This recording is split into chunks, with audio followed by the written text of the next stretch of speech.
Hear ye, man. Welcome to the show. If you would not mind, go ahead and find yourself a spot, get comfortable, grab a snack, do all that good stuff that we need to do, and we're about to get started. It's not important who I am. What's important is that you are pulling up to the Iron Lords podcast right now as we speak, and I guess I'm here to keep you entertained until it's time to get this show started. So look. Y'all done messed up and turned me to an animal. And haters be swearing they real, but come to find out that they really mechanical. And yeah, I be eating these rappers, but that's all a part of me being a cannibal. And they say I'm better than money because you can bank on me being accountable. I know a million rappers that don't want to be on a song with me, that's understandable. I kill a beat and they want to compare me to Freddie and Jason. I'd rather be Hannibal. They be like, why use a video game? Just be original, y'all too dramatical. I know it's random, but I'm addicted to flipping the sample and making it flammable. This is that yoga, fire, flame. They think it's arson up in the apartment. They call it department and I get the blame. Still I be running, collecting them rings. You just a target when I'm in the range. I was the hardest to start regardless back when you was messaging people on AIM. Check my vocals, all on Twitter, but I'm anti-social. Love my city, but I'm still bi-coastal. Let's switch that up. What is you doing? What I wanna do? Don't stop. Nah, that was dope. I'm Keep that going. Keep that going. Look, I guess you could say that I'm very spoiled. For them to be your dogs, they ain't very loyal. But I ain't gonna hold you, I ain't here to boil you. You ain't gotta say it, I'm embarrassed for you. Always been a nerd, never been a loser. Making Voltron with a gang of cougars. And I'm going places, better tell a Uber. Cause it's pretty hard to sleep on Freddy Krueger. Let's do that again. Hear ye, man. Welcome to the show. If you would not mind, go ahead and find yourself a spot, get comfortable, grab a snack, do all that good stuff that we need to do, and we're about to get started. It's not important who I am. What's important is that you are pulling up to the Iron Lords podcast right now as we speak, and I guess I'm here to keep you entertained until it's time to get this show started. So look. Y'all done messed up and turned me to an animal. And haters be swearing they real, but come to find out that they really mechanical. And yeah, I be eating these rappers, but that's all a part of me being a cannibal. And they say I'm better than money because you can bank on me being accountable. I know a million rappers that don't want to be on a song with me, that's understandable. I kill a beat and they want to compare me to Freddie and Jason. I'd rather be Hannibal. They be like, why use a video game? Just be original, y'all too dramatical. I know it's random, but I'm addicted to flipping the sample and making it flammable. This is that yoga, fire, flame. They think it's arson up in the apartment. They call it department and I get the blame. Still I be running, collecting them rings. You just a target when I'm in the range. I was the hardest to start regardless back when you was messaging people on AIM. Check my vocals, all on Twitter, but I'm anti-social. Love my city, but I'm still bi-coastal. Let's switch that up. What is you What I doing? wanna do? Don't stop. Nah, that was dope. I'm Keep just that going. Keep that going.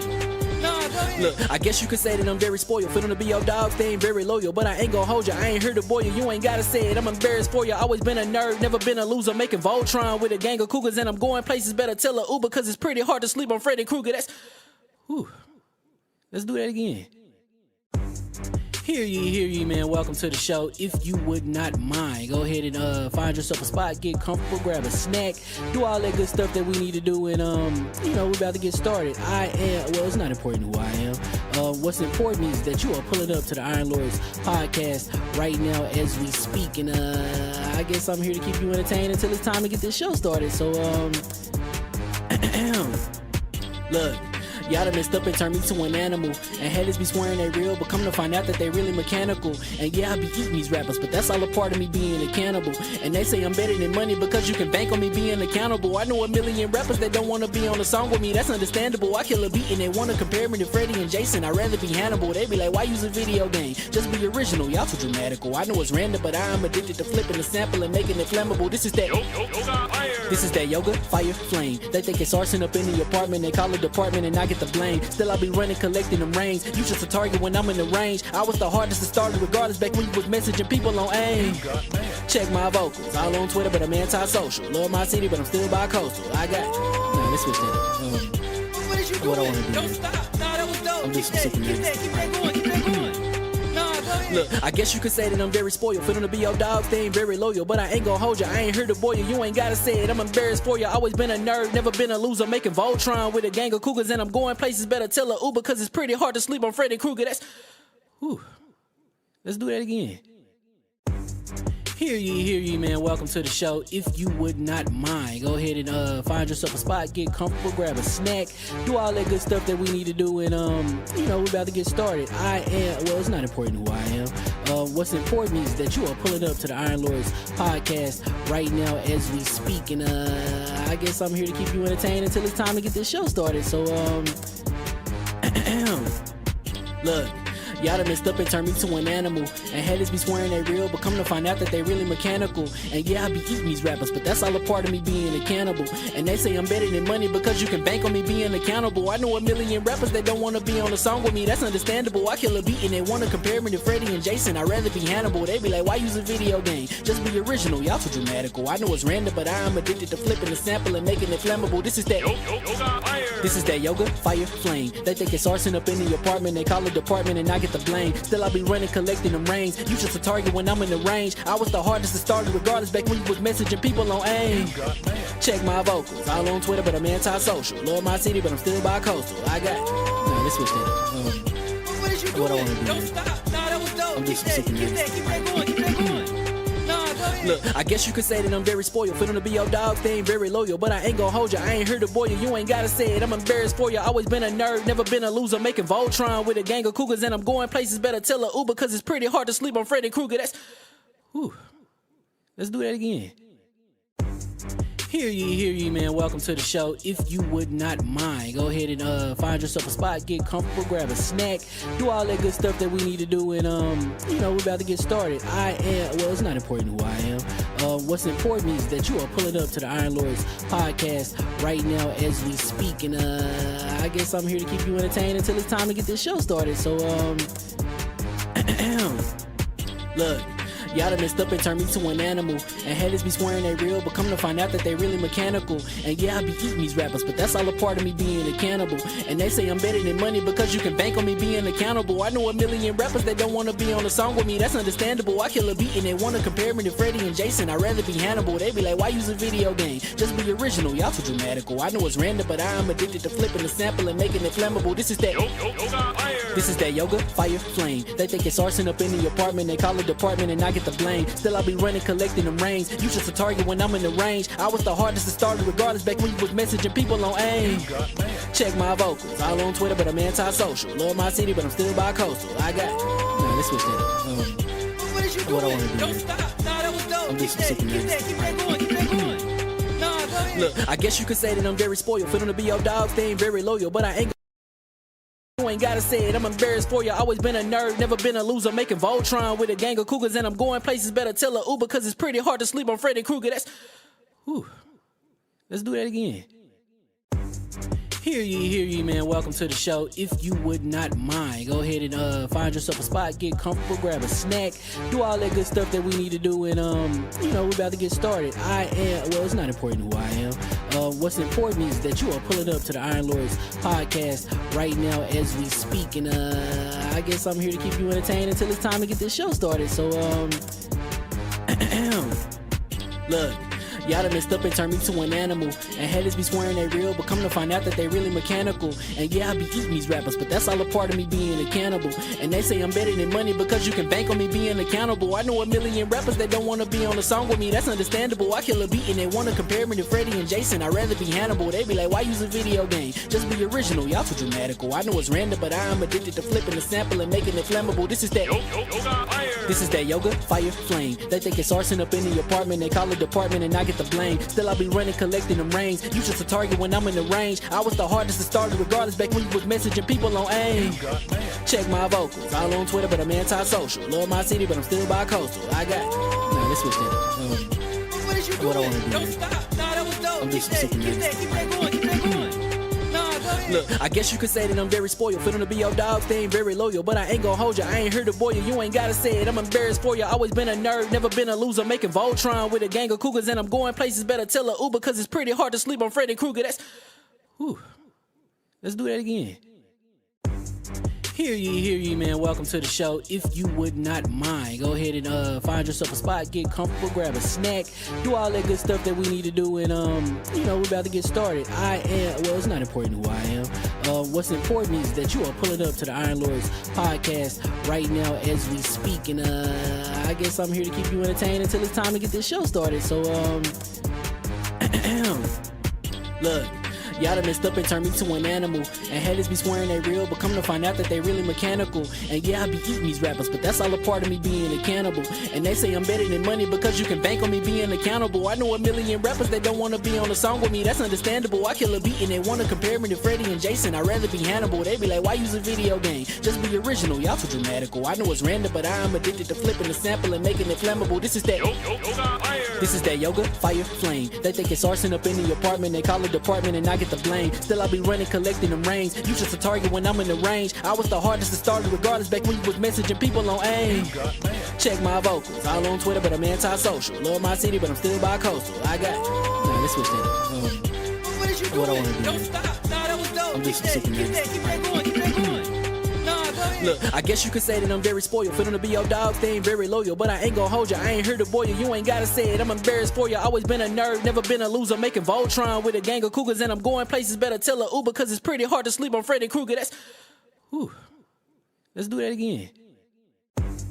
Hear ye, man. Welcome to the show. If you would not mind, go ahead and find yourself a spot, get comfortable, grab a snack, do all that good stuff that we need to do, and we're about to get started. It's not important who I am.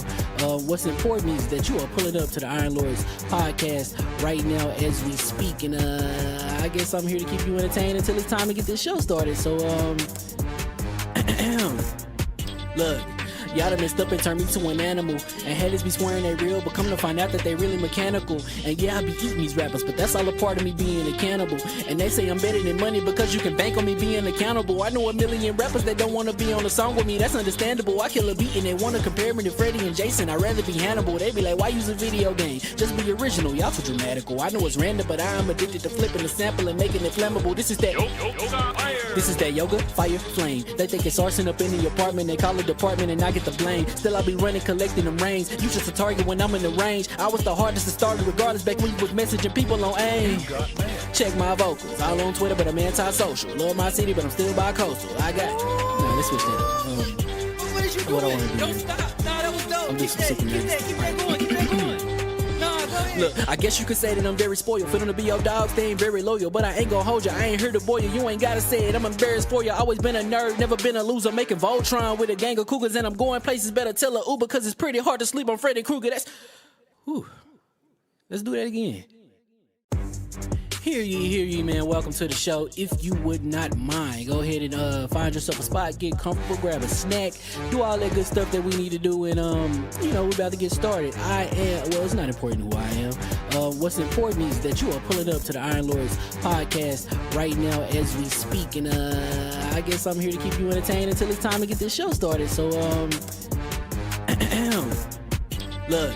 Y'all done messed up and turned me to an animal. And haters be swearing they real, but come to find out that they really mechanical. And yeah, I be eating these rappers, but that's all a part of me being a cannibal. And they say I'm better than money because you can bank on me being accountable. I know a million rappers that don't wanna be on a song with me, that's understandable. I kill a beat and they wanna compare me to Freddie and Jason. I'd rather be Hannibal. They be like, why use a video game? Just be original, y'all too dramatical. I know it's random, but I am addicted to flipping the sample and making it flammable. This is that yoga, fire, flame. They think it's arson up in the apartment, they call it department and I get the blame. Still I be running, collecting them rains. You just a target when I'm in the range. I was the hardest to start regardless back when you was messaging people on AIM.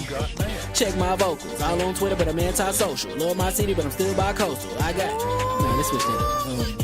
What is you doing? What I wanna do. Don't stop. Nah, that was dope. I'm just Keep super that going. Keep that going. Nah, go ahead. Look, I guess you could say that I'm very spoiled. For them to be your dogs, they ain't very loyal. But I ain't gon' hold ya, I ain't here to boil you. You ain't gotta say it, I'm embarrassed for ya. Always been a nerd, never been a loser. Making Voltron with a gang of cougars. And I'm going places, better tell a Uber. Cause it's pretty hard to sleep on Freddy Krueger. Let's do that again.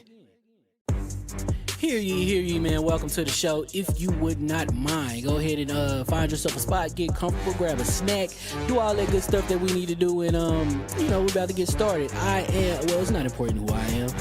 What's important is that you are pulling up to the Iron Lords podcast right now as we speak, and I guess I'm here to keep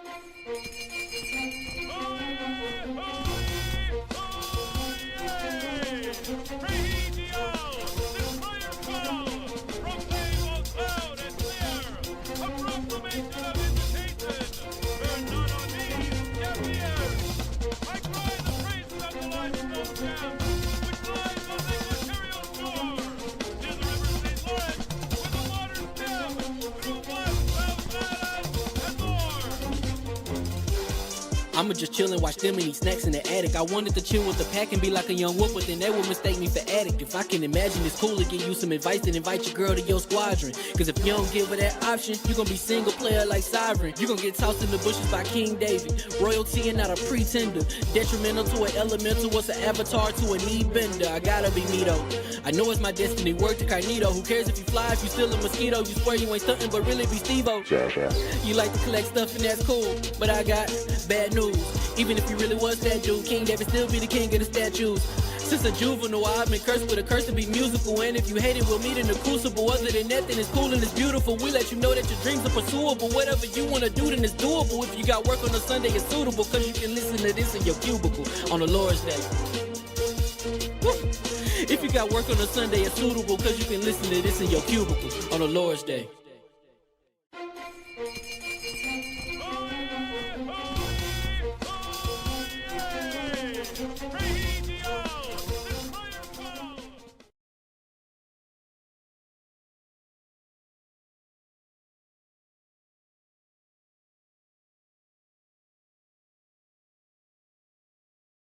Over, we gonna see what's going on because OBS is just pocket today. It's just out of pocket. All right, we are hot. The mics are hot. Everything is cool. All right. Let's see. Over, we gonna see what's going on because see now I can hear myself. I hear you too. I heard you just then. Mics are hot. Everything is cool. I heard you just then. We gotta fix this setting. Let's see. We gonna see what's going on. I literally cannot podcast like this. Now I can hear myself. And I hear you too. Remember when I used to hear myself? Everything is cool. And I love. We gotta fix this setting. No, I literally cannot podcast like this. You never knew I was able to hear myself. Yo, remember when I used to hear myself? Do y'all hear double talk? Because we hear it double talk. I literally cannot podcast like this. You never knew I was able to hear myself. Yo, remember when I used to hear myself? Do y'all hear double talk? Because we hear it double talk. Bro, this is... I'm going crazy. I can hear it so... All right, there you go. You did it. Whatever you did, you saved it. I think so. Hold on. I still hear me though. Wait, leave it for a second. They said good though. Leave it for a second. It is true. Now I hear me. Yo, this OBS is wildin'. All right, now they said the chat said, somebody said I hear voices in my head. Yeah, now I hear only me. This is crazy, bro. This is crazy. Now they said they can't hear soft. Can't hear. Okay. This. Yeah, this is. We might have to dead the stream, bro. This is wild. I'm gonna let you cook. No, I can hear y'all fine.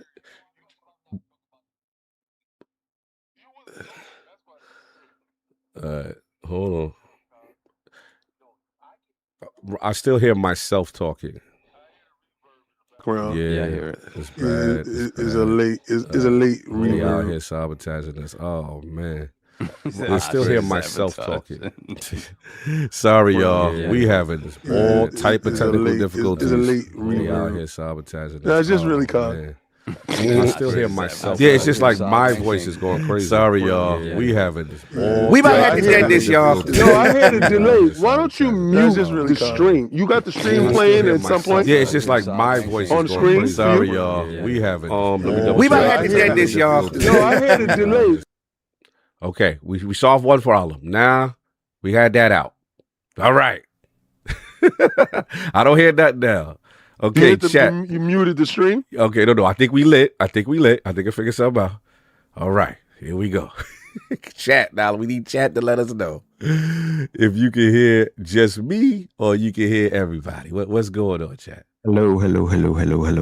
Can y'all hear Solve? Let's get to that part. Let's get to that. Okay, I think it's good. They say it is good, but It's can y'all working hear? now. It's good. All right, It's but here's working. the thing. Solve, can we hear? He said Solve was the problem. Hold on. Yo, so can y'all hear Solve? Yeah, we heard everybody and no double. Or no doubles, right? We ain't got voices in Yeah. our head. You know what it felt like? It felt like we was playing Hellblade with ourselves. Wow, Yo, crazy. it was bro. I was literally going crazy, bro. So my input volume had gotten turned damn near all the way down. That was the issue. That was one issue, but it was actually my issue too, because King was right.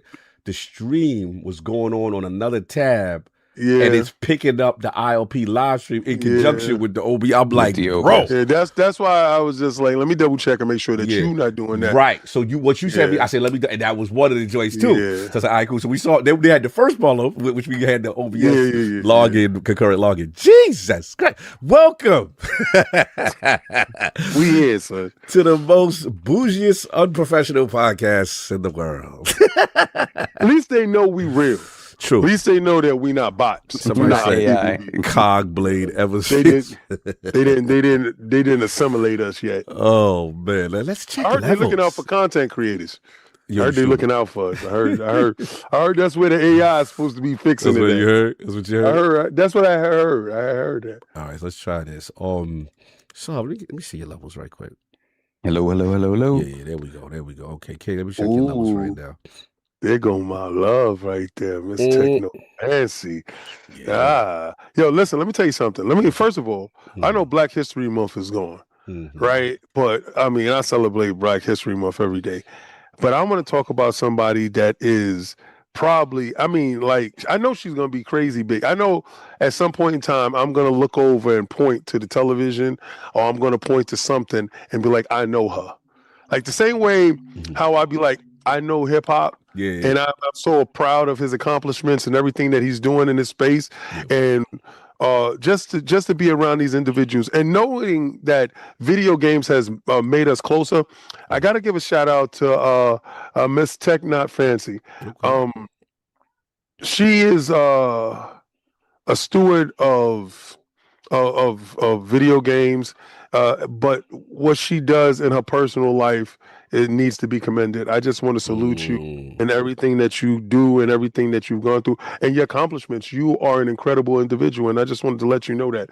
So I'm glad that you're here, and I appreciate you so much. You will never know this. So thank you so much, and you're an inspiration to everyone that knows you. So please look out for her, because I know she's going to be doing some incredible stuff. She said, she said, "Oh, thank you. That's what's up. That's what's up. Much love. Hear ye, and we are live. And welcome to the ILP Podcast LLC. Plus, I got a huge crush on her.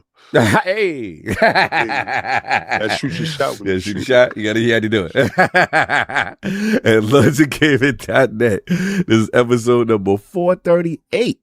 Another glorious Sunday. We're back at the Lord's Day, and today we've got multiple Project Helix announcements at the GDC. From the source, we got the source in the building, son. The source, he's here. Yo, if y'all didn't see when he was out there with full flexing muscle, 2 guys, 1 bed, y'all didn't even understand what was happening. I'm telling you, it was wild. If you didn't see that episode, you need to go back and check it out. I'm telling you, for all you cogomaniacs, the real cogster is in the building. Listen, I was holding back my excitement, but I just couldn't do it anymore. I just couldn't do it. For all you cogomaniacs, he's back. And today's the day we're going to reveal what Cog is going to be wearing for the road to Cologne. Listen, y'all. This is the yes. He back, son. He back. And we got suits. We got baby oil suits. We got a traditional garb suits. We got bare This doesn't seem German related. That's your business.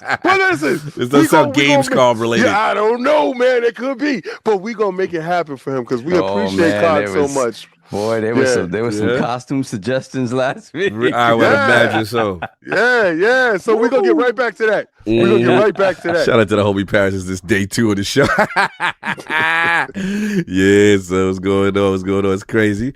But we got multiple things to talk about. Like I said, GDC, multiple Project Helix announcements. We got marathon impressions and Musk. a lot to talk about there. A lot to talk about. And Musk dead, Mr. Young. I call him Young Half Day. I call Marathon Young Half Day. He out here half dead, son. Half dead. Young Half Day. Monster Hunter Stories 3 to discuss. So we gonna get right into it. So let's introduce the gaming lights of the realm here at the round table. Missing one Lord. Probably was at the club last night. Club Boom Boom Room. Club Blazing Games, Club Monster Hunter, if I had to guess. You know what I'm saying?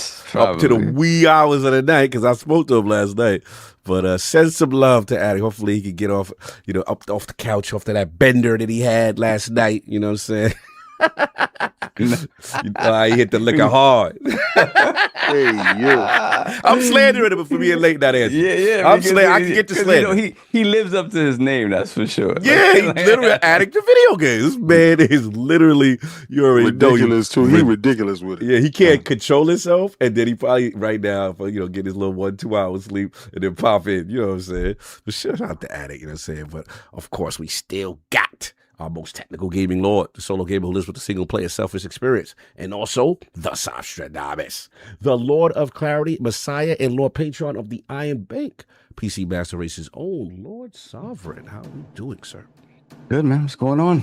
Welcome back. Thank you. Good to be back. How you be? Yeah. The Power Stone controller. What's good? Talk to me. How your Power Stones, bro? How your Power Stones good, man? Yeah, your Power Stones is good. He got Stones that is right there. He got that gauntlet that I got in the back right there with stones. Yo, you wild. Don't do that. I want to know if his stones light up. Yo, you stupid. I gotta go for the gallstones now, right? I gotta go Nah, we ain't trying to do the round robin here. We good. Yes, I'm glad you're feeling better. What's been going on, man? Yeah. Good, man. You know me, like not a whole lot of gaming, but a little bit, a little something. So been inching forward in RE Requiem. Cool.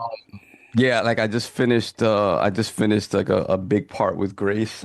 Still like fairly early, so you guys could assume where that is. Yeah, man, like both aspects of gameplay in that game are just fantastic. I love the fact that I play as Grace and I know what I'm getting. I'm getting a true like survival horror experience. She's gonna be terrified half the time, a lot of jump scares.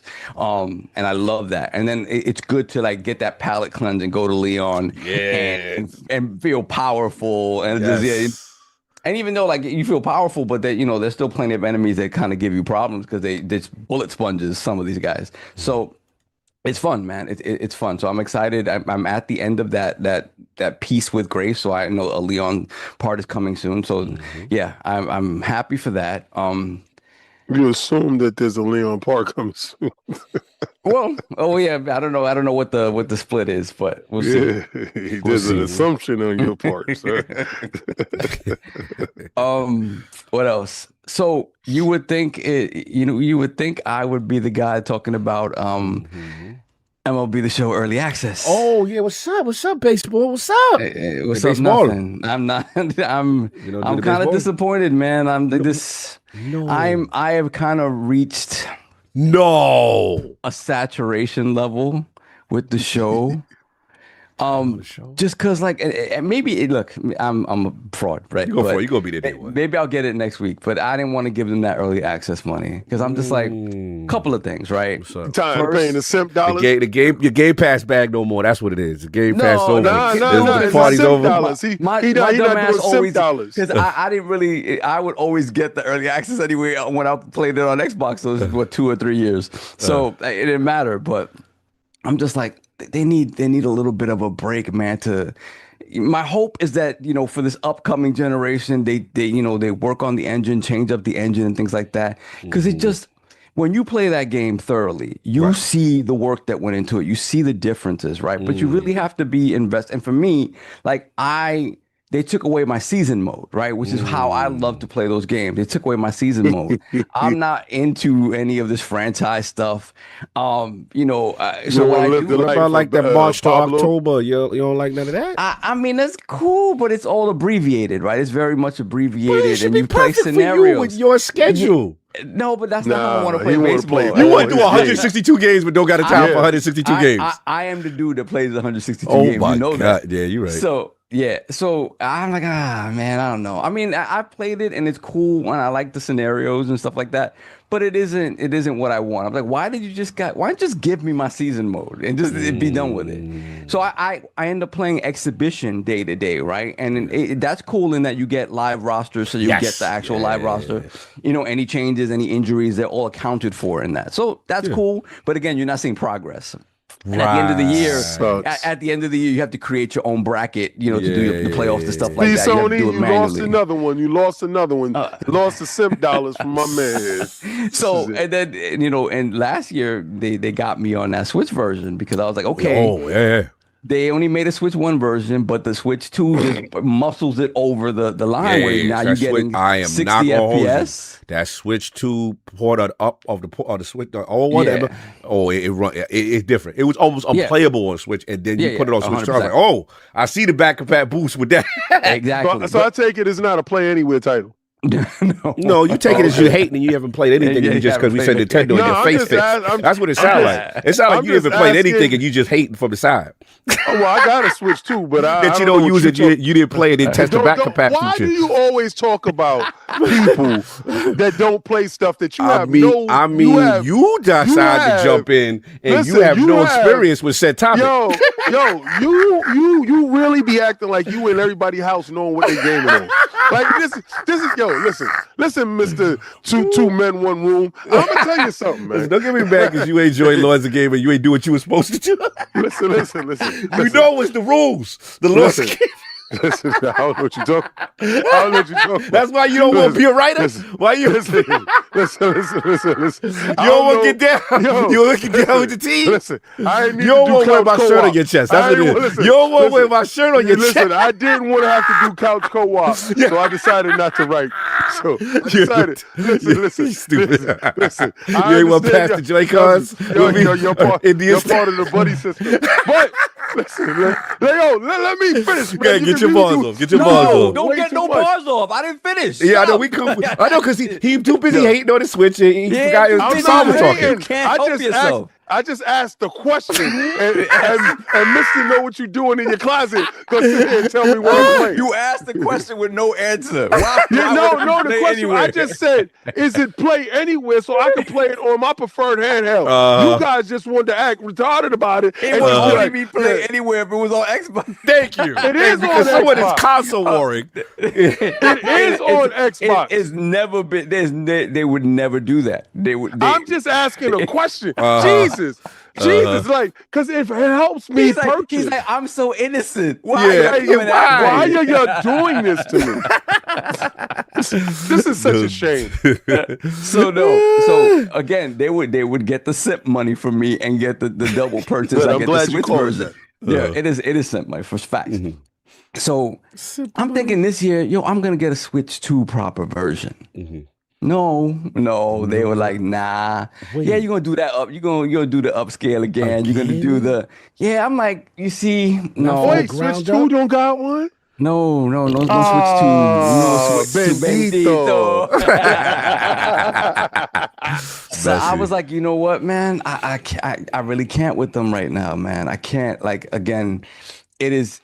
I appreciate the fact that the quality of the game has stayed as good as it has with no competition. I appreciate that. And I can appreciate the turnaround time that they have year to year to put out a new game. Mm-hmm. I can appreciate all of that. But it's just not enough for me anymore to go crazy and give them early access, $80 or whatever. You're talking about the early simp joint, but not that you're done with the franchise, right? No, not done with the franchise. Now, I will say this year, there is a competitor. Who coming out with a baseball? Who? So, Konami has put out on PC. It is on Steam. What? Is it Play Anywhere? Well, if you're Steam, it is Play Anywhere. You can play it on your rock, I'm assuming. I haven't played it yet. Like that. So, it's eBaseball Pro Spirit. You know what they've done with the soccer, right? Where they made this they made this kind of free to play soccer game, and so they've used their powerful Pro Baseball engine. Oh wow, they got the license. It's this is I'm looking at Ichiro. What's going on here? Ichiro. Maybe they made Ichiro, but it's a lot of generic players. It's generic. It says 30 licensed teams, stadiums, and real players with high quality graphics. eBaseball Pros. It's mobile.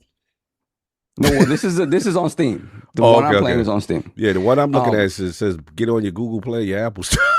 No, That's what this is. All right, but yeah, continue. don't play that one. Don't play that one. Okay, gotcha. Continue. But these again, Konami has had the Power Pros, the big head Power Pros, chibi looking one, right? And then they also had the PS5 version, the Professional Baseball Spirits, that does have like the great facial animations, the sweating brows and stuff, and it's the Japanese teams, right? So this is based off of that engine, and as their free-to-play engine, it doesn't have all the bells and whistles of that PS5 game. That it's really pretty. It's very basic. It looks good. It looks passable, Right. but what I appreciate about it is that it's just it feels different to the show, and a lot of the gameplay elements are somewhat simplified.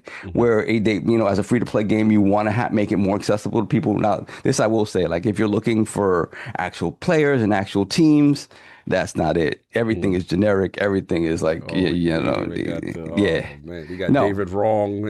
Yeah. Oh, look, so you can pick the region of your team, right? So I picked Puerto Rico, right? So I picked Puerto Rico, and like 80% of the players don't have Latin names. Hey, yo. So, what we doing? Mario Jenkins. Yeah, and then, straight up, right? And then it's funny. So I played an exhibition against the Jose U.S. Smith. the U.S. team, right? Combat Jones. So I played an exhibition against the U.S. team, and the picture I was using was the same exact picture on the other team. So it doesn't even make that differentiation, right? So that is, I mean, look. Come on, son. But the gameplay in particular, What they do the stickler that I am. All right, what is it? What they do good? The pitcher batter interface, and that battle between the pitcher and the batter. This game has, in terms of like onboarding for hitting. Yeah, you got to be good. Like, basically, it is very, very difficult to hit. It is very difficult to hit because what you're looking at is basically with the left analog stick, you're moving the bat according to where the pitch is coming in. Okay. Pitch speed feels more realistic than the show, where show pitch speed, even if you put it up higher, feels a little floaty. Yeah. This feels heavy. Like it feels like when the mitt pops, it's like pop. I'm like, oh, hold up, and you feel the speed of the pitch. And for me, like that's everything. That's everything. Because again, I've become a little bored with the show in that regard. Now the bells and whistles of the game and the MLB and the little nuances, not touching the show, not even remotely. Of course. But that aspect of it as something different from what I've been playing for the past, God knows how many years now, 15 years. I look, it's free. Download it, try it. Just try it. This is why I got called fraud on my brother. So What fraud? See, this is the thing. This is why I got to go. I knew he was gonna turn on you. I'm gonna turn on him. I'm gonna turn on him. No, because you're gonna sit here today and you're gonna make my ears bleed with marathon talk. So you're gonna download this game. You're gonna download this What's game, this game I got and downloaded? try it. What's this day? Where is And Mobile you can game. play it on your ROG. Uh-oh. Tell There the you truth, go. shame the devil. You know download this the machine that you were shaming just then. Because you know what it is, this kid. Nope. I, We don't That's know what what I it love is. about my brother. Like I love him, but what it is like he's so nice at these games, right? Mm-hmm. And then what happens is like normal individuals, right? They will change the interface because the show offers actually mad different interfaces to do pitcher and hitter, right? And then what happens? He's so good. He's such a savant that he exceeds the highest difficulty, and then he becomes bored. Because his skill level is so like this guy. Remember, this guy I've never really beaten in any baseball game. Generally, for my entire that was game. disgusting. Like when we was he's beat on me the in trip, and he beat you. That was every disgusting. baseball game. I've only lost ever. twice in Ever. baseball. I think maybe I beat him twice. Maybe I can remember. It's Kage, you've never beat me. Yeah, I don't think I've ever beat. No, that's real talk. I've only lost to Drew and Ember. And Ember. Yeah, cheated. Ember. Yeah. So shout out You there. said Ember So what it cheated. is you got this super high He was on the level, juice. level guy that is just so, and he gets bored. So any new competitor, It's just a new interface. I see them do this every. He was like, "Yo, you gotta try. You gotta try the RBI. This is the new joint. You gotta try." I remember this. that. I remember that. And just because I it's remember new, it is something. It's a new challenge. You know what I'm saying? Yeah. So that's what it is. So again, normal individuals. I'm just telling you, this man is at a higher level than most, and he's a savant. And he gets so bored with just dominating, so he needs to go try something new. That's He what the I'm Roy giving it Jones to. of this. Yeah, it's like he got to play gotta do basketball different before the things, sport, and then he gonna Do come a into the ring. symphony, Yeah. and then whip your ass. Yeah, I get it. I get it. Exactly. I get it. So that's feel what I that- attribute this to. I still feel that most people who play this game year in and year out have to be getting a little bored with how stagnant You it's become. assume everybody else is like you, so I think you should stop that. But to his That's credit- like Michael Jordan, assuming everybody can float from the Yeah, line. he want to golf before the game. He want to do other stuff. But the thing is, to his credit, though, I understand like what he's saying from the yearly cadence. I understand like if you don't feel that the joints is, but I gotta see this too. I gotta see how this joint is because he gonna hard for it. It's no investment. I'm just to me the simplified controls on the field. Right. Again, it makes it more appealing to a broad audience to see how it does, right? Because Konami's gone this route with their soccer as well. And like I said, like that pitcher batter interface to me, because it's so challenging, it's like, yeah, okay, I gotta figure this out because bro, I will swing and miss mad times. Wow. And like anybody get pissed and I'm like, all right, I got you now. Because it's sensitive, and the thing is, it's really only like when it comes to swinging, there's just a contact hit, and it's about you. If you there's a picture I'm looking at right now where there's a little cursor on the actual on a silhouette of the bat, and that tells you where your cursor is. And then if you shrink the cursor a little bit, then you're going for a power swing, but obviously it becomes more difficult to hit. But it's like, yo, man, and that coupled with the speed, the sensation Especially of the speed speed of the game makes it like, whoa, man. I was like, all right, I like this. Everything else it needs a little work, but it needs a little work in that they haven't. It's not that they haven't done that work, but if you get the console game with the Japanese license and all that stuff, that joint King to be there day one. It's free. A PS5 Pro. And here's a PC. It's not on Xbox though. You ain't King because you're a PS5 Pro. No, I'm not doing that. You're not doing that PS5 Pro. You're not doing it. Is it playing anywhere? No, but a PS5 Pro, you got it. Don't you want to back? Are you console warring? I'm just saying. We That's gotta the get you console. in your 'Cause you did this with Resident listen, Evil. You did yo, this with let's Resident Evil. So I want to know, are you going to apply the same things to this? Let's hurry up and get to your costume. Yeah, so that's it. Give that a shot if you're a baseball fan. Okay. As an alternative to the show. This guy. But I will probably get the show at some point next week. He go back on. He's just cheating, All yo. He that just to cheating say for a that. little bit. He All just that getting to his. say that. Yo, I getting want his. y'all to tune in for Cog's new show, Cog Busting the Line. That's the line. Pause. He out here holding the line for a line that's been busted wide open. I'm just trying to figure out what's going on here. This guy's crazy with it. They dropped on their day. She's about it. Yo, nah, Gangsta, I ain't gonna lie. gangsta. Listen. Console Listen, wars back. I didn't like listen. Phil. Listen, wow. This Yeah, guy- we doing it. We doing it. Nobody We said they didn't do. like You Phil. want to call me a Cosmore? Yo, Your time man out, ain't time even. out. The grave ain't Time even out, fresh. time out. Hold on, I should agree. I- She I dropped am on so- Marathon's day. I am so absolutely distraught at the fact that we have damn near a decade more of console war. I That's gonna know. happen. We thought it was As a over. result of this. I thought it was over. We thought Yo, it was hold over. on. It came right back. Yo, hold on. My gamer pick. Who that in my gamer pick? Who that? I know it's blurry. Oh, that Who that? yeah. Who that? How long Who that's that? gonna last? That's Who what that? Who that? expensive. Yeah, it's always gonna be there. You need to stop. What's your gamer pick? Hey! You could call me Mr. Console War. I'm gonna pull up the Shinobi. seats. Keep calling me Console Mr. War. Shinobi. That's right. That's Yo, my job. He only wherever's a ninja at, he's at. That's I'm where at. his That's loyalty where I'm is. at. My Yo, loyalty's that. so how's that Ghost of Tsushima doing for you? It's great. It's great. You where did you play that? I played on PS5 Pro. Oh, okay. What about Ghost of Yode? Played on PS5 Pro. Oh my God, you're a wonderful pro owner. Yeah, This yeah. is For what the I'm talking exclusive. about. Where did you play Resident Evil at? Listen, Mr. Xbox. what?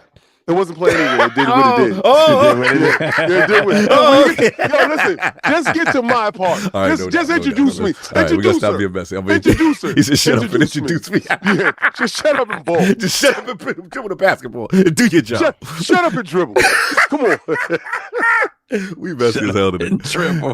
And of course, we have the incredible Hulk of this, aka the Access Gamer.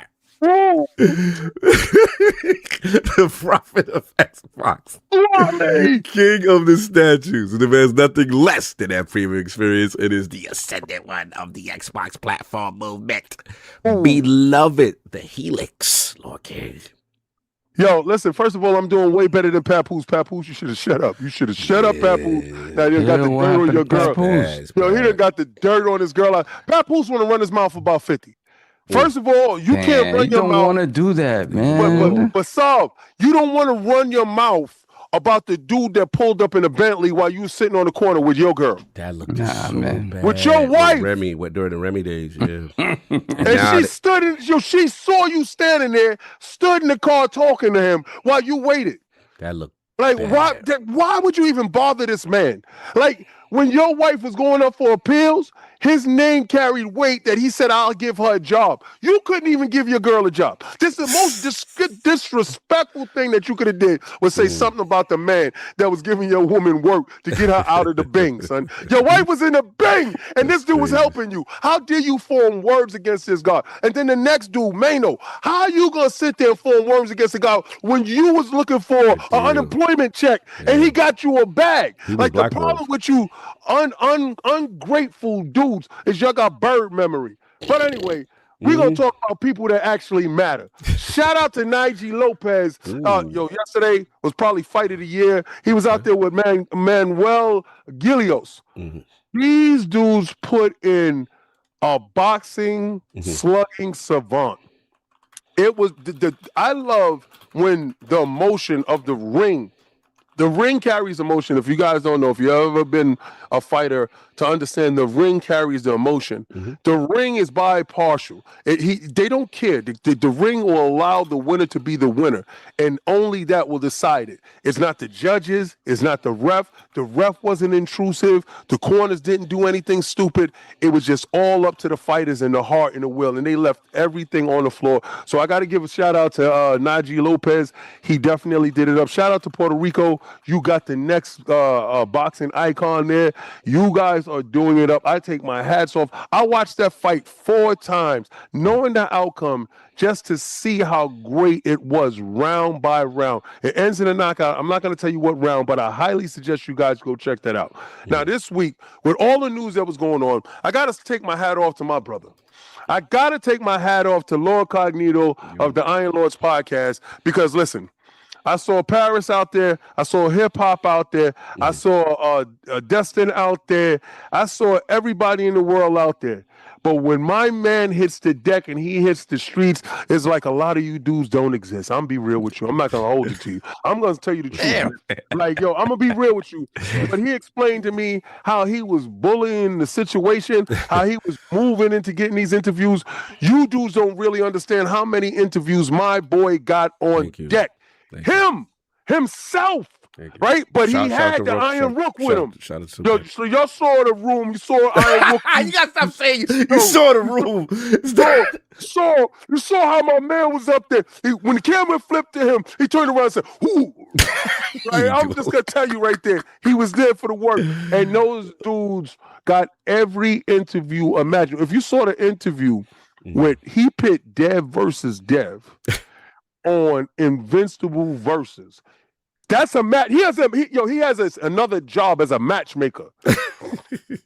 him getting Wolf versus Wolf, like I know after that they still have beef in the office. Yeah, I think I did, because this is where my instigation, I think, was a little too far, because I can tell on the lead dev. Shout out to him from Invincible Versus, and shout out to the ID at Xbox, and shout out to everyone else that was there at fantastic.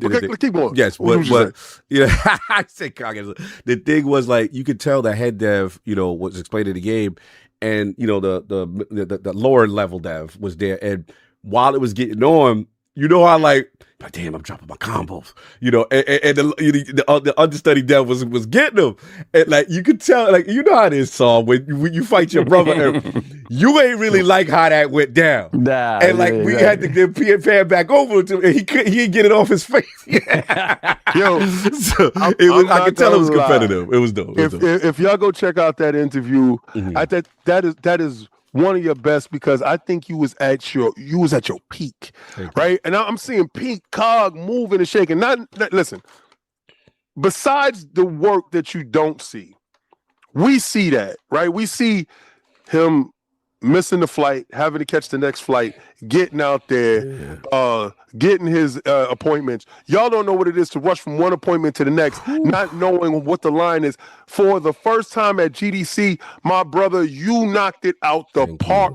I want to tell you, and listen, we have other things, family members, and stuff that's going on in the background. I get the feeling that hotel room isn't gone away anytime soon. Yeah. Flexed bicep light skin tone. Yo, he's like, get to feel that hotel room isn't going away. Hey, yeah, Rook, you no, it's not. Yo, Rook, it's not, sir. It's not, sir. When the camera panned over to you, you was red face. You had tomato face. Y'all should have thought that one through first. Yeah, for sure. We definitely did. We was in a rush. Because I ain't gonna lie, Cog came in there like a real Hulkamaniac. He was Cogamaniac. It was like, you know, I'm here with the Iron Rook, and we out here. Like, it was wild, but I love you having fun. Thank you. At these places. I love you, getting a chance to see new experiences and reporting back. See, we get all the information. You guys just get a piece of the information, and it's just uplifting to see him having this level of joy doing what he loves and enjoys. So I just want to take my hat off to you, because without you being boots on the ground, we would be reliant on everybody else's information. Iron Lord's out here getting first-hand information. Getting to appointments and interviews. He put it out there.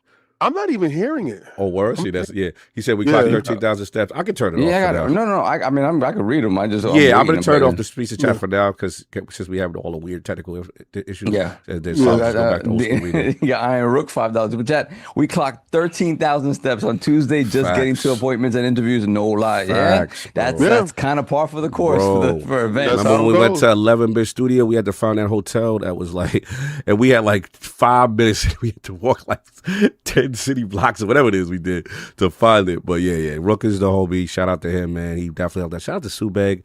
He was in the cut again. Longnet West. I got my Longnet shirt on. Salute to y'all, because I definitely, if I've done these things alone, but for the most part, in the beginning, before it's like I take the pilgrimage and then I bring y'all through. You know what I'm saying? After the first trip, he's the Cat Williams of this. He goes to infiltrate the Illuminati, and then he gets the information and bring it back and tell us. Shout out to Rook on that. But I got more. When it's my turn, I got more stuff to talk about and stuff like that. More shout outs and stuff. But now, much love. So first of all, let me give a shout out to Crispy Bomb. All right, I got to tell you, Crispy Bomb, you've been on my head all week long. Once the information came out and said there was no ray tracing in Raccoon City. Yo, imagine you. Your definitive pick on a game is based upon Digital Foundry. But they came up, and I gotta chop in your forehead, Digital Foundry, because you dudes gave me falsified information. You didn't give me a thorough review of the situation. You told me that my copy on the PlayStation 5 Pro was a definitive. It got the ray tracing. The only the PC is above it. And I said, okay, so it ain't play anywhere. Cool, I'm gonna go with this one. Yeah. Buddy, I got to Raccoon City. I thought it was just me. Okay, wow. I got to Raccoon City. As soon as I got there, there's no ray tracing. I was like, that brick look kind of basic. He's a basic brick. I ain't gonna hold you. I'm looking around. I'm like, it look kind of flat. I sat there, had the headset on, and I was like, oh. Like, what happened? Because right up to that point is Liddy, right? But then you get to that city and you like, because it's a big scene, and you like, yay, we back here, right? It's supposed to be a home welcome. It's supposed to be a bar mitzvah. Everybody's supposed to be popping bottles. Buddy, I said, is it an extra Sheena-ish on my screen? Like, what the hell? I had to check the HDR settings. I said, did somebody come in here and touch my tabs? Like, I looked, and I was like, everything looked fine. That's what it said. Literally, probably an hour later, Digital Foundry comes out. In Raccoon City, the PlayStation 5 version doesn't have any ray tracing due to the update with that. I said, It It shows seems- grits. What happened, Saul? Because if like Capcom's internal denoiser is not good enough to kind of fix the shimmering, so yeah, it looked really bad, and whatever they did in this last patch. So then they went in and patched it, And took it out. and the solution was to take it out. Remove it. Wow. Not leave the option for let the shiver stay. Let me shimmer. Let me shake and shimmer. You took it out.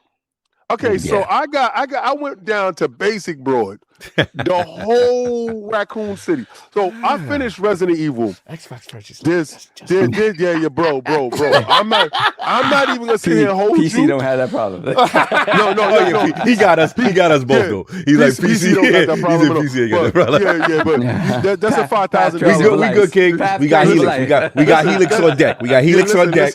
We good. That's a $5,000 problem. You know. I'm gonna press a button for Saul. Whole time out. That's just the GPU was $5,000. Right now, you looking.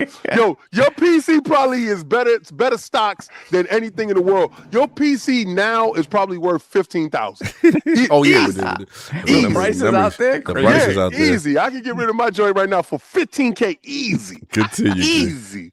So, all right. So I finished that, and I finished Resident Evil with good ending and bad ending. Oh wow, that's what's up. Wow. All right. Y'all don't want the bad ending. I just gonna let y'all know. But play the game. For me right now, it is game of the year. Like right now, it delivered what I expect from a game of the year. It's the same feeling that I felt with Elden Ring. It's the same feeling that I felt with a lot of games that actually went on to win game of the year. It is game of the year in my opinion, and I'm not gonna lie. I appreciate everything that Capcom did. So right now I'm playing Resident Evil Village. Yeah. I never fully played Resident Evil Village. I started it in VR. Wifey was sitting right next to me. You gangster for that. You a real I took it off. Took the hell. I took it off. I said, no. Even attempted that. Is gangster. Oh, no. You doing it? Okay, you doing? Yeah. Okay. Yeah, Remember, I did Resident Evil 7 in VR. Whoa. Yeah. Right. I did that in VR. I said, I'm not doing this one. I'm not doing this. I can't. My nerves ain't there no more. And there's nobody to save you with that. I said, I'll take this off. I'm going to play it regular. And I'm playing that on my series consoles after I took it off of the PlayStation VR too. You need to stop. All right. Remember, COG's Xbox channel is coming through. Busting through the line. Busting through the line. So y'all be ready for that channel so y'all can get there. Because he out here, he wildin'. Anyway, so I decided the only advantage that it had on the PlayStation was that it was on VR. I said, let me use this dead machine for something, but I can't do that. So I went right back to my Xbox, and lo and behold, I already had all the packages and all the DLC over there. So started doing that over there. I was playing a drop shot. Shout out to Arrow Knight. Ran into him a bunch of times. The homie. Yeah, I was showing my son the game because my son wants to be a developer. So I told him, people that I know in the space. Nice. And, hopefully one day we get out to someplace he can get a chance to meet these people. But I've been playing a ton of games. Nice. Now, I can't stop telling you guys more to go play Outros. Oh, I don't ever find value in the PlayStation Plus. But I found value in this little indie game that I think is a great Metrovania. I love the watercolors, and I'm a huge Morbius fan, and it gives me those feelings. So I'm almost finished playing that game. I'm almost done with it. I've been playing tons of it, and I'm going to get into a couple of games. I got to play the Outer World 2. I want to play that, and I want to play High on Life 2. Yeah. So I'm going to get back into my Game Pass bag and make that happen. But I was just in awe this week of how much work you got done in that short period of time. And I mean, if you didn't notice, every time I saw some of your work, like I post a new video of you. I appreciate it. Like every time I'm like, y'all don't know. Y'all, if y'all don't know, y'all gotta know that this guy is absolutely amazing in this space. So I'm giving you your flowers while you're here. Because today you gonna get a costume. So I want you to know. He's like, I'm telling you this. I'm telling you now before the slander So and the shaming ritual starts. I'm about to put a poll I up love in the you chat. before I do this. Before I do this to you.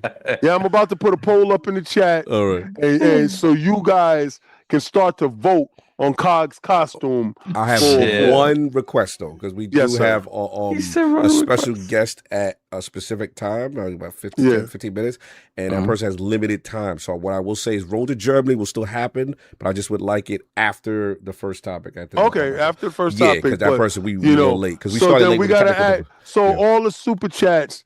We're gonna have to hold on to super chat, y'all. Don't get them yet. Don't get them yet. Keep them going. Keep going. Nah. Because I just want y'all to see the suits that he gonna wear. All right, so we gotta have the suits. All right, save it for the segment. All right, we're gonna get to you. We're gonna get to that. We definitely doing it. We definitely do it. But salute on that. And of course, we have the gaming ninja himself, the Shinobi, Lord Cognito. Spread that realness in the realm of the ILP, and I tell you what you want to hear and what you need to hear. Shout out to everybody that pulled up over your GDC, man. So much fun. And my first one, and just in general, it's kind of like it's old E3. Remember E3 business floor, the second floor? That was all that. Mm-hmm. It's E3 business floor energy. You know what I'm saying? Ooh. Yeah, like that classic. And Solve, I think you'd like it a lot. And it's just one of those things that, it's a big facility. I didn't realize about data devs that happened before. Shout out to Tim Schafer, who I got the honor to interview, who broke it down. It's something that Double Fine, that has been doing for a long time. And, we got a kill an interview up, got a chance to play that. And that was more a lot of indie focus. Shout out to, the CEO of, Game Group, I believe, Gameplay Group. They're doing Avatar Fighter. And a brother. I did a reaction to it on Fight Night Friday.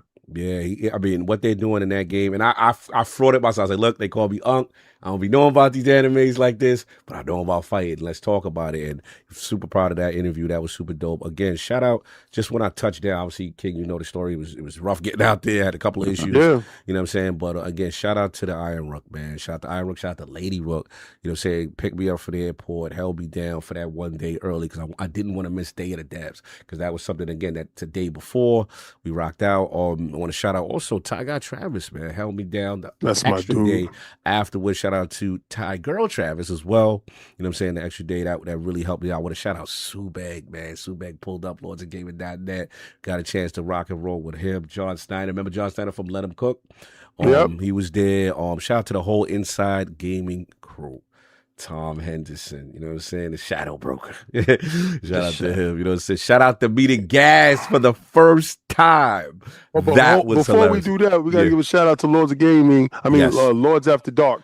If you got the Insider Gaming app, go check that out where we can get information to you. Dudes is bothering me about the next episode. Yeah. So they got to step their game up because they got that episode that they holding back. No. So I explain everything. Yeah. So just for the record, for those who want to know what's been going on for the last week, we working with, there was a technical challenge that we had to get through with one of the episodes because we did something different. We did something special. So shout out to my mans, you know what I'm saying, Big Mike and the crew. And like I said, that is going to be resolved. You will be getting that. We got episodes of the tuck, so you will get that. And then what I was going to say, everyone that pulled up, man, shout out to Paris, who I saw, you know what I'm saying, multiple That's my guy who was out Jake there. Baldino outside, you know what I'm saying? Always. That was dope, you know what I'm saying? I want to shout out Mr. Rightway. Chance to meet that brother. Really funny dude, really cool. You said Mr. Rightway. His name was Mr. Rightway. Yeah. Well, who's doing it the wrong way? He's doing it the right way. You know what I'm saying? I was in a couple of sessions. And what it is it's almost like a college feel because when you go to these sessions and these seminars, you sign in with your badge. It's like, I got orientation Sunday 101. What you doing that too? You know what I'm saying? All right, cool. It's college, bro. Like it's dope. There's the East Hall, the West Hall. They got the food. They got different things. And it's just a professional dope. And then you learn so much. It's the who's who everywhere you go. It's just higher. What you gonna say something? Oh, I thought you were gonna say something. But it was dope. So shout out to them, shout out to everybody that, and shout out to every single person that pulled up. You know what I'm saying? As far as like, Iron Lords. And I ain't gonna front off. When the crest was through them hallways, people were stopping. People like, somebody said the realest joint. You will remember this, King. I think both of y'all. Shout out to my man Jason from Atari. He invited me out. That's my dude. And he was there? Yeah, Jason Fatari is there. So then what happens is I sit down. They better send me that handheld already. Shout out to Ben Smith. Remember Ben from LSM? You know what I'm saying? Sir. Down with Indie IO. Salute. So I sat down, and then what happens is when I sit down, there's another dev or somebody there. I don't know who this person is, right? So he looks over at the Crest King. This is ill. He goes, wait a minute, Iron Lords. I was like, okay. I'm like, okay. He's looking at it with such a reverence. He's like, yeah. You don't remember. Y'all covered my game. I was like, what? Oh, that's when we had t-shirts? He said, you gave me a shirt. He was like, y'all gave me a shirt. I was like, what's it? He said, the name of the game is called Henrique or something like that with the sword. And I was like, yo, and then I said, yo, I remember. He said, we were so proud. And, the amount of attention that the game got because of what we did. And, bro, the appreciation. Crazy. Oh, shout out to my man, Steven Denton, until the end. Shout out to, bro, it was just so many stories of people that we've touched, over the years. You know what I'm saying? Based on our experiences at past conventions, based on interviews, based on boots to the ground work. And you people, how many people said, I'm meeting for the first time. They I already know y'all already. I'm like, damn, no Crest is like that in the streets. It was like that, man. So salute to everybody who had some personal story, whether it be ILP, us in the convention, Defining Duke. Bro, stuff had me emotional. Yo, that I met the dude from an interview from Towerborn when they first came out. He was like, yo, Carl, I had to see you. I had to pull. So many people, shout out to Reese from Linear Analytics. People that know, I have not met them, right? They know us fully based on the work. Based on, that's why I say it's so funny to me when people try to use those terms about how we get access to all this foolishness. Mm-hmm. But it's just these are the stories that you can't put a price on that. You know what I'm saying? Yep. Integrity, you can't put a price on that. It's beautiful, baby.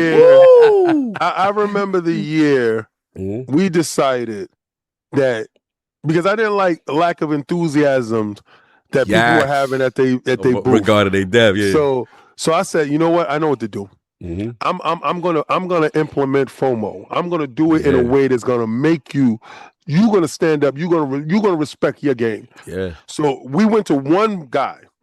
I'm not gonna shout him out because it didn't matter. Yeah.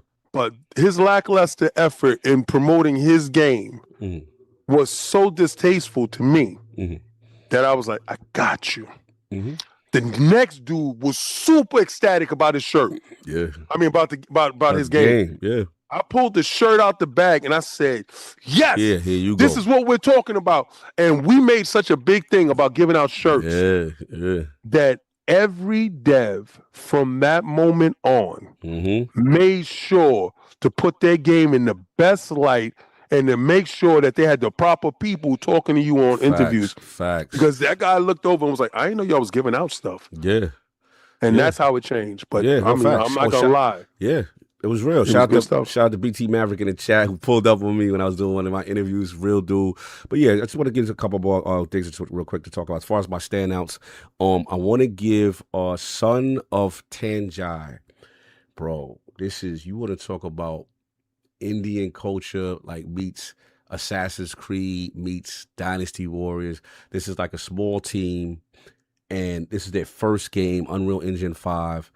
Yeah, they had a little pop-in in the back, okay. But for how advanced it looked and for the culture, it is based in South India. I believe it's the Cholo Empire, from a boy to a king. And this is based on a real historic figure. And they're from Southern India. Bro, it was fire. Echo Generations 2. Shout out to them. Shout out to the ID and Xbox joint that I went to. It was super dope. How was that? Fire. Fire.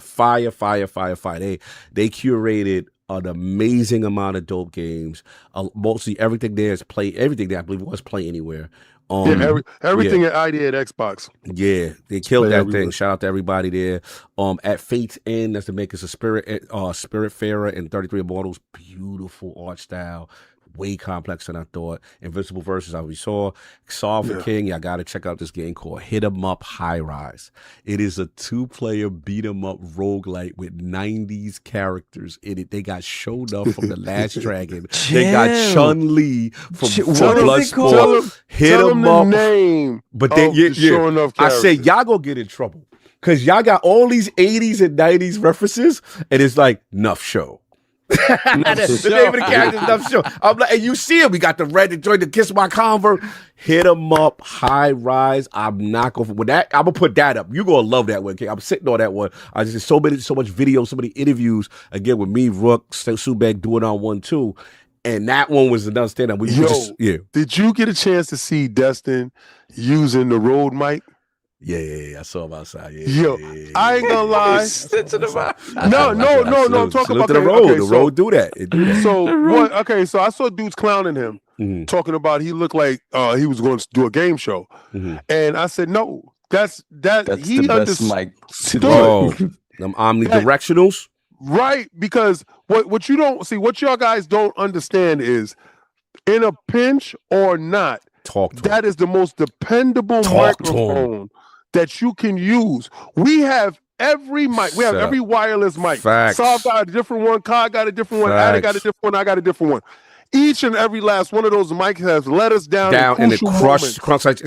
And that's the thing, because people see, for normal people who's just doing, I'm blogging outside by myself. Yeah, that's cool. When you're in a convention environment with thousands of signals and all these variables and all that, and your audio just you're heartbroken. You know what I'm saying? Because that's the worst thing you could lose is audio. Right. Oh man, exactly. So now it's like good old Reliable. I know in a pinch you bring that bad boy. So yeah, shout out to him with that, man. Yeah, stuff like that. But I wanted to shout out. I had to give him mad respect on that, and I had to give him mad respect on. He went for it, son. Yeah, he went for it. I was part. He's outside. He's outside. People that was watching. He's outside. There's a little correction that had to be made. Shout out to Dustin, in the building doing things. But what I was gonna say, I want to shout out that. Shout out.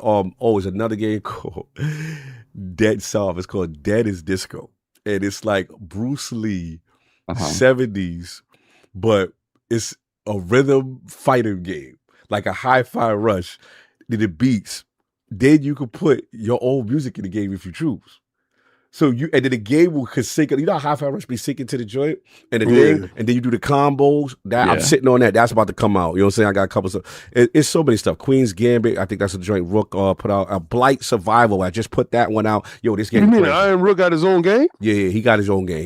He got Queen's Gambit for these two man team. Who are inspired by the original King's Field, okay? Remember the original, the one that we like from we know from. It's that. It looked like Morrowind meets King's Field. It's called Queen's Gambit. We're gonna have that up on the Lords Gaming channel. A lot of stuff's gonna be Lords of Gaming and ILP together. And then Dead is Disco, like I said, is the joint. I said that's gonna be coming out as well. But yeah, it's so much stuff. It's other games I can't talk about. A lot of stuff, man. So look. Go check it out. Go support the stuff if you can. And then let's get the super chat solved. And then we're going to do Road to Germany. We're just going to switch up the order because we got a guest. You know what I'm saying? You got limited time, and I want to get that. So if we get the super chats also. Yeah, we just got a few. We got Hollywood Rules, $5 super chat. Happy Sunday to my NYC West Virginia cousins. Wishing my boys a great show. Salute General Cog. Congrats on Mike Evans. Sorry, Paris. Cog and Rook are going for the tag titles.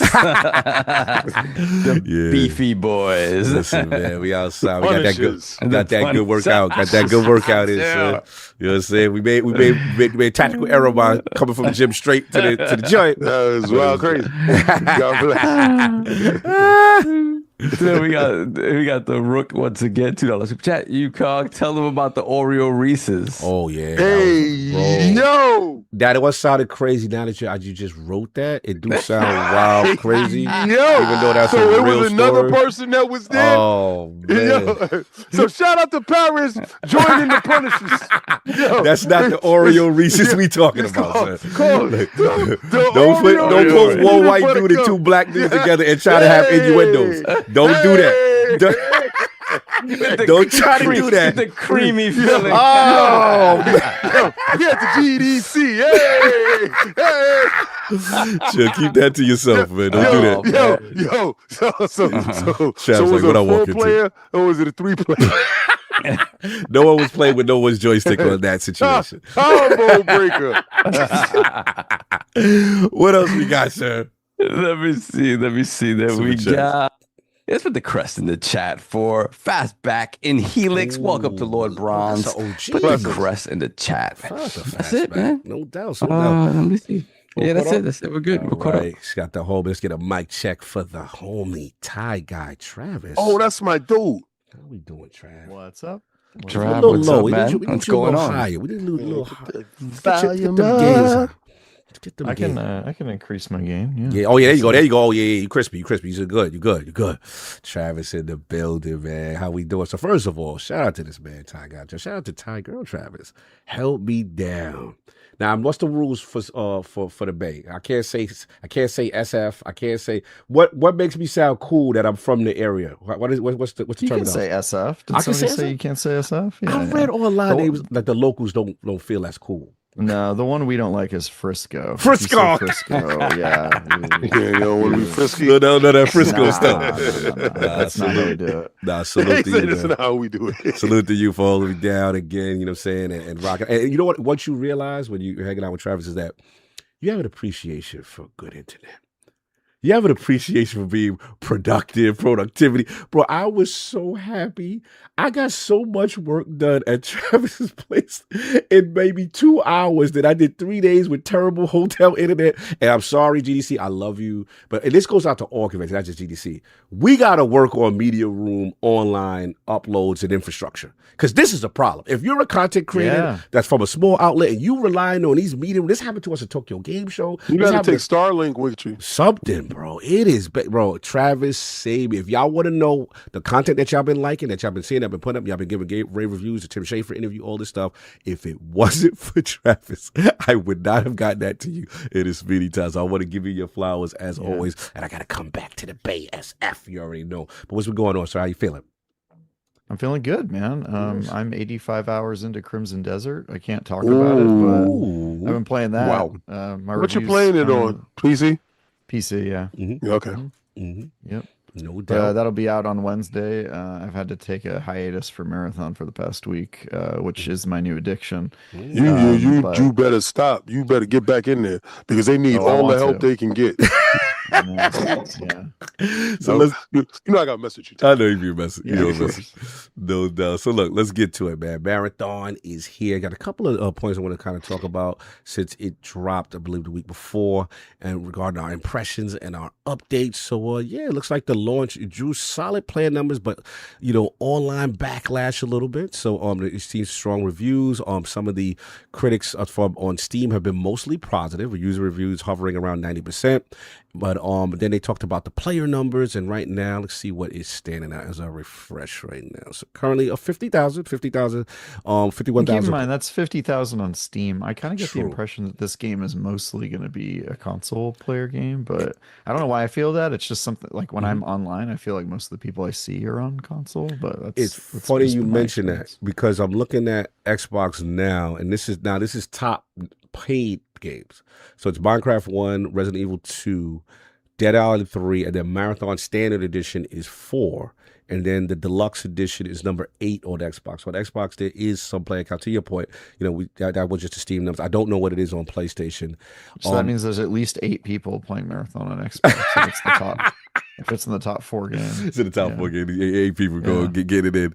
Now, from the Metacritic, as of right now, there's only 6 reviews, I believe, and it is currently Bungie's lowest rated. Well, I think it will pick up after 17 because remember, Bungie asks people to actually buy the game, play the game, but please don't review the game until after the 17th. So looks like it is a 72. The last 3. Can I comment on that? Yes, by the way? please. Oh, guys, so I want Trav with the smoke. So, Trav with the smoke. I've been seeing a lot of comments about this where people are like, "Oh, how dare you guys hold off your reviews until the day that they told you to?" I think they earned it. First of all, this is something lots of developers try to do, and often we just tell them like no. Like when IGN saw that embargo, we were just like, okay. First of all, it was a soft request. It wasn't like, hey, you're not getting this code unless you do this. It was like, hey, we recommend that you don't publish the review because the end game content comes this date. And I talked about it with my editor. We were like, maybe we'll ignore them. And then we played the game and we were like, actually, a lot of the game is just not here yet. And if we could just give a review in progress where we state kind of our impressions based off of the first what's available there now, and then update it and give it a score later, we're happy to do that. It was an editorial decision. Nobody was forced to do this, and it's also pretty common with live service games because live service games don't come out all at once.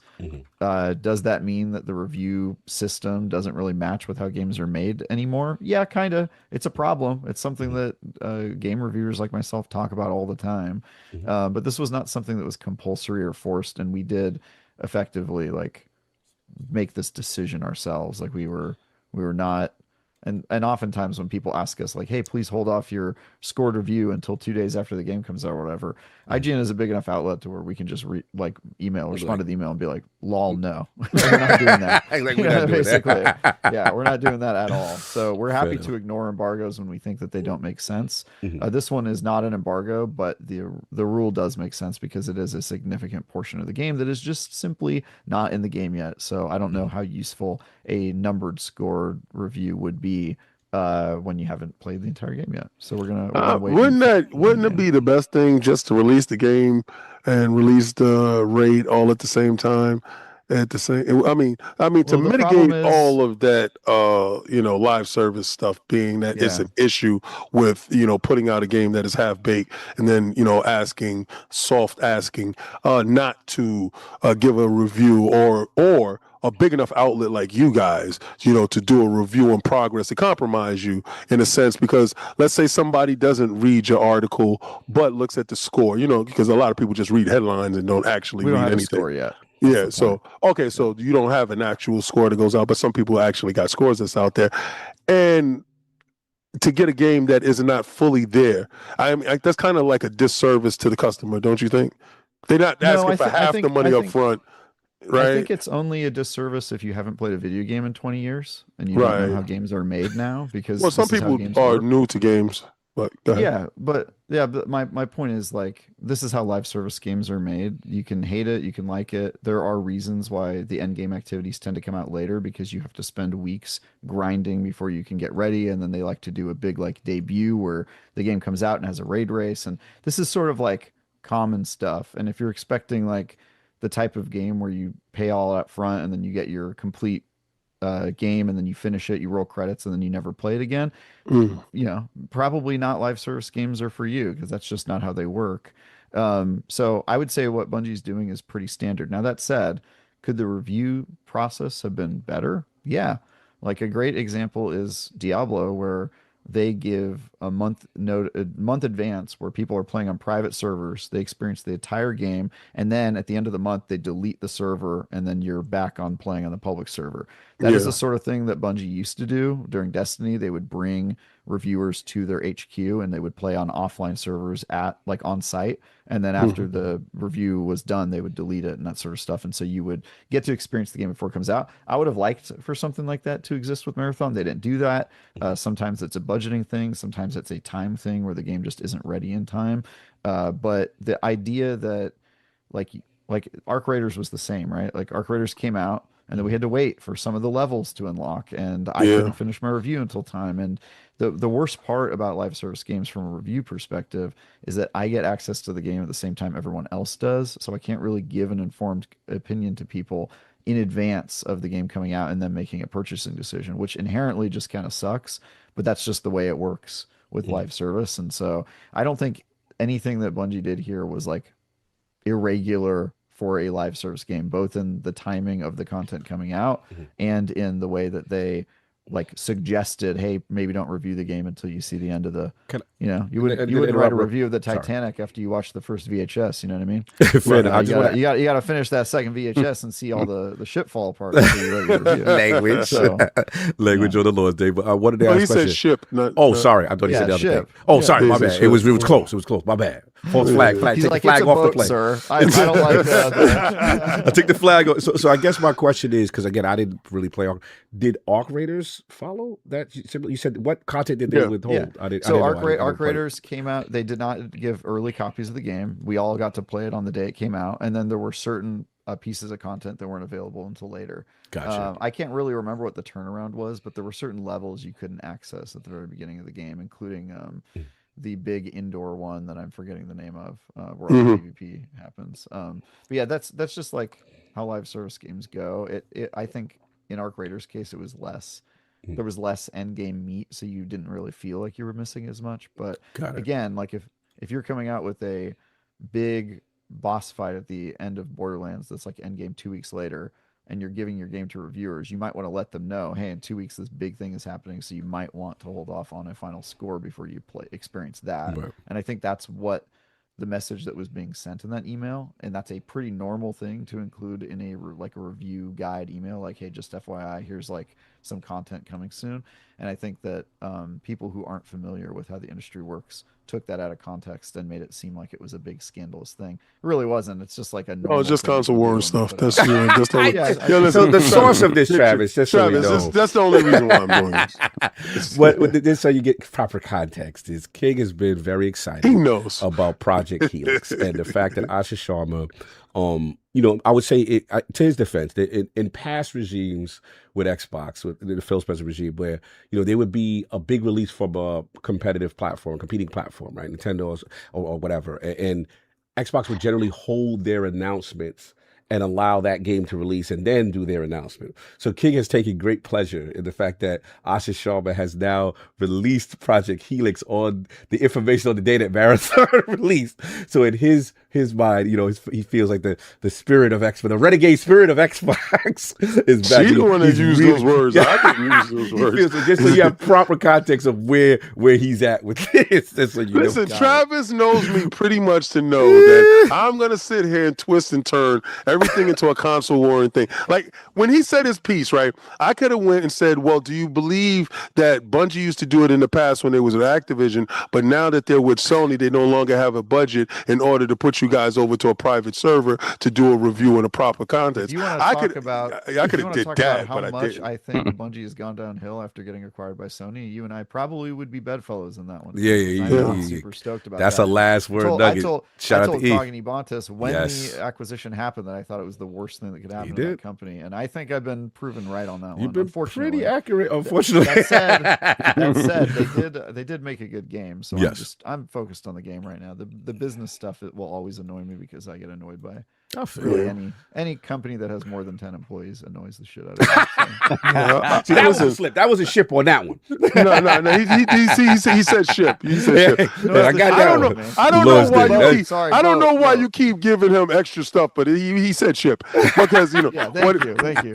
Listen, he agreed with me. The purchase going over to those guys was wrong, so I got to give him ship on that. That was okay. Ship. That's what you get a pass. So two more updates. This is why you're the boat. There you go. I like that. I love him. That was dope. So two more little nitpicks. So then they had an update that they talked about. Obviously, it's in the second week. This week they introduced they made the US ESC enemies a little weaker, and then Bungie outlined what to expect from update 1.05 next week. And so basically, vault space is going to be roomier. You'll be able to stack greater quantities of consumables, ammo, salvage, and grenades. A change has been implemented after some feedback suggested there just wasn't enough space. They also find new vault filters for keys and backpacks when the update drops. On top of this, they're tweaking the audio distance for proximity chat. I'm going to ask you all these guys. They're explaining that they recognize that this was an overcorrection and will pull things back in a way that maintains your ability to hear each other's actions, but not at a distance that feels excessive. And they said they're still aligning on how to ensure the best player experience. For PC hardware buffs, there's going to be they're able to mid-max their settings. They a guide that will help you get the most out of your hardware, specific improvements for high-end PCs. And these are notes. These things shouldn't take a while. So you should get all of this in a single season. And then the last bit of news before I ask Travis his experience of the game is they had the Tau Ceti Cup and March 14th, and it looks like it was a tournament, 6 competition to 6 teams, and compete for the title for the first ever. They had like a cool raid jacket. A little upset this was not for the masses. Shout out to my homeboy Ashton Cross. Shout out to Shroud. I see y'all. I would have liked to compete for a jacket, but just saying, this did go down this weekend. So that is pretty much the boatload of news. I do want to get Travis' impression first because he's got a lot of hours in the game. So first of all, how many hours you got, and what's your overall experience with Marathon so far? Yeah. So I think before the game came out, I probably cumulatively had like 80 hours in the game because I played all the betas and server slams, and I also got to play it at Bungie's headquarters. But my They current flew review you out? progress, they flew me out, yeah, a couple times. Okay. All right. Yeah, Noted. so Noted. Stop yeah, it. Now, come on, I gotta mess. Listen, we're not doing bland shows. All right, we fair don't enough. do that. True. Yeah, All right, true, so true. I I'm don't with get a him. chance to see him all the time, so I gotta hang out with him. All right, you get a chance to go out and hang out with Ty Guy. I don't get a chance to hang out with Ty Guy. I happen to like Ty Guy, so again, I'm having fun with that guest. Good. Sorry, Ty. Yeah, I'm with you. I'm with you, King. I think I'm always pushing Ian Cog to let loose a little bit. Yeah, he always tie a buttoned little, up. you know? They're saying the mic is low again. They're saying your mic is low again. They Oh, want to my hear mic's you. low. Yeah, Sorry. yeah. I really have to make love to the microphone. Yes, you got to get to it. You got to get aboard. Get to it. Sorry.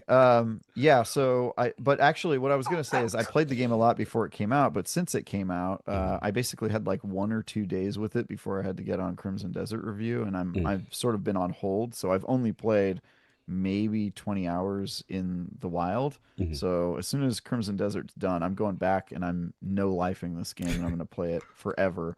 But I have been keeping up with it and talking with friends about it since it came out, and so I'm pretty up to date on it. And also I'm just like pretty familiar with this game, and now that people are seeing different permutations of it because Bungie's making changes, I'm sort of like, oh yeah, I've been there. I remember when the audio was overtuned when I played it in the alpha, and now they're kind of going back. And so I think they've been trying to find the sweet spot with a few different parts of the game, but I think the fundamentals, the stuff that they really, really, really had to nail to make this game feel good, combat, the loot game, that sort of stuff, like they crushed it in those categories. And so this sort of stuff where they're like tuning audio design and tuning how much vault space you can have when you're stacking stacks of ammo, I think all that stuff is like, it's details, right? The important thing is like they got the big stuff that they had to nail. They got it exactly right, I think. So I got my fingers crossed for this game because I'm absolutely adoring my time with it so far. No doubt. Now, again, I want to talk about the things you like. You know, it's kind of we kind of discussed being you, like it's this niche within a niche in a way, right? Because extraction shooter, hardcore sweaty PvP, difficult enemies. But I want to talk about the things you don't like. What are the things so far that you feel really need improvement? Yeah, so I'll talk about the niche stuff first because I know we chatted about that when you were crashing at my house. This is sort of a nested niche game, 3 levels of it. It's a uber sweaty PvP game, which is already going to turn a lot of people off, especially like the Arc Raiders community that are used to like the group hug mentality. Very friendly, yeah. Shout out to DJ. The second Ross, one is he loves that it's it. an extraction shooter. Some people simply do not like extraction shooters, especially if you're somebody who plays like Call of Duty and you just got reintroduced to like battle royales and you're not extraction shooters just might not be for you. They combine like loot and kind of exploration in a way that doesn't fit with everybody's personality. And then the final one is that it's a really weird, creepy sci-fi game with caterpillars crawling on people's faces and a loading screen and stuff like that. And you're just like, oh, this is kind of unsettling. Yes. And creepy sci-fi games typically are probably the way that this game niches itself the most. Like that's going to turn the most people off just because it's so specific. And so I don't know if this game is going to be successful because they've sort of painted themselves into a corner with bright neon paint. But they did make a good game. I just I couldn't tell you if it's going to find an audience because it is sort of a Russian nesting doll of different niches that might not mix together well.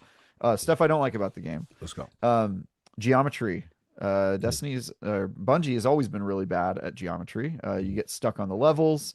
You walk on an uneven surface, and your character like acts like they're scaling a mountain. It doesn't make any sense. And stuff like that. Marathon has the same kinds of problems where you'll like get stuck on stuff, or you'll try to mantle up a wall and your character will just kind of like paw at it and not actually go anywhere. That stuff really bothers me. Your character also feels quite heavy and slow a lot of the time, and you can upgrade that. You can you can increase it so that you have with a the greater faction heat and the heat threshold and stuff. thresholds. Yeah, Faction question. But I do think that there's inherently like earlier versions I played of this game, your heat was so oppressive you could only run like 4 seconds before getting tired out and you had to stop. It was really bad. So I don't want to knock them too bad because they have without question like increased that threshold and it's much better now. But they still have some tweaking to do. I still feel like you feel a little too heavy. You take a little bit too much damage from fall damage. That's another thing you can level up with upgrades. So I haven't really seen what the upper limit is on that, but all I can tell you is that at the base level, you take too much fall damage. It just sucks. It sucks to like step off of a large box and you're just like, wow, that took like a chunk of my health. What the hell? Which is interesting. And then I also really don't like the UI. The UI is quite bad. The fact that was kind of a turn off for me. Yeah, the fact that you can't tell which mod you're looking at until you scroll over it because they all have the exact same logo icon, is nuts to me. And I do not. I remember when I played this at their office in like March of last year, they had the same thing. And at the time, I remember thinking to myself, "Oh, this is placeholder art." No, it was in the game. That was that was it, baby. That was it. And you know what? Maybe a lot of other people thought it was placeholder art too. Didn't bring it up to them, and they probably assumed that you guys were cool with it. Did you bring it up to them and tell them, "Yo"? Yeah, of course. Yeah. Okay. I brought up with everybody I talked to. I was like, "Yeah, the UI is a little crazy," and they were like, "Yeah, we're working on that." And you kind of just you gloss over that stuff because you know you're playing a non-final version of the game. So there's some stuff that you see, and without even asking anyone, you know, like, okay, that's not final. That's just there for now. Like I'm used to looking at builds that look a little janky, and I know what to ignore, right? So that was one of those things. I just sort of ignored it because I was like, oh yeah, this is clearly not ready. And then they put it in the final game, and I was just like, really? How? Who? You know what I mean? Cog, you know Destiny's better, like Bungie's better at this because of Destiny. You can tell exactly what item you're looking at without scrolling over it because they all have a unique like thumbnail. Right. And I'm shocked with this game that they didn't think to do that. It's wild. I have a bigger question for you, Travis. Because you said that we're used to what Bungie used to do. You know the turnover in staff that's been there. Is the majority of the people that you've come in contact with are the same people that were there during the Destiny time? And saying this because a lot of people will like to say that they're no longer the same staff that's there. That's the reason why some of the faux pas and stuff are happening. Can you give a credible assessment that majority of the staff is there and this is like mostly Bungie people? I can tell you that the people that the recognizable names at Bungie are pretty much all working on Marathon. And every time I interact with the Destiny team, it's a bunch of people faces I don't recognize. Oh wow. Yeah, it's like that. That's just people shifted over, right? And it makes sense because Destiny kind of killed their own PvP mode, and Bungie had a lot of PvP brains that were like, okay, well, what do you want us on? And so they moved over to Marathon. It makes sense. But I also think that like the idea that it's no longer Bungie working on it just because it's different developers is sort of a misnomer. Like what makes a studio? Sure, some of that is the people, but I think what's bigger is that the brand and the thing that studio is known for. Because if you're a game developer and you're looking for a job, you go and you work at BioWare if you like choice-based RPGs. And so they cultivate a culture that draws that type of developer. Bungie draws people who like working on big multiplayer shooters. And so I think that there's some like the heads might be changing occasionally, and that's just like a normal part of life and people moving on and growing and going to different studios and that sort of stuff. But they've maintained the culture of like, you come here if you want to work on these sorts of games. And I think that is sort of as important as the actual people that are there. That said, there are a lot of people that I recognize, but also their team lost half of its employees a couple years ago. And like, there's definitely some people I don't see, right? And some of those are leadership positions that, they had some culture stuff that you might have read from Rebecca Valentine's excellent reporting of what's going on at Bungie. And I think some of that was probably for the best, and some of it probably meant that they lost some smart PvP FPS brains. But that's the business. No, fair enough. Okay. And the question I have for you in reference to, obviously talk about the things that definitely need improvement. The question I have for you is in reference to like, what was the moment? Because clearly, from what you're my Destiny brother, you are the PvP sweaty. This is you. That's what I know. You love it. You come from Trials of Osiris when it was Trials of Osiris. You know what I'm saying? When it was real, the stakes are at the highest. So I wanted to say, like, what was the gotcha moment for you that make you go, okay, this is it? And then you got to tell the realm, the Rook story with your man. You got to tell that story. Yeah, I just really like cutthroat environments. And, you like it when you get down and dirty? So I like the grime. Yeah. You like to be in the streets? So as you know, Cog, like I love arena shooters like Halo or whatever, because everybody starts off on the same footing, and it's like, okay, I'm going to be able to outplay you just by like controlling the map and like being a better shooter. There's something like pure to that, but it does sort of remind me of the days where war was a bunch of armies standing in front of each other in a field and all shooting their guns because that was like the honorable way to fight. Extraction shooters are more like modern guerrilla warfare where you're like planting a mine and running away and hiding in the bushes, and like, you know, it's like not the way it should be done. The way it should be. It is not fair warfare. You go put the bushes. Brutal. Yeah, exactly. And so there's something about like an extraction shooter where like they're looting and they don't know you're there, and you sneak up and you just destroy them. They have absolutely no chance to fight back, and it's completely dishonorable. But to them, like, you know, you should have been paying attention. Get good, bro. Exactly. I really like that in a game, and Marathon is that. And so I think the first time it really clicked with me is when I saw a group trying to complete a boss fight. This was in the alpha. I was playing with some developers, and they were trying really hard to get through this shield that kills you if you go through it, and you have to have a certain item, inject yourself, and then you can fight the boss. I think I got to that thing. So Yeah. they had gone through all of these steps to do that, and we were like, cool, we don't have any of that gear, so let's just wait for them to finish it. And then when they come out, let's murder them, right? They're going to be out of ammo. They're going to be out of healing items. And so we just waited for them to come out. As soon as they walked out, Claymore mine, super ability, just absolutely destroyed them. And then we took all the loot that they had worked for like 30 minutes to get and walked out with it with like zero resistance. And we were like, that was a moment for me where I was like, this game is awesome, because in Destiny, you can't wait for a team to complete a raid and then kill them and take the raid. Give me that Vex with the class. Yo, could you imagine? You can do that. That is amazing. So, did somebody steal your Gallahorn? Oh, bro, my but God. Trap, you got to tell them the story of your mans that you did. The dudes you ain't know like that. Yeah, I met some people when I was playing Marathon right after it came out, and they were, you know, they were randoms that I met in a lobby, and we all realized that we were pretty good at the game, so we're like, hey, let's formalize this alliance, let's start rolling together. So they're two guys. I started building bonds with them, and you know when like you put together a heist crew and you think we're all cool, we all got our heads on straight, and then suddenly one guy does something, and you're like, oh.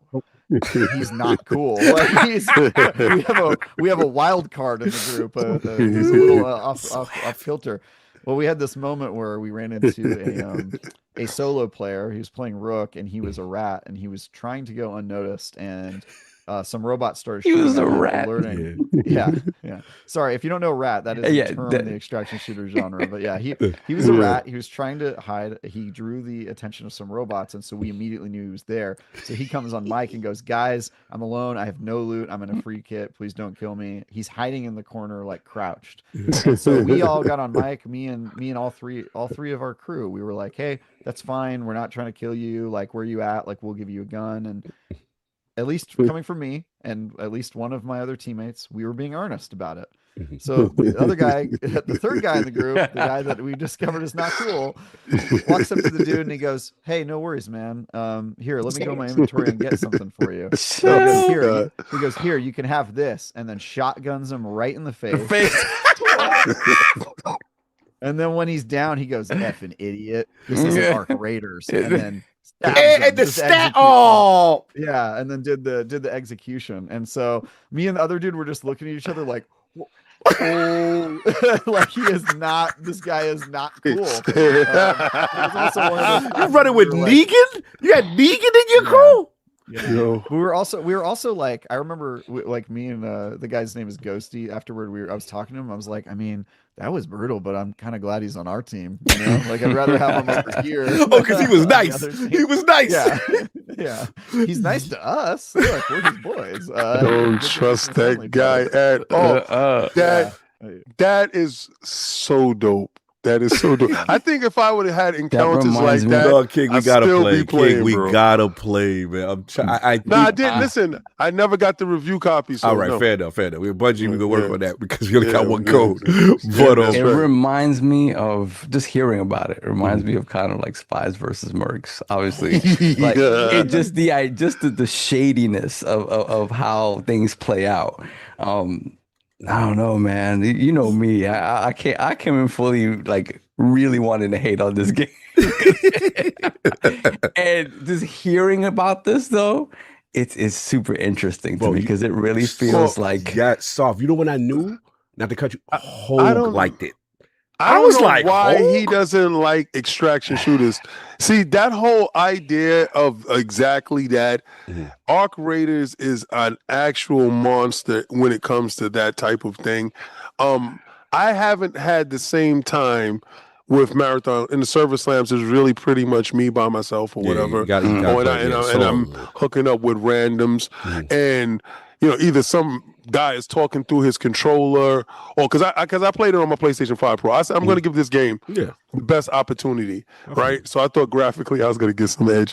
Anyway, but regardless to what, I didn't have that cohesiveness with friends. That what you said is absolutely. I would incredible. definitely that agree. Will make you stick around. See, this is the thing though. I'm looking at it and I feel like Travis mentions, the rat, right, and being the rat type character, and that's the shiesty way I would like to play. Like I go in and I'm there by myself, and I'm like I'm creeping Hogue, around. That's Hogue, right? really? Hogue plays that way. Hogue is a rat. Tell me, you were just on Big Cash. around and he tries to not get caught, and he like scavenge what he can. Like if he sees two teams fighting, he'll wait for one to win, and then the winning team And will then take clean all up, the good yeah. loot, and then he cleans up all of the B tier loot that was left behind in the wake, and then he tries to get out without being noticed. Like So, again- that's the rat style, and he's having a really good time with that because he's just there for like the lore and the vibes, and he's playing solo, right? He's playing solo basically. He's playing solo, or he'll play with like a group and just like stay back. Stay back. Wait, does Hogue ever play Rook, or he's always in? He plays solo. I think he's playing triage. Triage. Oh, okay, gotcha. Yeah. But yeah, he's fully ratting it and having a good time. That's not the way I load up and I immediately run to where I know the spawn points are, right? Because I'm like, I'm gonna immediately get into PvP and start to get some people out of this lobby because there's something that it does way better than Arc Raiders. There's a finite number of teams that spawn into the lobby, and when that's what I like. They ain't joining at minute 15. Like you can have the lobby to yourself for 20 minutes if you are quick about it and clean up the other teams. And then the only thing you have to worry about is Rooks joining, but they're solo players with no gear, so like they're not really too much of a But threat, if they level up factions, you can get some crazy Rooks. Like if they really, I think you just get a shotgun and better like starting gear. But you're by yourself. You're never gonna take down a team of three. So I think you're right that like the experiences that you have define a lot about how you think about the game, but it ultimately is like, how do you feel about extraction shooters? Do you like that competitive, like super absolutely ruthless vibe? Do you like I'm a Dark Zone to start over? Listen, I'm a Dark Zone player from Division. So understand we used to run scores on that. So when Arc Raiders came out, I love the 70s artwork. I love the 70s motif. I love the styling. I love the music. I love everything that had to do with it. Now, when it comes to Marathon has an esoteric type of vibe where it makes you see when everybody's looking at all the cutscenes and they're looking at the butterfly, well, actually it's the moth, and they're looking at the transformations. I'm listening to the lore of the story. I'm listening to that your consciousness is in the machine and they're fabricating your new body. So if anybody knows like Space Odyssey and all that other stuff, I'm looking at your background the whole time. I'm listening to you. So I know why you really like it, because this game calls to your soul. All right. I'm looking at your baby Grogu. My baby Grogu's down there. All right. So I understand from a lore standpoint, it sucked you in from the beginning. You know, though the little cutscenes. I wasn't a fan of the live video that they put up earlier on, but in rewatching it after playing the Server Slam and getting to know many other aspects of it, I understand where they're going with it, and I actually get it. I'm in tune to that part of it. My connection hasn't been the human connection with friends. That's the only thing that I'm missing. But everything else that they're doing, and yeah, the user interface needs to be a little bit fixed up. I get it. I understand the law of the game of why it attracts people. And I can see why. I just need to have that human connection, that team connection in order to do so. What because you doing, I'm what you doing ratting Monday? it. What you doing Monday? You know, I'm here. I'm available. Right, I'm let's do this ratting Monday. it at the same time. And I understand you will never be strong enough to take down a team of 3. So if you're a solo and you're in a situation, it's best to set little traps, or it's best to go unnoticed to get out. So I can understand all of that stuff. I get it. Some people don't like extraction shooters. I actually do, but I've been playing extraction shooters for a long period of time. Nice. No, fair enough. I'll let you finish your statement, then I was going to jump in after trial. No, man. Like I said, you know me. I don't play these games, and it's funny. You know, it's a joke that I like hate on Destiny or whatever. But I honestly, I just don't have the time to invest, right? So I just don't. I'm not going to do it. But I think everything that I've heard around Marathon, it makes me feel like the things that I didn't like about Destiny, with them getting away from PvP and kind of where we made our bones in Halo, they're back to it, right? And so I think my beef with them is like, okay, we know you're really good at this, and you're showing it again how good you are at this, and how you've even evolved from where you were in the Halo days in terms of PvP. Why can't you give me a campaign and a story? Why can't you do what I want Bungie to do? And I'll be in, as opposed to focusing completely on this, right? And it's just like, because again, I think that would make this game more broadly appealing. Where I think, I don't know if you agree with this, Travis.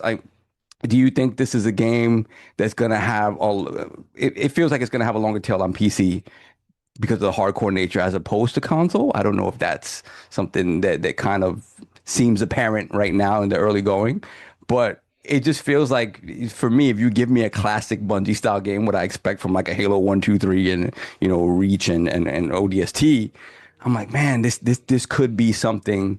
This could be like the broad sort of return to Bungie that I want, as opposed to, you know, Destiny being something I wasn't really into. But yeah, man, I think lately Bungie has been interested in creating new types of games that are different from what they've done in the past. So, you know, they could have kept working on Halo.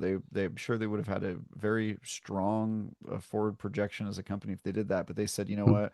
We're going to try this live service shooter, shared world shooter thing that's sort of like inspired by Borderlands, but we're going to take to the next level. And that found its own audience despite all the odds they had against them. This time they said, hey, you know, that extraction shooter genre that nobody likes, that has a tiny abysmal audience because it's so sweaty and weird. We're going to try to make that mainstream with a game called Marathon. And I think so far they at least have succeeded in making a good game. Who knows if it'll be a successful game.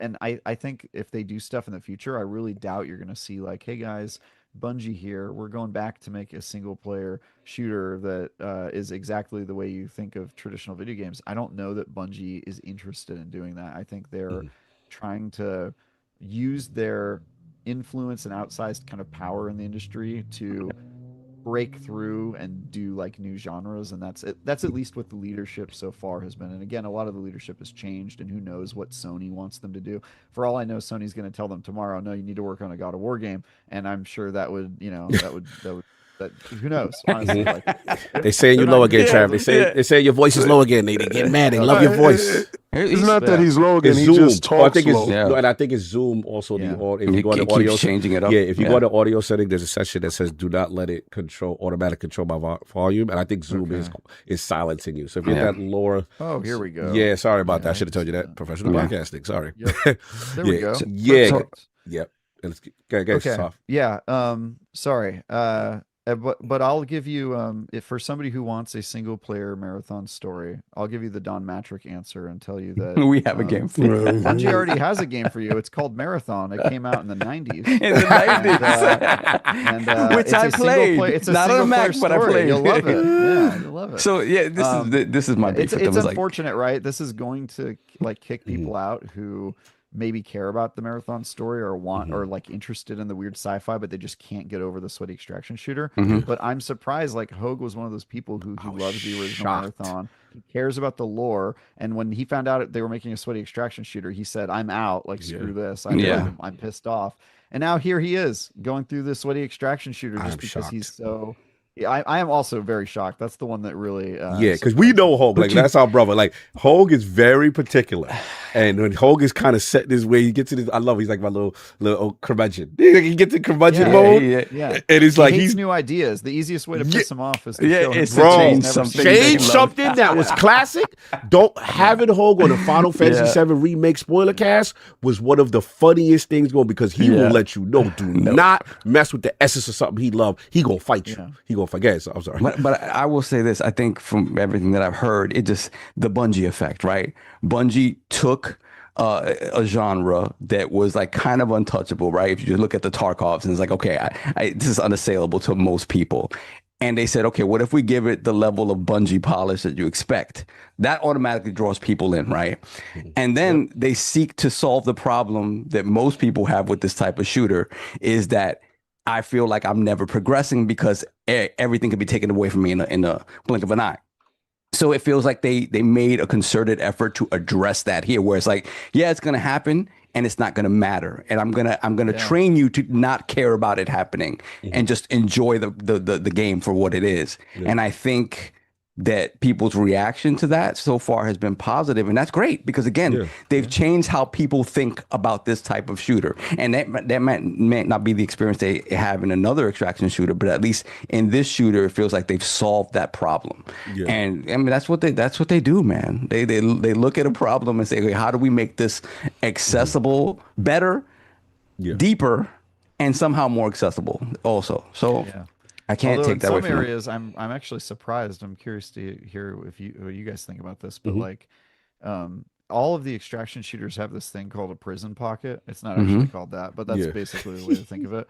Where you basically have a small bag where you can carry items, and even if you die, you get to keep them. Marathon does not have that. Oh, it doesn't have that. And I asked them about you can't stuff it in your bunghole. Pause. You can't boof it. Whoa. It's not a pause. It's just you. That's exactly. There's no boofing in marathon. Nah, no boofing, bro. Yeah, you don't have a boof pack. Yeah, exactly. It's unboofable. No, I mean, which I think is interesting because even the most hardcore games like Escape from Tarkov, they have a little bag that you can put your items in to get at least something out of a run. And when I talked to Bungie about that, I was like, really? You're not going to do that? And they were like, nah, because we're designing the game to where it's not really necessary because of the long-term upgrades that allow you to just like get better starting packages and stuff. And also they stuck by their guns. It was because of the lore. You're in a shell. It doesn't make sense for you to get anything out of there. Lore wise, your consciousness. They were looking at it from like a lore, like we don't want you to just be able to transmat everything like in Destiny. We want it to be like staked, like you're putting it all on the line to get the items out of there. So more power to them. That's certainly something that they stuck by their guns for. I'll jump in. Just my impressions, obviously. Shout out to Bungie, full transparency. Like I said, I got a review code for Marathon, and just to jump on, piggyback off your point, that surprised me too because I don't play extraction shooters, y'all. I just don't. And for me, the loot lost thing just sound very, very intimidating, to be real with you. You know what I'm saying? So as a person who loves Bungie's guns, exotics, legendaries, all that stuff, but I gotta admit, like, in Marathon, surprisingly, the loot lost is not as oppressive to me because a part of me is just like, okay, I'm coming in. First of all, it's depending on who I'm with or if I'm dolo. If I got, greens, gold, or like really, purples and good guns, I may take one. You know what I'm saying? And I'm like, all right, I'm going to take one. I'm going to spec out. I only get iced out if I'm running with like a team like Travis would run with. You know what I'm saying? Like, you're like, okay, these guys are good. I feel good. Let me go with my best gear, go with my heavier shields, my cores, my augments, and all that stuff. But the thing about it off top, again, this is again from Server Slam to now. Again, this is pristine gunplay. This is top of the line shooting. This is the movement, the feel. It's like Blade Runner sci-fi. It's just everything that I like from an aesthetic standpoint. I know King loves Arc Raiders from the 70s vibe. That doesn't click with me, only because it's like, okay, I'm not hyped for the dusty poncho, and you know what I'm saying? I like the ammo. I like that. You don't like thick mustaches? Nah, I'm not with the chicken. I'm just not with the Ron Jeremy mustache. Yeah, I'm not with that. So for me, you put sci-fi, you put the running shells, and then it's like it speaks to my Destiny sensibilities with the classes, right? You got the thief now. And Travis telling me the thief because it wasn't in the Service Lab, where like it has that drone. It can look at who got the loot and then knock loot out of people's pockets and put it on the floor, and you can be evil with this thing. So I think that's hilarious. The Vandal and the what you call the grappling hook and all this stuff. First of all, the aesthetic, the atmosphere, the art style, the music is a bop. It's a bop, y'all. The little tones, you know what I'm saying? And then for me, I still give Arc Raiders superior sound. I think Arc Raiders, what they've done at Embark is just masterclass. What I do like, though, is the improvement Marathon did, because when you're in a room and you hear that robocop clank of the AI, the USC soldiers outside, you're like, all right, they out there. When you hear human runners in the proximity, it's tension. That's that fight or flight. You like, okay, you got a decision. What we gonna do? And then I get anxiety when I start getting and finding good loot. I'm the dude trying like, yo, all right, I'm good. Let's get up out of here. I don't want to stay no more. Like, they're like, no, let's go. Let's do this quest together. I got good loot at that moment. I will betray a little bit and exfil out. Like, I am not trying, especially if I got a good run. Because my thing is, stop being greedy. Dudes will see supply drops, guarded X-File, or they see other beef in the distance, like, yo, we could get him. I'm like, nah, fam, let's get up out of here. So you can exfil out at any time? Yes, the beauty of the thing, I should say, 20 minutes. After 20 minutes. So after 20 minutes, and correct me if I'm wrong, Trav, the exfils are randomized, the first two, like, I feel like the locations of after that 20 minutes, and then it pops up on the map, and they're like, okay, now you know where to go. Then and then they're finite, but a lot of people don't know this, but you can actually wait until all the exfils are gone. Yes. And it gives you an additional couple minutes, and it gives you one final exfil, and every team on the map that's still there has to go to that place and try to extract. It's pretty fun. It's pretty fun. I love staying till a final to the exfil. very because then there's one joint, that one light go up, it's up. Yeah. So you got that. Again, I think we both play the same class. I'm recon. I like to know where people are. So my thing is, it's a super move. You press it. It pings everyone in a great facility. Okay, they're there. This person there. And I think they get notified, though, if they're pinged, right? I would assume. If they're a recon. If they're a recon. If they're not a recon, I know that they're in the vicinity. So my move is, okay, we getting ready to extract. Boom. Hit that joint, here where everybody at. And then we start posting up. And then I'll do my wait for the last little 5 seconds and try to dip in there.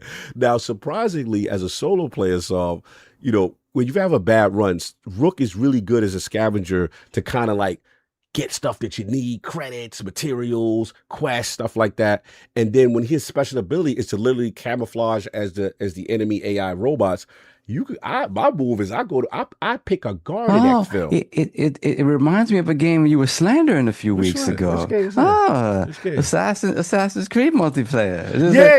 Sounds like that. It's funny, but it's slandering Assassin's Creed multiplayer. Yes, he was. I mean, he was. It's funny when it's the gunplay you like. Don't worry about it. That's crazy. Yeah, I wasn't a fan. It's funny when it's the game you like and the gunplay you like, how your opinions change. But shout out to that Rook. If you guys have played Escape from Tarkov, it is basically the scav run, right? Where the zombies don't attack you. It's kind of the same thing, but they actually, again, that's another area where they make it slightly harder because Rook can get attacked by the other enemies. Just your main ability is that you don't. Yeah. And you basically camouflage, you act as one of them, and then my move is I'll let people fight. I'll look for guarded exfils by commander boss UEC robots, and I'll just put on my camouflage. I'll hit the exfil, wait for them to come out. When it's 5 seconds to extract, hit my camo, and just casually walk into and extract with no problem because I'm one of them. So I'm like, yep, I'm a rook. There it is. So I love that joint. I love the crouch with, again, bringing the heat down. The TTK is fine for me because I feel it allows for 1v3 moments. You know what I'm saying? If you're nice and you got the drop, you good. So yeah, you can get jumped, no question. You know what I'm saying? You want to know. But the cool thing also, if I do play a team as a recon, and me and Travis talked about it, what I love is I'm like, yo, if we drop somebody, let me finish them because pause. What happens is you put the and then it'll ping where the rest of their teammates is at. So I believe Rainbow Six Siege had a character that did a similar move like this, and I love that ability. So look, you know, it's still not for everybody. It's the niche of the niche of the niche. I still hate the goddamn UI. I still hate moving. Oh, pro tip. Please use the inspect on your weapons so then you can know what attachments go where. Because you have 1,000 attachments, you don't know what goes to what, you know, that kind of thing. That kind of sucks. I would say what else? Yeah, still that. And just like, I would like them to still. Onboarding. Also terrible. It's horrible. That's why a lot of people have fallen off. If you've been hearing from people who said they played like an hour or two, it's probably because their onboarding is absolutely terrible. I just found out today that the rarity of a weapon is due to its the attachments. I mean, I saw weapons go up in rarity when you attached a new attachment to them, but I had it explained to me today that weapons do not have a colorway. They're all white. Always. Yes, always. And the only reason that they change is because of the attachments. Yep, I found out. I had no idea. Never explained to me. So you know what the thing I didn't know? Like when you get faction quests and it'd be like, go to this location, go like get this rare material that's only in these labs or this that. I didn't know that when you in the UI you can, unless a control, I think it's console, it's right analog stick to track. You just have to track that. But to be fair, I had the dev tell me that when I was in the alpha. So like I knew some tips from them. Yeah. Like if you don't have a developer over your shoulder, like whispering all the secrets to the Silmarillion to you, you're never gonna know that stuff. And so their onboarding is bad in pretty much every game they've ever made. Terrible. So it's unfortunate. Then the final thing I'll say is like, even with all its flaws, even with all its warts, even with its bad onboarding, I'm addicted. It has its hooks for me. So we'll see what's going on. We'll see what this final thing, Travis, that we're going on before we wrap up. As far as the end game thing, did this marathon ship thing happen? Cryo Archives. Did it go down yet? And I know they unlocked another map. So they've unlocked. So they had unlocked the third map, Outpost, which was the only map that they've put out so far that wasn't in the previous like alpha beta server slam stuff. And it is a much I would say it's less sweaty PvP wise because it's not as like open, like you can just get shot from everywhere like in the Dire Marsh. Yeah. But it is very deadly. Just being outside, the sky burns and lights you on fire, which is crazy. And then there's also a vault that you can rob, which is sick. And then basically what we're doing is we're working our way toward the location of the original game, the UESC Marathon. Which we're going to be going there to the Cryo Archives, and I will not be spoiling any spoilers from the original game Marathon, but if you know what happened there, it involves some aliens, it involves an AI that's maybe not the coolest dude. Rampant AI. And their forte. Maybe also was leaked that Ben Starr's doing the voice acting. Shout out to Ben Starr. Yes, sir. There's going to be some crazy stuff I can only begin to imagine, and hopefully I will have some time to get back into the game and properly looted to go and take part in that activity. No doubt. Appreciate it. We'll see what happens. Again, I know player counts is interesting. My only concern is even if it is good, to King's point, might not survive. And might not survive based on Sony's expectation. And I think that is a fair or just look, some studios I found they have the temperament for this sort of game, right? Like you can be a No Man's Sky where you're like, look, I know that my game is just gonna be bad for a year and that's fine. We'll keep at it and make it a great game. Or you can be like Knockout City, where they had a good game, but they didn't have really too big of an audience and then just gave up on it really quickly. And it's hard to tell which companies are which. I can't say Bungie has a good track record of sticking with their game, but they have a new corporate owner now. They have different opinions, and who knows if they'll be allowed to have the free reign. I mean, they've been super responsive that I've ever seen in Bungie as far as hey, we heard you, but actually did something literally the next day to fix it. Like, that's what I knew. I was like, oh, it's different. Because before how it would be, we heard you, and then year 2, you may get a patch in a certain direction. You know what I'm saying? That's how it go. But get it. Oh, Trav, I'm sorry. You can hear me? Yeah, no, that's basically it. Like I'm enjoying my time with the game. The end game is coming. I think it's going to be. They said the second half of March, so my guess is based on Bungie's history, it's probably going to be Friday morning COD, like they like to do for raids. That's my guess. So I'm guessing it'll be Friday morning. Hopefully, I'll have all weekend to try the end game content, and then I'll finish off the full scored version of the review once I've played it all. Yeah, that's my plan with this one. But I'm really enjoying myself so far, and I have no idea if this game will be successful, but I can tell you they made a damn good game. And so hopefully it finds an audience. King up on Monday. We gonna get. I don't like him by himself like that. We got it. Yeah. Honestly, bad friending. You don't let a friend get into solo queues. You know it's crazy. I forgot what game it was, but TieGuy reached out to me immediately when the game went up and we was playing. I forgot exactly what game it was. That's why I hold him in such high regard. Because he saw me playing by myself. Well, I don't know what game it was. I totally forget to this day. I'm blanking out on the game. But he was like, yo, let's go. But let's do it. And I forgot what it was. And I was like, wow. And it was just a real cool thing because he understands that crucial moment in which you're starting to play a game and it's a multiplayer game. Having people walk with you through whatever the process is, the success rate on that game succeeding based upon your ties is higher than you going into a situation solo and having an experience that maybe is not as favorable. And because we're all learning the game at the same time. Learning with friends is the best thing in the world. Learning raid mechanics with friends are the best thing in the world.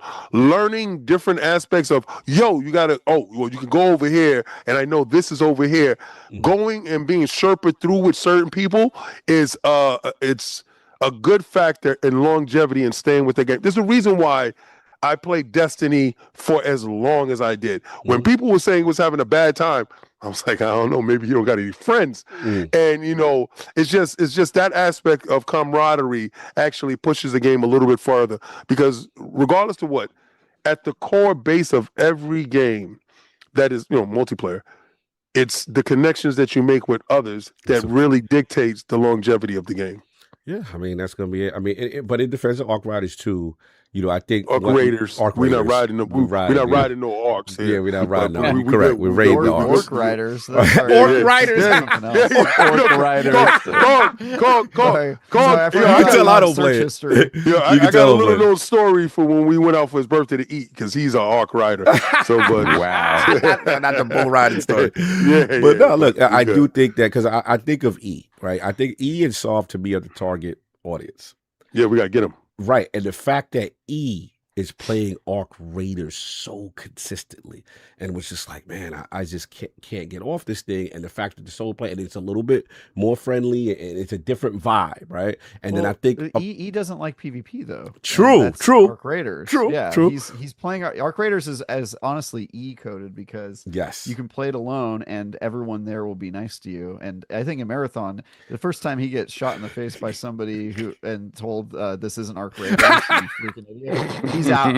For all I know, that was E. For all I know, that was probably stopped him. That was E. That might have been E, actually. Now that I think about it, oh man, similar. They murdered the homie. So but there's a part of me trying. I know you're gonna hate this before we wrap. What are your biggest frustrations? We did last word consistently. One of your biggest frustrations, the funnest episodes was Trials of Osiris casualization, and them giving out participation trophies, and them appeasing the solves of the world. You know what I mean? There's a part of me that's like, what's the middle ground that we could get solved? Maybe the PvE appeasing the solves of the world for what? We need to get you in. So it's what do they got to do? I like the shice. See, I don't like. Oh, you do.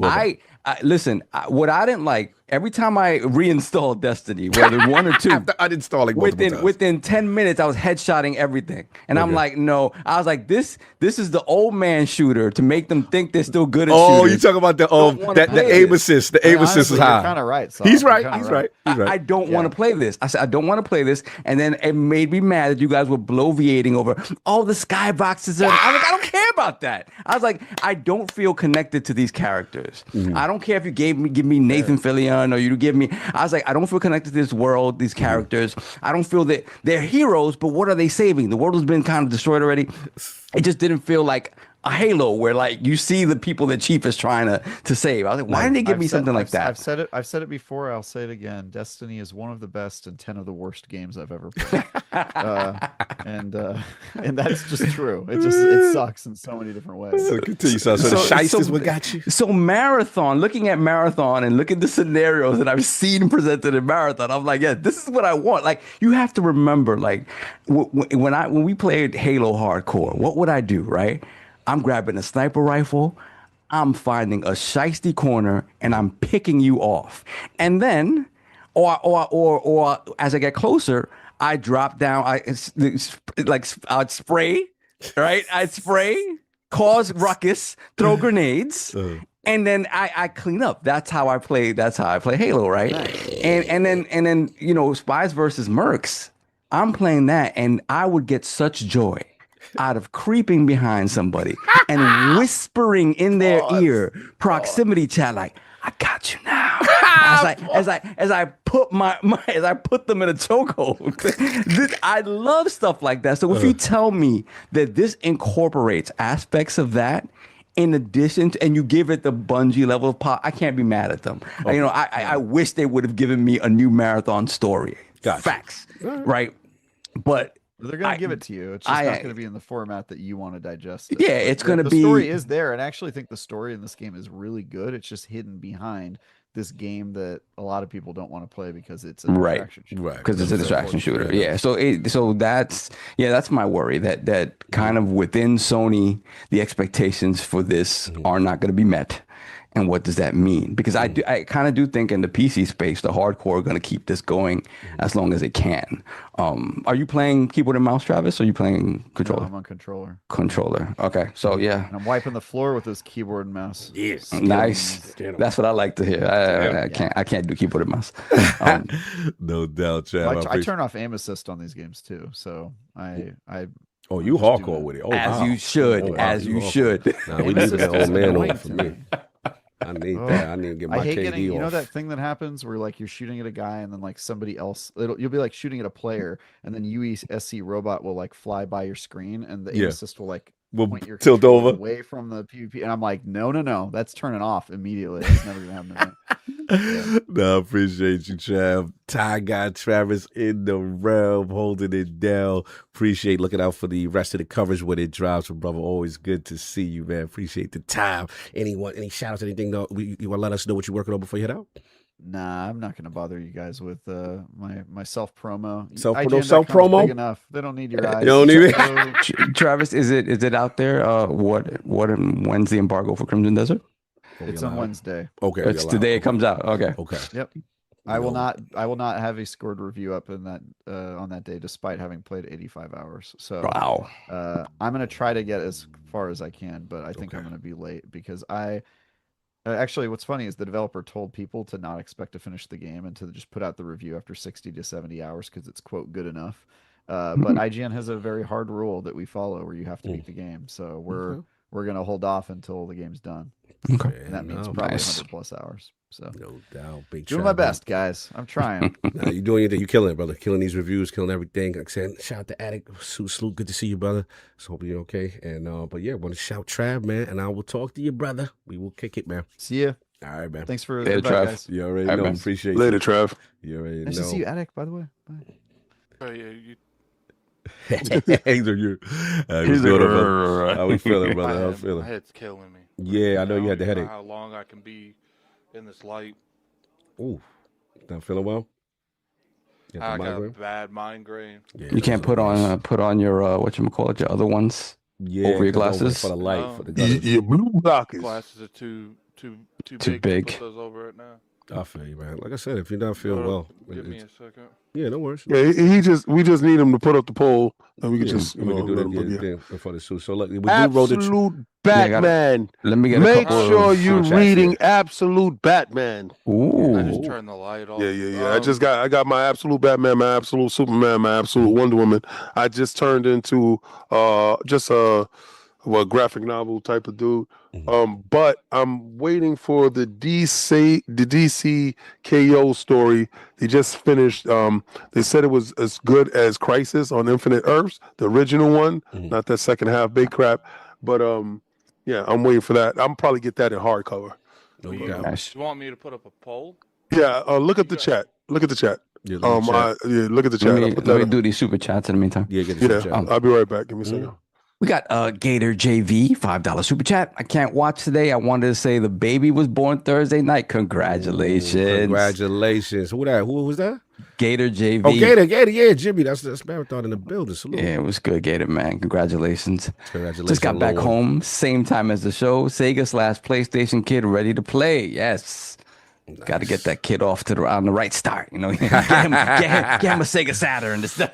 Yes, get him right early. Then we got Stitch, $5 super chat. Marathon is not designed for the casual player. PC players will keep this game going for a while, but it will not last long in consoles, especially on PlayStation. We gotta see. We'll see, man. That would be sad, But we've seen it time and again where good games still don't make it. So we've seen things die for less. And then we have Bounty, member for 55 months, Lord Bronze. Enough respect to ILP and all the gaming channels with foot on the ground instead of sitting at home talking about things. Damn no. Bounty outside. What? Let's go. Then we have the official Clizzle of $425 super chat. Any suggestions for top fight sticks for Xbox and also controllers specifically for fighters? Thanks for the content. Hashtag no PS6. Hashtag Xbox is back. I mean, for the controller part, for fighters, I swear by the Razer Wolverine V3. That's the one that Attic and actually King actually reviewed as well. And I love it because for me, my major issue, my only flaw with the Xbox controller, because I love the offset for first person. I think it's superior, but I don't like the D-pad. So for D-pad for fighters, and I've gone through numerous joysticks for that. So for me, on a controller level, I highly recommend the Razer Wolverine V3. Clicky, responsive, get your diagonals out. That's my jam. Now, as far as the flight sticks for Xbox, you gotta have to holler at King and solve for that. I mean, I don't do the fight stick thing. But yeah, I'm not a fight stick guy. It's funny. I'm not even talking about modern controllers. I would say for 3D fighters, get yourself a converter and use a PS4 controller. and for 2D fighters, get yourself a modernized retro bit USB Sega Saturn controller. You won't be mad at me. Facts. For 2D fighters, class job 2D. Oh wow, what? Yeah. No. Salute. What is these options? You gotta speak to King and what nonsense he got going on, and I gotta read the Patreon because before we set it up, because the Patreon ties in. Then we have Gaz, the Septic Sauce. £5 super chat. Mad love the Cog was amazing. Finally meeting my bro. Cog has more muscle in his lats than my whole bloodline. Yo, let me tell you, man. Gaz is a real one. Like it's so funny finally meeting him after all these years of just talking with each other and potting with each other. And yo, super cool dude, hilarious in person, but a real one, and that's what I respect about him. Got to hang out with multiple times. Shout out to when we made we debuted Eggman that night. Remember Eggman? Shout out to my man Mike Shaw. They got you good, bro. They got because he got the robotic the mustache. So and he got the bald head. So it really, bro. Then he was. I love him because he went with it. Then he made like the AI image of him with the suit with the Eggman in it. Bro, it's crazy. Like it's going viral. Salute to him. Shout out to the whole Insider Gaming. John, the whole crew. You know what I'm saying? Jan, all of them, man. And of course, the Shadow Broker. Tom Henderson, you already know in the building. The man never show his face. He more ninja than me. You know what I'm saying? But we had fun, man. Salute to them and everybody that pulled up. And Skaz, you like that snails game after party, huh? What stays in GDC happens in GDC, stays in GDC. I ain't gonna get that man in trouble, but he had me laughing. So he's like, Cog, you should have brought me here. So what? He was like, Cog, you should have brought me here, man, for Shout the Gas, man. But I saw the picture of Tom Henderson. It's out there in the streets. Don't put that out there. He don't like that. What people don't know is a picture of him has leaked. So all right. Has leaked. Yeah, a picture of him has leaked, but they don't know it's him. Okay, good. We keep it like that. Keep the shadow broker where it's at. You know what I'm saying? And we're going to do what we got to do. But He's yes, outside. mad love, guys. A message on what these choices are. No doubt. Well, you already know mine is the baby oil suit. Wow. Anyway, speaking of that shot, shout out to Paris in the chat. Gaz is saying, but a good dude. Yo, Phil Paris, I ain't gonna front. Like hanging out that last night with y'all was super dope. You know, we had some real talk amongst creatives, and it was the third one? super dope. Salute to you. He said, I know who Tom is. Salute. You know what I'm saying? I see, you know, we know who the shadow broker is, but he keeping that low right now. That you know? called? Oh, y'all doing y'all business. So look, while they doing that, solve the super chats because I got one thing. I got to read the Patreon. We caught up on super chats. All right, so now Road to Germany is back. I know they planning and scheming on me right now, but I got to read Attic act like he didn't know what was inside the chat, so I just had to re-put all the suits back inside the chat. I already picked my suit. Okay. I think Sav picked his suit. I don't know if. All right. Well, before y'all do that, I got to read the Cog. Right. Before y'all got to do that, I got to read the Patreon though. It's tied to what's going on. Some stupid dip down something. Yes. And then hold on. No, we got to read that. We got to read it. So because it's some before you do that, dip down. Dave Reezy. It's some stupid dip down stuff about me. You know, while y'all take care of this week, we go get proud for next week. It's the first one. It's the first one, Attic. That's the one that I want. Y'all messy. The problem with the bottom one is that you got to be standing up really to see it. Like it's y'all messy. Before y'all get into the festivities, can you read that last super chat and then we will do all. We got another super chat. Hold on. We got a Dave Reezy $5 super chat. Only Lord Beefy can pull off wearing a Teletubby suit. Let me get the Teletubby suit in there. Tinky Winky to be specific. Hashtag beefs are you in full effect. Wow. No. So while they are scheming on me, and we will get to that because it's my week for whatever suit they gonna pick. Damn, gave it 14. Shout out to Shout out, Forte, $5 chat. Just because I love my family, not just gaming family, but my family. That's how much y'all mean to me. Let's run it up on these bums in 2026. Blessings, Forte. Love you, brother. Love you. Hope you're okay. Hope you're doing okay. So the Patreon now is ready for Road to Germany. I put that in there. I put that in the Attic. Dip down games and anime. Okay, I'm just going with that too. All right, so before we start, he said, so first off, big shout out to Cog for linking up with me and creating this very official Road to Germany list. We all know how badly King wants to make sure this trip happens. Talking about where's Dip down at so I can ban him from this channel too. He said, let's get it. Badly he wants to make this happen. We all know how badly King wants to make this happen. So we took it upon ourselves to create a list for him. $50. King puts on that glizzy. Let's hit this goal again, y'all. For $100, shirtless King. For extra $50, and he gets oiled up. For $150, Cog slaps King with that glizzy pack. We heard this. No, actually, we heard this already. All right, this is not. I know. You did this before. No, I didn't. No, I did not. No, I did not. No, we read this. This is new for you. This is new for you. I didn't do any of this. I did not do this. I did not read this. You don't remember me saying this. Okay. You don't remember me saying you're not smacking me with anything. You don't remember that? No. We did this already. No, we did not do this already. We did not do money. He's added. This is not old. He literally just put it in yesterday. yesterday. What you talking about? You and this guy are doing extra old stuff. But go ahead. Shirt, like I said, as he interrupted, $100 shirtless king, and he gets oiled up. $50 we get extra oiled up. 150. Why is it only king? Extra Why is it oil. only, extra why is oil it only king? And we got to figure out why. Because you're next Why? week. Because you're next week. So 150. Cog slaps king with Yo, that Wiz glizzy dip tap. down there. I'm getting him out of here. $200. I'm getting him King out of here. spreads. He gotta go. King spreads mayo all over the top of his head. Wow. And I then gotta You know, report this. you know how they love that mayo on them that sauce glizzies on the in glizzy on the Germany. top. Yeah, so they like it's a special thing over there. Mayo and what I'm fries. saying? Mayo and fries. Then $4. King claps his feet on screen for all you feet dudes out there. And then the last one is $1,000. King gets a below average size glizzy emoji tattoo. He said, now these are collective amounts. So let's work together, Realm. Once again, big thanks to Kai. Couldn't have done it without you. All right, so we got it all out. It's out there. So these are some of the goals we can hit for next week. You know what I'm saying? When we get, wild up, you know what I'm saying, for King with his schnitzel. I'm not next week, so sorry. Yeah, you schnitzel.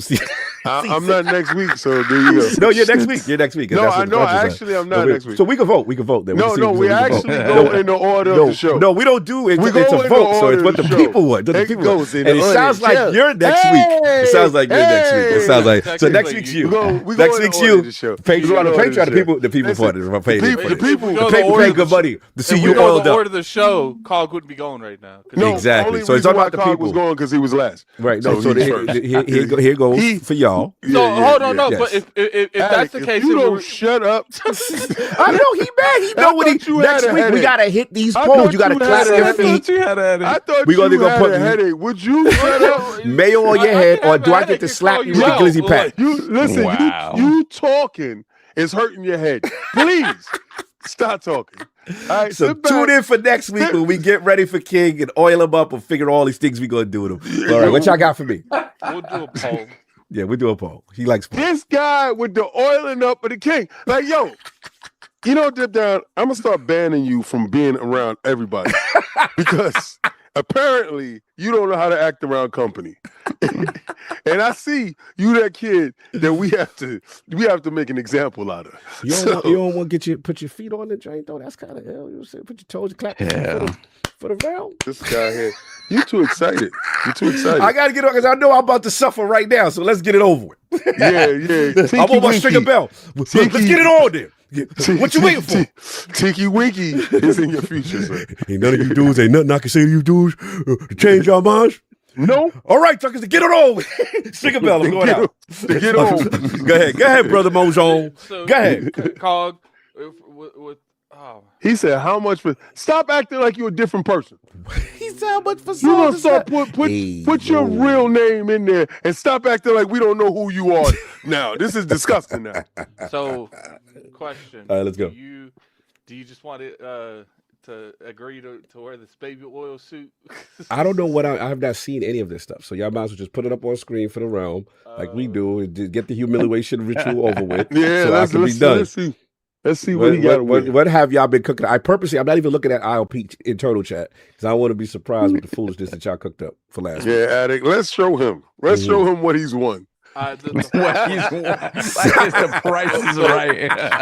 The fourth A new one, car! You're gonna have to send me a link to it because I don't have a link to that fourth one.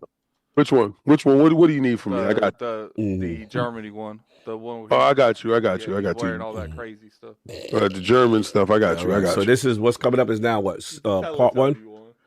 Yeah. All right, don't spoil it. I want to know what it is. Hey yo. He said, "Yo, don't spoil it." Oh no. Chill. What's with that spot in the middle though? Like, what's that? What's that spot? Like, I don't like that. That's a TV. That's a It first TV. me looks straight goofball. Like, this is goofball behavior. I do not like this. But it's you funny. You gotta do the hand up thing too. Oh man, this is straight goofball. Where's the spirit of Germany in this? Lucky for you, this ain't winning even close. Oh, so this ain't even winning. All right, so that was choice one. Tinky Winky. Teletubby Cog. That was Tinky Winky. The crowd called for that. Yeah, they said Attic. I You put quiet. the new one in the chat. Mm-hmm. So that was choice one. Teletubby. All right, now what's Right, choice Yeah, he two? said, he said it's a touch screen. You should love it. that one currently has 23%. So you could potentially Your voice is low. You're not up on the mic or something. You could Put that mic close to your mouth. Yeah, because when it's your turn, you know what I do. Not win that one. That's Okay. fine. Here is the one that's currently in 9%. So you're probably not going to dress up as this. Oh, but, so what's the yeah, next? we still gonna show you. What I miss out on? I actually think you might like this one. You might like this. He said Compared to the other this ones. is just style. This is my style. This is just style. All right, what's this road to Germany? What's the suffering? Let's see. Hey, yo, you know it is funny though. The German Bavarian October. The socks. The socks is wild, son. The hard bottom, son. With the hard bottom. The hard bottom look You know crazy. what? You know what, King? I feel like it would be funny if Cog had to dress up and drink one night in Germany. Yo, this is wild. That's great. Let's get to what he got wear first. So that's number 2. All right, your volume is low. They say, Addict. They really mad at your volume. Okay, so that's number 2. All right. I could have did a little German, you know what I'm saying? A little Oktoberfest with that, you know what I'm saying? He said put King in a Mothra suit. Hey, yo, I'm going to kick you straight in the nuts. Yeah, that's the next week, y'all. Get your votes in. We're going to be cooking it up.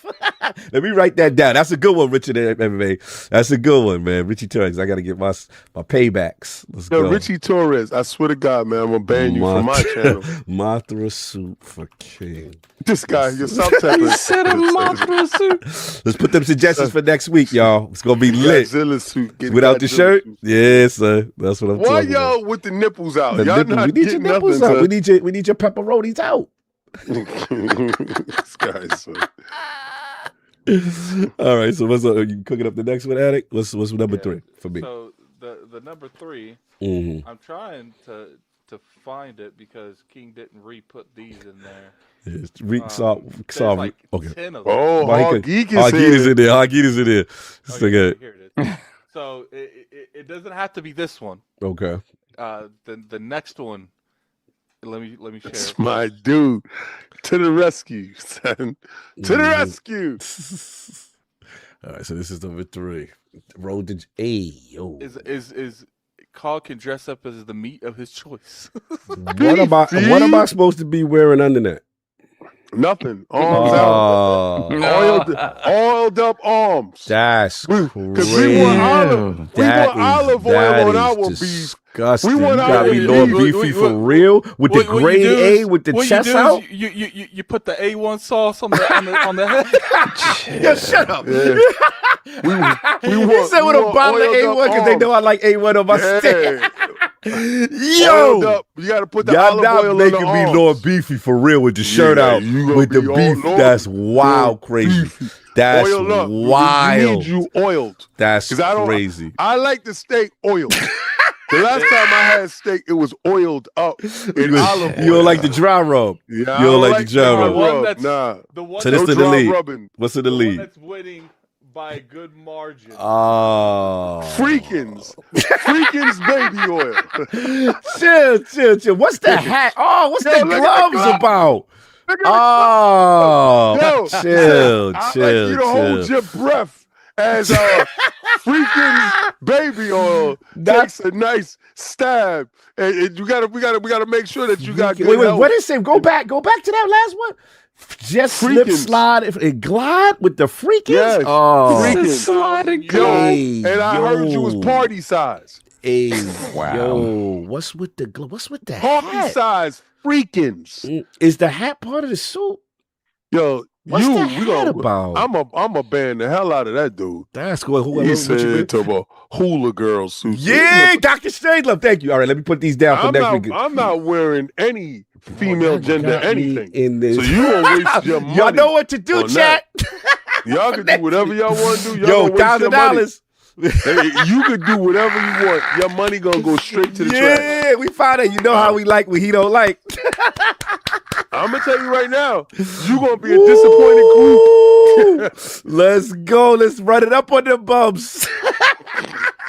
Let's run it up. Let's go. I like this, y'all. I like that.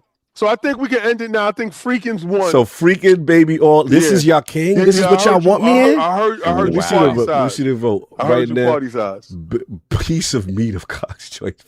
Second place was Teletubbies, the 23%. The goal is going to be 20 super chats, but if we equal that amount, okay, $10 each. So 20 super chats. Unfortunately, when we get these $50 ones, they got to be higher because it's. So how this? But this still is in contention, right? It's still going on throughout the show. No, it's over. It's not. It's over. But the poll says it's still going. It's 160 votes. So we're about to close it. We got to see where it goes. I see Teletubbies on the rise. Teletubbies is on the rise. It's over. You ended the poll. You were How dare you? How dare you? He was like, it's still going. No, it's Yo, you freaking. It's freaking. Stop the count. You stop the count on me. Freakins won. So all right. Yo, all right. Freakins. Y'all know if we doing this. Sure, listen, I want the glove. Hey, I just want to be very clear. I ain't been popping off. Okay, I've been very reserved. Stop the vote on me, Attic. You stopped the vote. You ain't let it go through the whole show. Yeah, you won't get a whole show. This is wait till it's your turn.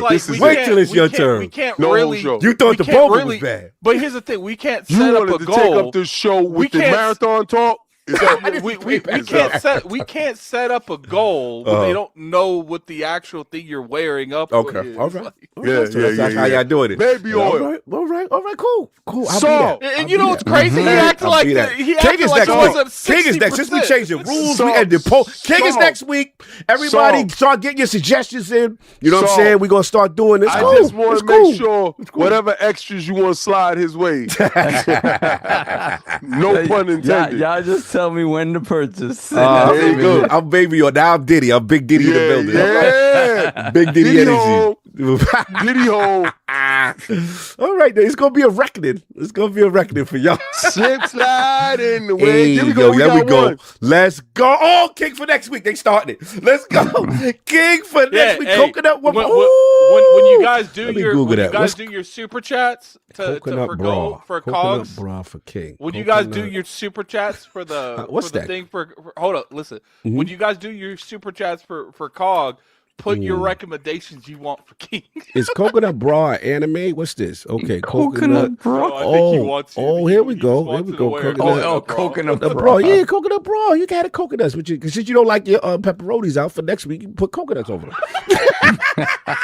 We gonna put coconuts. Yeah, coconuts is on the list. Coconut bras. You know, he ain't dressed up as well. He just putting it over his outfit. There we go. I love y'all. Let's go. This is what I'm talking about. Next week is on. Y'all got me as Diddy. Okay. Mothra suit, coconut bra, King. King freak off. King is gone.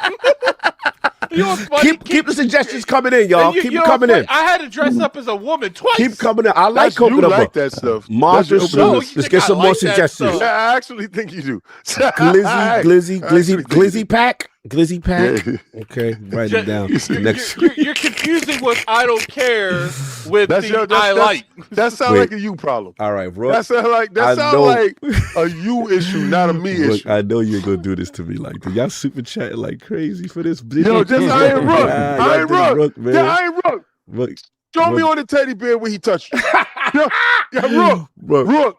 This is the time for your revenge. This is the time. For your revenge. Diddy's home. This is the time. Do this to me. You gonna Tom Henderson is over. Tom Henderson. Oh, y'all gonna make me dress it. Look at y'all super chat for me in a Diddy suit. Y'all doing this to me. Yo, Tom. You know what time it is. Tom. If any of y'all cogamaniacs out there wanted to really tell the truth, Tom. Y'all was out there. This y'all is was betrayal. out GDC. This is betrayal. And then it's like, I know. And then when you got to do King, you're like, I know some of you have weird anatomy. Y'all out here super chatting this. This is Rook, disgusting. Yo, Rook, the camera panned to you and you look like you wanted to talk. So this is your time now, son. This is your time. Listen. That's how you joint locked that? Bafa. Come on. Let's go, Oh, y'all. There slow we go. mo. Okay. Get that baby oil slow skin mo. going. Okay, slow mo. I see what y'all doing. I see what Yeah. you doing. Get let's go. Diddy out of that King, position like that. Let's go. You gotta rub the back. You gotta rub it slow. Like you do too listen, fast. Oh, I'm telling you. Listen. What y'all don't know is Diddy's home. Diddy's home. So you two Yo. can help Cog just make it full circle. Let's just make it full circle. Now remember, put I the see ya. recommendations you have for other For King, people because in we your very super racking those He up. said, yeah. We racking Just those up make for next week. Listen, week we just live. make sure Cog gets this in his suit. We need Cog in his suit. I know a lot of you dudes have been waiting for this day. I ain't gotta the chest in this suit. What's What are you the talking about? criteria underneath this suit? What are you talking about? I could be regular underneath the suit, right? How does the suit look? The suit, put the suit on. I don't remember. Put the suit on. Yo, everybody that don't remember what the suit Tom looks Henderson, stop asking if the fundraiser's starting next week. Get up. Black Tom, seize him. Seize him. The fundraiser starts now. Tom, I swear to God, if you start your fool, get out of here, man. Get Tom Henderson out here. And take his account privileges. Seize him. Now, that man got too much power to be up in the chat trying to make things happen. No. Tom and Hard Geek, I'm calling on the whales. No. All right, put it up on the screen one more time. That's Cog. There we go. Cog got on the just for the record. You gotta do the glove too.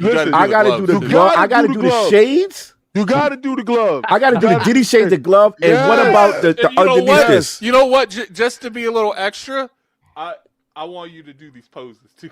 Hey, yeah. We need you. We need you. What we'll do is what the actual show. You know how we do little extra stuff for that will be there. Freakins, baby oil. I want to see Carl do this motion with the. Ayo, Stitch, come on, man. Oh, at least he said okay. Coconut King, okay, yeah, put that in there for next week too. Yeah, listen, y'all. He said, "Doc Cog, you need to be oiled up underneath the suit, bare chested." Oh, nah, y'all doing the most. You'll probably feel more comfortable bare chested. You probably feel more comfortable oiled up with the baby oil because it is baby oil in a bottle. So I mean. You technically need to live up to what the oil is saying. He does not I'm just saying. Baby oil. Why not? Why not? Addict? Oh, yeah. My man Tom. Yeah, Tom just took 5 off the board. Addict fixed the board. Addict fixed the board. Addict fixed this 5. I just put Cerebral Paul, what the hell is going on? No, you didn't. Let's get to it. Fix that board. Cerebral Paul, I'm banning you from PAX East. Turn in your long net badge. You are not going. I have to do it manually. Okay, yeah, it's 11. It's 11. Yeah, I can't believe Cerebral Paul and Tom Henderson doing this to me. There we go. Cerebral Paul, my dude. That's right. Let's make Cog great again. Let's make Cog great again. Y'all try to have me in some suit oiled up. Unfortunately for you, King, I think it's a wrap for you because it's 52% saying you going next. Yeah, he's up next week, baby. No, it ain't over yet. It ain't over yet. Now you want to leave the polls up. Pause. Now you leaving polls up. Listen, your poll was there for a minute. Let it rock. Let it rock. I can't believe let it party. Let it move. Let it groove. Okay. Yo. That's what y'all doing. I don't know why you trying to slide into next week so fast, but I think you need to worry about today. Let's worry about today. Let's be honest here. It's 11 out of 20 already. That's right. We almost there. We almost reached the goal. You know what Bella said? Bella said, Daddy, he gotta wear a whole baby oil suit. That's cool. Hey, y'all. I see what we doing. That's Bella, crazy. Bella Legendary Yobi in the chat. Cog, don't worry. You'll be fine. Baby oil for you. Y'all messy. He said sliding off the director's chair. Sliding off. Hey, Rook. Here we go, Rook. Rook, that's my man. Oh, he put it in for next week for you. Yes. Yeah, you got to read these, Psalm. You got to read these. Come on now. You got to read all these. Oh my You God. said King as a Chippendale dancer. Yeah. For bringing up like, listen, I was just trying to have You want to tell come your to his truth. hotel. I just wanted you to bring your truth out. I just needed you to talk. Sometimes a voice is not given to the victims, and I'm trying to give you a voice. Buddha, I've not talked to you in years, and you gonna come up in here and do this? Not, oh That's my right. God, this man has not super chatted and been in chat for years. But that's He my will super dude. chat today. That's my dude, Buddha Time. That's my dude. You know what's Me and crazy? Buddha Time is cool. I cannot believe that Tom dropped 50. That's just to insane use right now. oil. Yeah, just see, I'm calling a hard geek Shawnee right now to finish this off for you. Pause. Like right now, I'm calling for the whales. I'm calling for the big ballers. I'm calling Big to the ballers? specialists. I'm talking to those people that roll in the dough. Where's my man Buddha. CDX? After that all dude the does- break, There we go. There we go. That's what I'm talking about. That's why he's the GOAT. read these super chats. That Read being this Read foolishness. Read this foolishness. All right, there's a bunch, so I'm gonna just go. Let me see. We got Nady After all Nate, this coverage I $2 gave super y'all? chat. Actually, Cog should just be that Barry Wood me. We have Dr. Strangelove, $2 super chat. How much for Sav to slap me with the glizzy? Hey, yo. It's not like we don't know who you are. That's the wildest thing about that. We need to stop reading it in that. We need to stop putting your government name, bro. Then we have Hargy Charlie, $5 super chat. Hold up. Cog is going in on all this shenaniganery against King. What are the equivalent ones for Cog? Oh and my Sav? God, There Brooke, we I go. swear to God, Brooke. Let's put the cap on this one. It's over. Yeah. Yo, Cog. You know what's funny, man? Out of that's what's I funny. invited you to cheese. Yeah. What I we're mean, doing on a now, team. the poll ran as long as Cogs went. King, you're next week. Yeah, next week. Oh, so yeah. I can't. Okay. Revenge is gonna be sweet. You know what? Revenge is gonna be sweet. Revenge is Revenge is gonna be sweet. It's gonna be bittersweet. Your cock. It's gonna be bittersweet. You know why? Wow. It ain't gonna be what you want. No, it's gonna be what I like. It's gonna be what I like. But you know what you like? I like coconut bras. I like coconut. I like looking at coconut bras. I like that. I like that on you, Dad. I like that. I like baby oil. You like baby oil. Oh yeah, if I got baby oil, you got the coconut bra. It's a situation. It's a situation. We gonna be oiled it's up. An oil change next week. You gonna get your All I know is if you guys continue. It's cool. All I know, if you guys continue Okay. talking like this, I'm gonna need my own room at summer camp. Someone said it's gonna be Johnson & Johnson time. Mad Johnsons. It's gonna be Mad Johnsons that day. Yeah, let's go. Johnson & Johnson, though. Now you like freaking. You want to be a Johnson? Everybody bring their Johnson. So I got King to stop talking.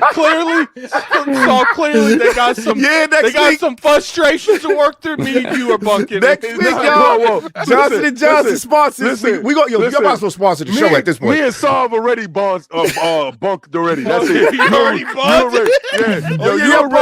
We already booked. We already booked. You and Cog is booked. So right now, Yeah, Johnson and more Johnson. On that day, he's wearing a whole baby oil suit, sir. He's wearing a whole baby I'll oil be suit. there. I'll be there. Hey, As long as you in that coconut bra, I like. You gonna dress up. We as gonna that be little good, star dude. I girl. want you and with little that. Star girl. What you gonna Put be? your That little over- star girl or that little fish girl? Which one you gonna be?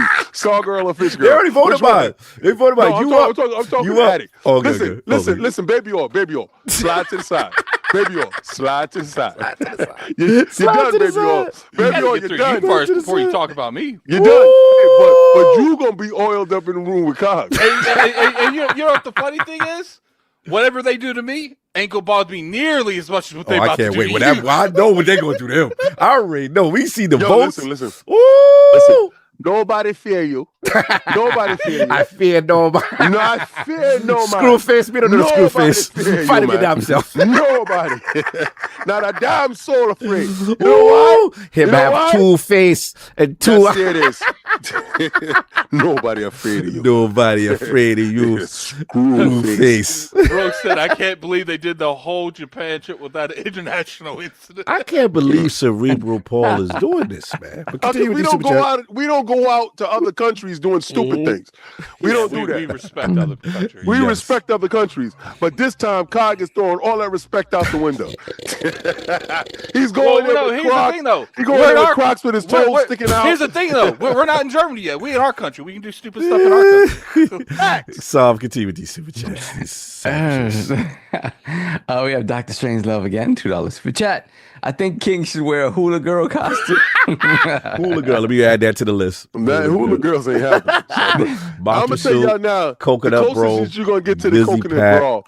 Hula. I ain't got no problem with the coconut bra, but Yeah. you are not catching anything remotely I close want to them that. over your pepperonis. Real There it tight. is. God bless. Tight. God bless. Coconuts God and bless. pepperonis. Yo, That's remember how I what like I it. tell y'all? I like Be it. careful what you wish for. You know what I'm That's saying? it. I like that. I like that. Make sure you That's squeeze the it. coconuts how I Yo, like it. remember, Squeeze the coconuts how I like it. If we playing shirtless, if we playing If y'all got we playing shirtless is up. Time out. We playing Time out. shirtless with me and a If we boy. play- Yo, we with playing Johnson and shirtless- Johnson on it, Yo, check it, Freakums check it, on it. check it Y'all out. getting it. Well, you slide to the side. Addict, if we're playing shirtless games, Okay. my I didn't brother. say nothing about My Oh shirtless. yeah, brother, yeah, you you better over be here quiet. laughing? Yeah. You over here giggling. I thought you got a headache on everything. Yeah, I he healed love. up quick. He healed Your- up quick. Your brain tight right Well, now, yeah, right? yeah, You got a tight brain right now, right? Yeah. You want my honest opinion? I had caffeine to help with my head. Yeah, good. feel We're it. gonna have caffeine to help with a lot of things later. Yes. Nah, Somebody said I walk in, the first thing I hear playing shirtless coconuts and pepperoni. coming off of caffeine, coming off of like a caffeine addiction, It's a is like gaming one of the podcast, hardest things y'all. I've ever done. Yeah. Oh, look at Stitch with the coconuts. Yo, Let's Stitch. go. Yo, first of all, Stitch, we're not Coconuts, playing another baby. game together. Ooh. Again, it's over, Stitch. You did something bad right there. Yeah, Stitch, You did a my bad man. thing. Y'all know he want to Stitch, see that. You did a bad thing, Stitch. You did a bad Let's start thing. looking at these coconut bra suits. What's going on? Yo, Start Saul, investigating. Saul, remember, that's when that count come up short. All right? Coconut. Okay. All right. Let's see where we go. Guys, keep the super chat out. Keep going. Okay, then we He have said, let me this see. guy here. We got the Iron Rook, $2 super chat. A1 sauce on his fight stick. Wow. Wow. That's addict fault for starting that nonsense. Then we have Cerebral Paul, $5 super chat. A1 on a proper steak. We can't be friends now, Cog. That's right. Can't be doing that. Messy. And we have Dr. Strangelove again, $10 super chat. King, get that coconut bra ready and dance. Yo, for they got us. some good ones. They got coconut ones with the flowers on it. They don't got none. They got none for men. That's they They do. got It's right here. none It's right for here. men. I'm Coconut looking at bra. them. Looking I'm right looking there. at coconut bras. Oh, Sorry, they got the none ones for with the men. luau and the colorful flower. Yeah, these are good. Man. These are good. Then we have, Then Teddy P, I like $2 these. super chat. I like these. Ooh wee, oiled up cock. Where's the glizzy at? Why they gotta ask King where the glizzy at? Yo, you talking about this? Asking this You man. talking about that? Yeah. You oh, trying to okay. be funny with that? Oh, that's it. You oh, trying to be funny with that? Yo, send me the link. Yeah, send me the link. Oh, that's how we need to stop it right there. That's it. That's it right there. That's perfect. Nah, we that's ain't perfect messing right with there. you, Yes, son. coconuts We ain't and messing with you. pepperonis. Let's go. We ain't messing Let's with you, go. I son. like that Where's- ensemble. I like the arrangement. Put the link in the chat, y'all. Let's go. Let's go. Get Saul ready for next week. Look, There we I go. sent Get you the a bank message, ready. Cog. I sent you a message. All right, cool. This guy No is doubt. acting up. Then we have, let me see, Richie Torres, MMA. Oh, my $10 God. super chat. Much love to my New York homies. Yo, y'all been missing an amazing World Baseball Classic. Turn that doo-doo marathon off. Oh, I this saw is yesterday it. Japan eliminated. Oh my god, y'all. Oh, y'all too addict, busy. addict. This is you it. was talking Addict, about I this. love you. You was Addict. talking about this. Oh, You was nah, talking we about got this. Some, we got something. You was talking better for about next this. week. I'm Let me saving see. Let this. me see. No. This Show is it. the same. Show No, it, we bro. gonna get Show next it. That's for next Nah, week. we No, was no. showing. We was showing your stuff, We go. bro. We go. No. We was showing your stuff, bro. We was showing your stuff. Tune in Let's next see. week. Let's see. Oh, yo, you got Tune the in next week, boy. You got the whatchamacallit still running. You Which got the one, thing which still running. Which one? Yeah. I ain't lost anything. Yeah, I just had for super chats and stuff like that, so people were crazy. So wait. So we ain't talking about this? No. We ain't talking That's about on the that? list. That's all. We got something. Nah. Okay, all right. Ooh, I can't wait for Addict, next week. since you want to play games with me. All right, so this is what I want Addict to be. Since Addict want to play games with me. Well, y'all see what's cooking up. Put something in the chat, talk about, check out this. All right, I got you.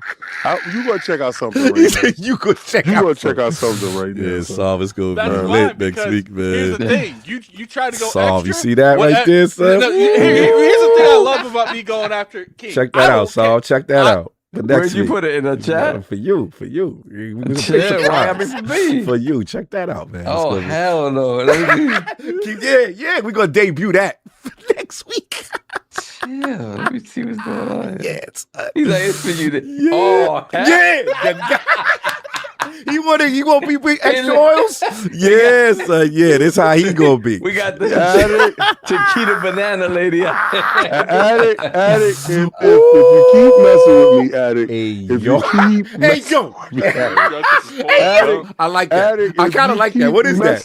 What's that? If you keep messing with me, Addict. Here's the thing, King. You better chill because you can't make me do something when you won't do what you're gonna do to me next week. King is wildin'. King is wildin'. You know the funny thing? Everything I love, son. You know the funny thing? I love. You know the funny thing? You can't pick that if you don't wear yours next week. I swear for everything I love, bro. Yo, it's gonna be a fun show next week, man. Road to Germany. We miss y'all. This. Bro, listen, I'm gonna tell you right now. I'm telling you right now, I ain't got no. I ain't go for a King. You are on the hottest streak on Addict's attire. I'm gonna tell you right now. Pull it out. I ain't got no strings on me. So I'm gonna tell you right now. You better stop messing with me. I'm not that dude that you want to play with.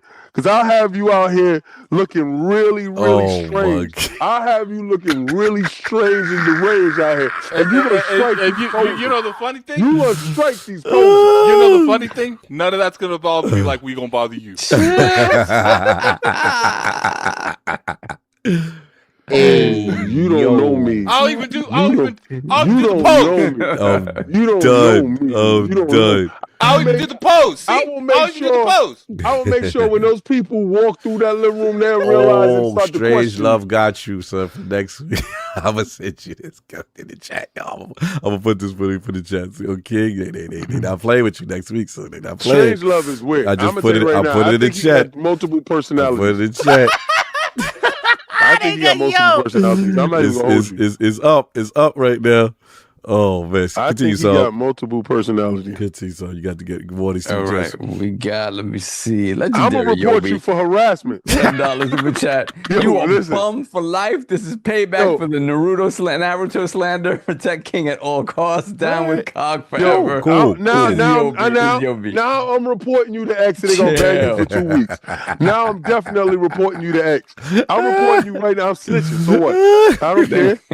I'm putting you out here. Son. We gotta be, because last time, like halfway through, I'm reporting him for Tokyo, harassment. we started adding extra tiers onto the costumes. We ain't doing that, so no more. It's me and people try to do another goal on top of the goal I have now to make me even look more crazy. We're not doing that. We're agreeing to that right now. Correct? I'm down with all that. Yeah, I did me dirty. It's cool. Got me out here babied all up and some foolishness. Okay. You got it so easy. You got to dress up as a baby oil. I am literally the epitome of a sexual deviant on stream. Like, what you mean that you got it easy? I had to dress up as a woman twice. I feel that was something that you wanted to do. They had a document. That was not what I wanted to do. You know, it was, because when we said, I said I will not vote my brother to dress up as any woman. You said I don't care. I don't care. With Just me. like you ain't gonna care. So that's your problem. I'm gonna tell you this. You vote any feminine my way, you're gonna be an upset individual because I'm not putting it on. Put the lime in the coconut. But you can do whatever you want to do. You can waste your vote. You can throw it into the ether. That's your business. But the feminization of me, ain't happening. Oh, bro, it's up. So- It's up. Look at the new super chat. Look at the new super chat, King. You might want to read that. PT Maverick, you're booted. Yeah, we like him in that luau. You know what I'm saying? We'll get him in the luau. All right, let me see. Then we got the, The Iron coconut Rook. pepperoni. That is- Iris. yeah. You don't want your pepperonis out. We got you. Yo, we got you. Yo, Yo, we gonna protect your pepperonis. do you know- We gonna protect you. Son. We got it. We got you covered. Yo, do you know how disrespectful and disgusting this is?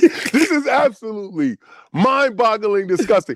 That a group of men, you're a group of men. Yes. It ain't even like a boatload of women in here. Yeah, it is a group of men. Sausage. It is one dude. It's one dude in here. He got mental issues. I really Don't think. do that. I really think that dude got multiple personality. I really think he is Strange Glove. I really think he's Strange Glove. You know, he's Johnson, Johnson, and Johnson. He's all the Johnsons. If you don't slide your ass over there, take your baby on and slide that way. I love how the energy King has completely changed. Oh yeah, because next week is coming. Next week is coming. I can't Next wait. week, the world can end. By Oh, we- next week. It's over. We It's got over. He's dipped down. Says, "Shut up and take your shirt off." Yo, Dip down. he sound like that angry dude in the strip club. Yo, Shut up and Dip I Down. paid good money for this. Yo, Dip Down been wanting to see me naked for a long time, bro. Hey, yo. We got to get rid of Dip Down. Got the I straight don't up, know dude. what got to Get happen. those but we coconuts gotta- ready, King. We got to get rid of him. We got to I get like rid of Dip Down. All right, we all set. We all Dip set. Down, Dip Down got to go. We caught We up. got to. Let's block him. Let's get him caught on up, the sir. channel. No, not even close. Oh, my bad. We keep it up there. Yeah, go get. We gotta get these off. We gotta get these off. Then we got the Iron Rook, $10 super chat. Just doing my part. Shout out to Rook. There we are. Trail. Nady Nade, $2 super chat. Do I diddy Hey, cock diddy do. Hey, yo, that's crazy. That was Then crazy. we got Slow Mo Backslap, $10 super chat. He gets the baby oil on the skin, or he dresses like Rock Lee again. Shout out to the Silence of the Lambs. Shout out. Then we have Stitch, $5 super chat. Baby oil Cog and Coconut King in the same show would be wow. Cog shaking the bath and Cog shaking the bottle and King Hula dancing, aka Moana King. I see what they going for. Mm-hmm.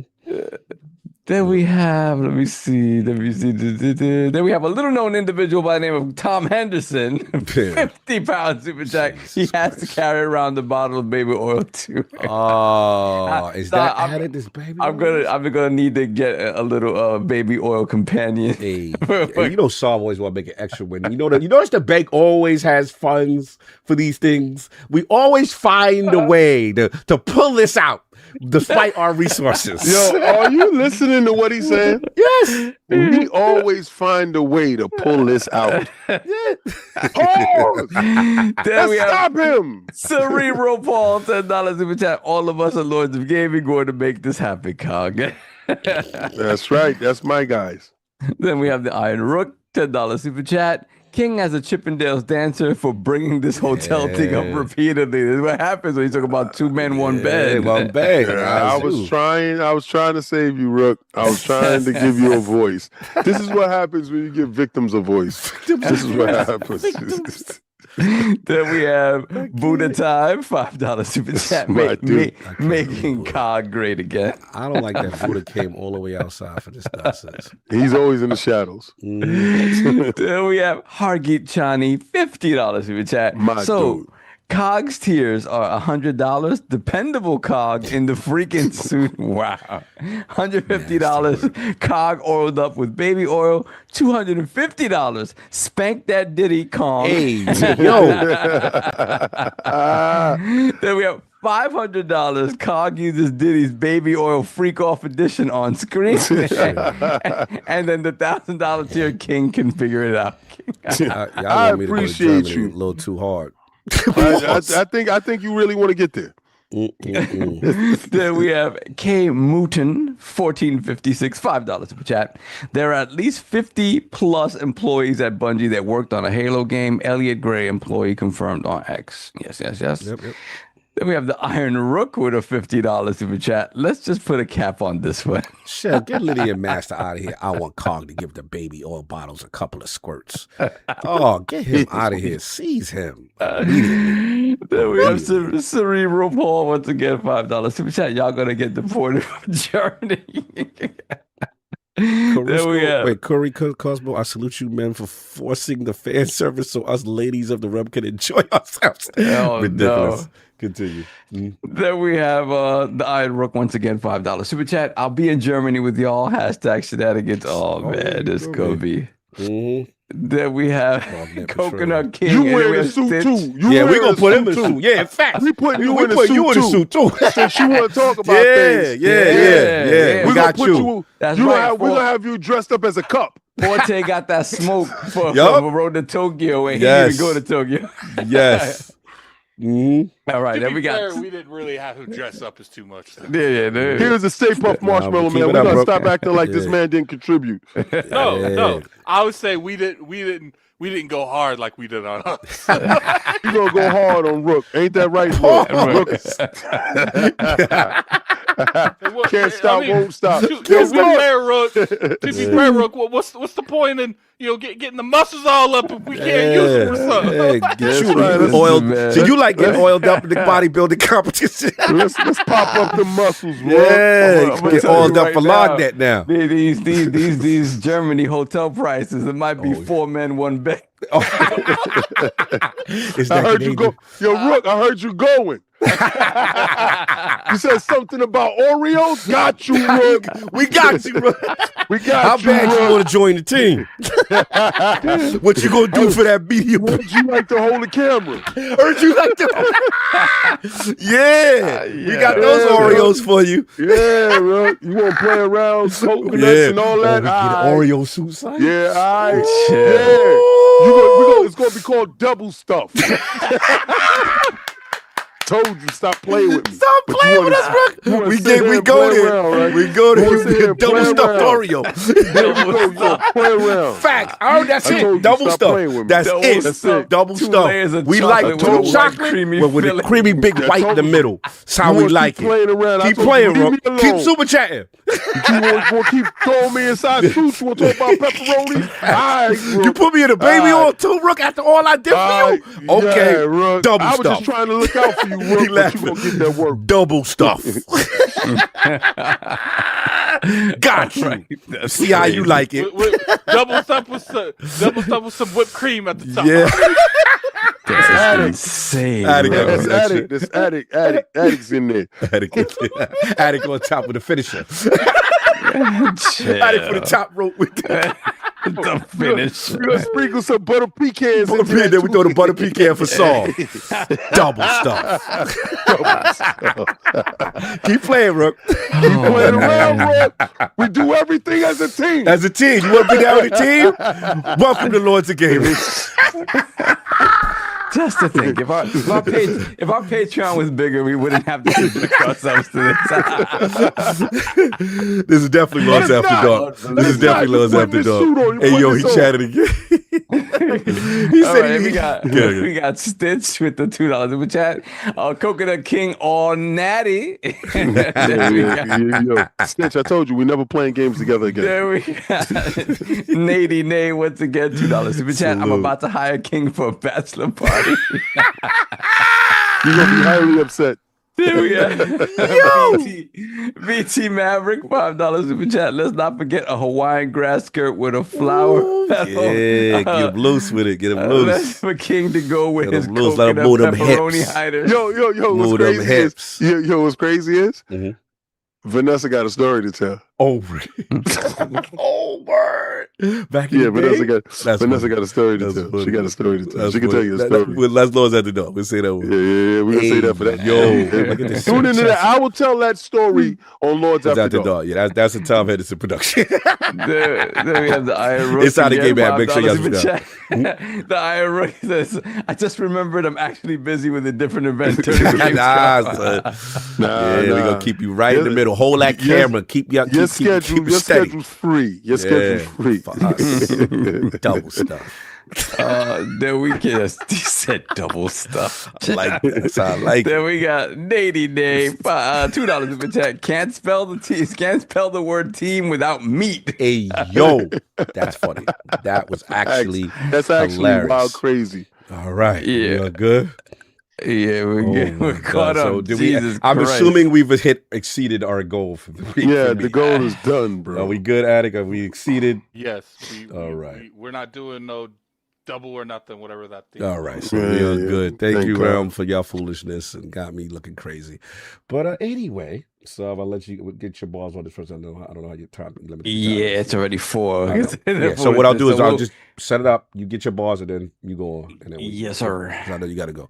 So look, the big one, Project Helix, man. Salute out there in GDC. The Great Wizard was out there. Jason Rado in the building, and I'm gonna read some of the bars, from him as far as all the announcements. They had a lot of announcements, y'all. Tons of stuff to talk about. So let's start, with the basic from GDC building the next generation of Xbox.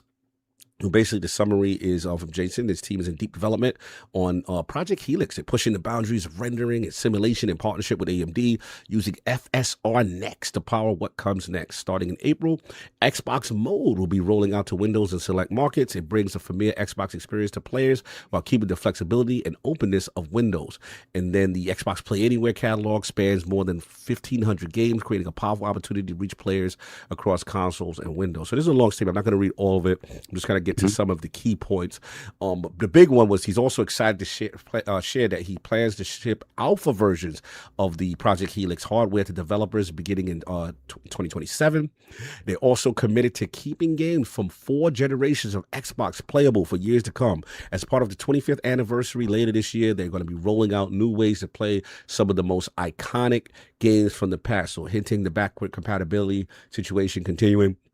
As games increasingly span devices, we're breaking down the barriers between console and PC, games for more seamless cross-device play, and we're making the Xbox experience consistent across screens. This also gives developers a simpler, more unified path to reach more players while helping reduce development costs.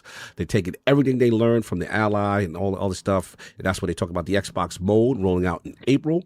They also talk about, obviously, the lineup of games that will be able to be played against more devices, whether it be through purchases, subscriptions like Game Pass, other leading storefronts is key.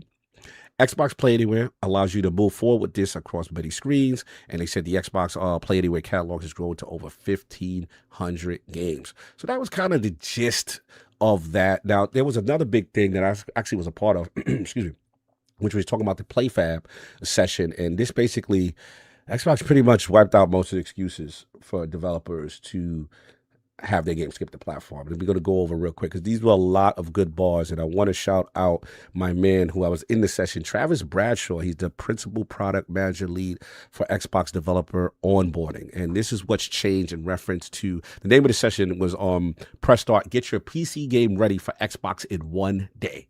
That was the name of the session. This was very informative. I'm going to go over the major bullet points. So basically, onboarding in 30 minutes. So down from 30 days to 2 years ago and months before that. So they said this was a big thing. So the trajectory now is months, 30 days, under an hour. Pretty much you can get to a working Xbox developer environment in about 30 minutes. So that was some points of friction. Modular onboarding. The old model had a big gate. So pretty much, you got to get proof.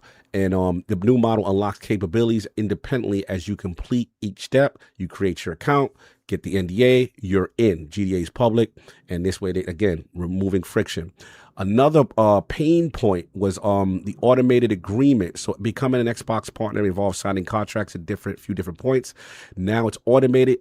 Agreements generate and send automatically as you hit each milestone.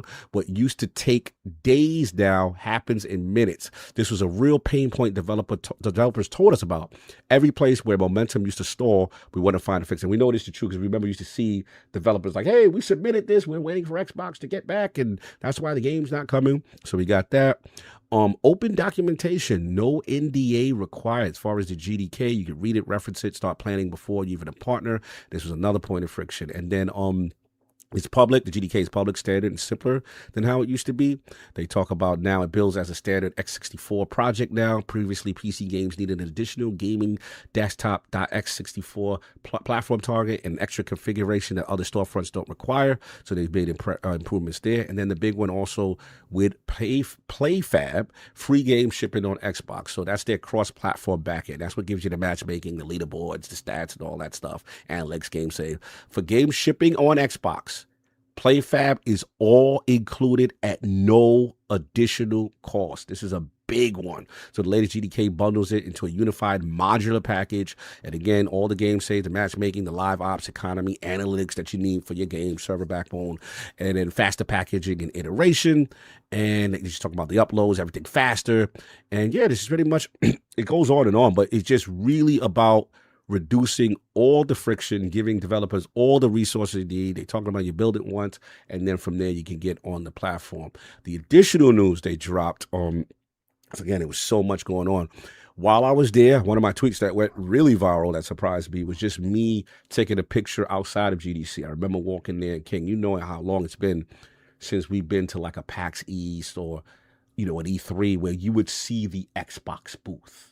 And right, and it's been years. Remember, that was my biggest problem that I had with them when we was at Tokyo Game Show, and I brought it up to everybody that I saw that was there that was in the power of authority. I brought it up to Phil, I brought it up to Sarah, I brought it up to Jason Ronald, and I brought it up to Aaron Greenberg. And Sarah's answer to me was, "We're everywhere." And if you notice that there's an Xbox controller at every booth, and there's Xbox ROG Allies at damn near every booth. And I said, that's not a booth. Or you said that to her face? I said, yeah, I said, that's not a booth. I said, I don't care that Nintendo doesn't have a booth here. They run this country.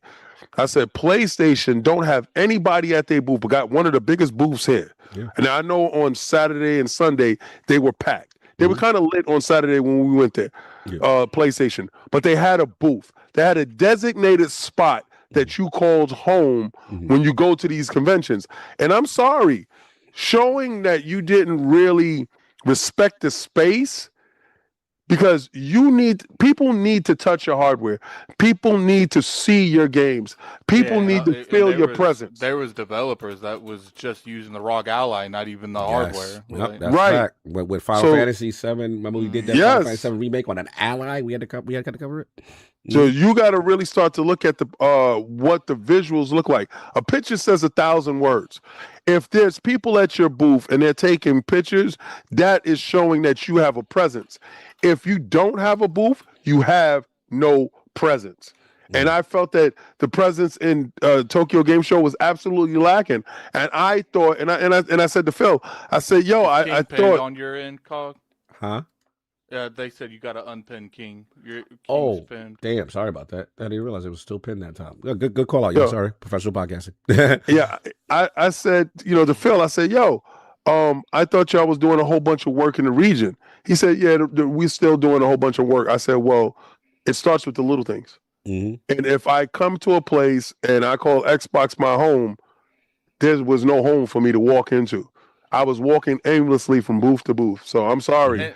You're supposed to make a presence here. And that place was big enough. Not only was PlayStation there, they had a big booth, and they had their games in multiple other people's booths. Yep. Yeah. No, that's a fact. So, but Nintendo didn't have a booth, right? But Nintendo kind of rules Japan. Yeah, 100%. I mean, we got off the airport. There was Nintendo stuff everywhere. You get on a train. And it's about, if you want your fingerprints to be stronger in another country, putting money into that ecosystem might actually help. These people that run these companies, they remember you, supporting the events year after year after year. They might care more. Yeah. So one of the things again that really surprised me was that I go there, and again, I think it's a nothing burger. So if I go there, I'm like, okay, wow, there's a booth. This is impressive. They had advertisement on the outside of the GDC major hall, right? And then they had, when I go in, they had a booth. They had the history of all the consoles, and they were like, get ready for Wednesday. It was a big thing. And I was just like, wow, this is different. I've not seen. So I just took a picture. I'm like, all right, cool. Then I'm thinking that, I'm like, why is my phone going crazy? Like the virality of this tweet, just me putting eyeballs on the pictures, like, oh, okay. You know what I'm saying? Kind of thing. And then it goes to show you how much people still care about the brand. Because I was just like, wow, for something that's supposedly dead, people are going crazy. And then the other thing we learned in conjunction with that is that they quietly have retired that this is an Xbox marketing campaign. You know what I'm saying? So now, shout out to Warrior64, the announcement post that they announced it, deleted, web archive captured as recent as March 1st. So that whole this is an Xbox thing is gone. And then the last thing I want to shout them out, because I get a ton of announcements. And that's with malice, that they intentionally, because it's one thing to like, we're not doing this marketing. It's nothing to be like, that don't exist. We deleted it. Yeah. So I mean, you know, it's a big point, Attic, because it shows their disassociation from it, right? They don't want it to even be in the memory banks anymore. And I love it.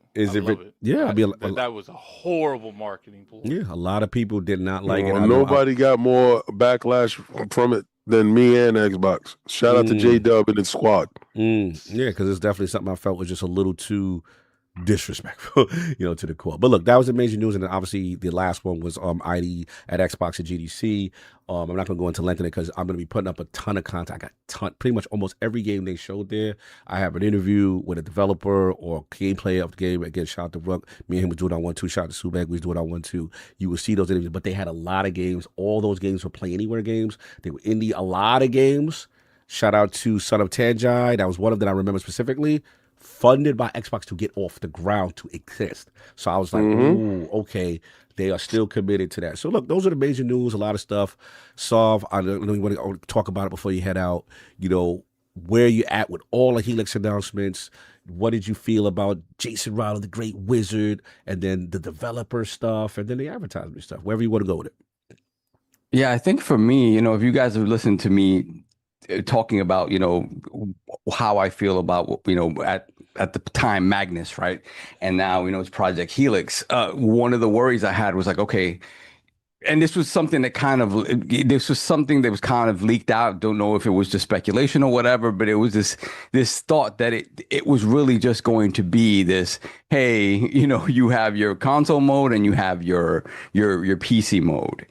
And that to a certain extent might still kind of be true, but I think one of the key things that coming out of that really let me know that I feel like Xbox is on the right track, at least for what they're trying to do, is that you're essentially saying that everything from Series S and X backwards is now legacy content. Mm-hmm. And everything from Helix moving forward is just essentially a PC with tweaks here and there that you can make that are minimal in order to have this, you know, your games or the games that run on this machine accessible and scalable across a number of different platforms. And I think that's the biggest thing to me. When you think about, hey, the problem of people not wanting to put their games on Xbox, it not being worth it from a sales perspective, a lot of times you could point to, hey, it's too much work. It's too much of a lift for the amount of sales we were going to get on that platform, whether it's because, you know, in the Game Pass conundrum or whatever the case may be, we were seeing it more and more. So this eliminates that reason, actually. Like, it really does. Like, if you don't want to put your game on an Xbox, that's just you don't want to put your game on an Xbox, and that's it. But this really unifies that, this idea of this next-gen GDK where everything, the development environment is essentially the same for all of these platforms across the board, I think is the smartest move they could have made. Because now, moving forward, we all know what quote-unquote Xbox games are going to be. And they're just PC games with, you know, with tweaks made specific to what Helix is capable of doing. And then after that, it's just, you know, hey, what options does this have as a purely PC game? And, you know, and the same thing, you know, making adjustments for ROG machines or other portable machines, whatever the case may be. Mm-hmm. So I think that was huge. And that was something that we didn't quite know how they were going to tackle. So the idea that Jason came out and this was said is huge in terms of their ability to compete in the market, right? Like, there are other discussions to be had about what we think this is going to be priced at or whatever the case may be. And if that puts them out of direct competition with a PlayStation, but at the end of the day, the idea of creating the best environment and the easiest environment to get as many games that are out in the market onto your platform without the friction is amazing. So that's one thing for me. Obviously, we knew things like, usually the console is the harbinger of whatever the next gen DirectX stuff is.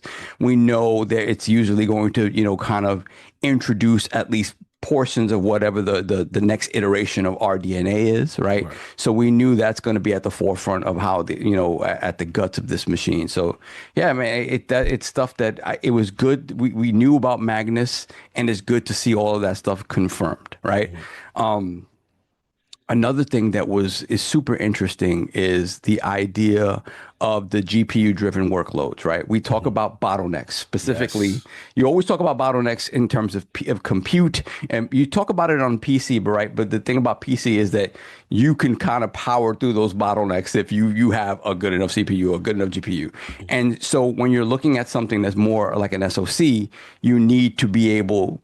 You always, and this isn't like unique to consoles, but the idea of the CPU constantly giving instructions, preset instructions to the GPU when it needs to, and that creating a bottleneck that has that information going back and forth. So then how, when you're talking about now the workloads being put directly on the GPU in essence doesn't have to ask the CPU permission to do this stuff. So that back and forth eliminates that bottleneck. And again, it means increased efficiency. It means increased performance. So the idea that they're continuing to focus on that, and that this is something that was pretty much introduced in 2024, I believe. That, again, in terms of getting the most out of what is still a console, right, in practice, in terms of how it's built, is huge. It's huge. So, yeah, I mean, those are the big things I took away from it. Obviously, when we're talking about like the performance stuff, right? And I was joking before, I was like, man, I thought the console was over. And then they want to come out here and so yeah, I mean, it's impressive stuff. Like it's impressive stuff, right? We're looking at possible, RDNA 5 GPU, 68 compute units, it's a lot of stuff that I like to talk about and stuff, but yeah, it's gonna be a powerful machine. We'll see how that translates to price, whatever. 14.99. We'll see, because again, if they're doing what they're doing on the software side to make it more appealing to put on their console / PC, whatever, Helix, right? You kind of hope and think, okay, do they want to compete directly? Will they want to subsidize? Because I feel like some of that has changed, right? Eliminating everything's an Xbox now. There's a focus on that quote unquote console. They're just not saying everything is an Xbox. They're just doing. Yeah, right. It's the same thing. They just took away it's still on a ROG, the right? verbiage. Like, let's be real. Not a damn thing's changed. They just took away a dumb campaign. Correct. But they took that away in lieu of now talking about the console in a greater light. In a different light. I don't believe they eliminated that. Is made by them. That original trailer, the Xbox was in like a second of that whole trailer. I do agree that I do feel. Look, I do think this is the exact same, front end that they were showing, but we said on this podcast over and over again. Sometimes it doesn't even matter on your intentions; it matters how you message it. Yep. And they did a horrible job. That might go down as some of the worst marketing I've ever seen a company do for a brand. I didn't expect them to out Don Matrick, but they out Don Matrick. And they just did it a generation later with a different stupid campaign. But nothing's changed. Like this, the funny thing, I hear people talking about, yeah, man, they wiped it off the map. Okay. But what they're actually doing, you still got a ROG. You're still talking about PC. You're still talking about all your devices. You just ain't saying it. So you dudes like to be lied to, just not told. Well, I mean, you like to know she cheating, but you just don't want her to let you know I'm going out to best with Tony. Here's the issue I always had with the way, like, look, you put stuff on other simps. You put stuff on other platforms. That's on you. But at the same time, there's certain things that you don't have to do. You don't have to put the PlayStation logo on every trailer that you do. You don't have to literally scream, you can buy this everywhere else but ours. Like when you do that actual thing, you just put your logos like normal companies do, and then they can find out later when they go to the store or Twitter that it's on everything. Like it's just like little things like that. It is little things like that, right? That cause people again to infer things. None of it's been made clear necessarily, right? But what I will say is to the point that Asha had to come out and say we're focusing on Xbox again, right? Obviously there was the focus from the console was moved away from that, right? So she had to come out and say that. So whether I hate this though. But whether behind the scenes it's all everything is status quo and it still continue to run the way Phil had it, the way Sarah had it. I don't think it's running exactly the way Sarah and Phil had it. Because if that was the case, they'd have just kept them in charge. These dudes, no, they need a skateboard. They need a skateboard. They need a skateboard. But these dudes, the skateboard would indicate there was something wrong. It was. So if something is wrong. Listen, Satya is wrong. But the problem is this, right? The big Satya. Man, listen, I'm with you guys. Don't think I'm against you. What I'm saying is these dudes is like, y'all need to rip off the Band-Aid. They ripped off the Band-Aid. They was like, no, wait. No, wait. Everything's an Xbox. Y'all was embracing it, right? Oh, we had absolutely no choice. Okay, cool. Now they walk that back. They sponge it off the internet.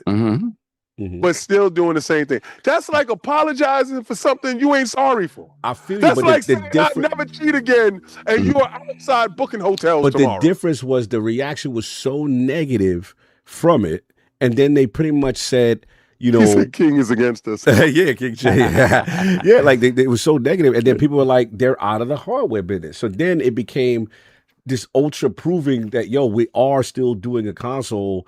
And this extra, like this, is what I'm saying, like this. I don't believe that console is. Well, we know your knees is in trouble. I mean, I understand you fighting with death. Jason Ronald have told you to your face, and you fight. I get it. That's what this really is about. This the person who we got to talk about who lying to who. He got to believe what Jason the Great Wizard is telling him. You know what? Listen, like, and Asha the Great. Here's the thing: like when it comes down to the real, when it comes down to all this. I do generally believe that they thought that they would make all this money going everywhere. They here's the thing. When it comes to selling product or selling any kind of service, just because they have X amount of people don't mean X amount of people buying your game or buying your service. Okay. And I really, because if you want to get technical, the only games that's really been successful, there's like Forza Horizon and like Sea of Thieves to some degree. If you really look at the whole of it. Yeah. And they've released like 10, 15 games over They have released a bunch. And Outer Worlds didn't do not much. Like you look at Indiana that, Jones did okay. You look at that and it's like, okay, so they made all this. They made these mistakes. Now, I remember when this first happened, people were always talking. Well, people are still buying on Xbox. People are still supporting the Xbox brand. They're still buying stuff on the store. But the numbers came out, and regardless if you guys want to believe them or not, that it's looking like Resident Evil Requiem sold like 300,000 on Xbox. Now, if those are good numbers, if they're logistic numbers, even if they're a little higher, maybe maybe 500,000. For a big title like that, that's not a lot. Requiem is a huge IP. You sure? Who put them numbers out? That's 300,000. Sound really low. I'll be shocked by that. To be honest, I'll be not saying that it's not true. I just love for confirmation on a link because that actually sounds wild to me. So when it comes down to that, it's like it was like 1.7 on PlayStation and like 2.1 on PC. That sounds about right.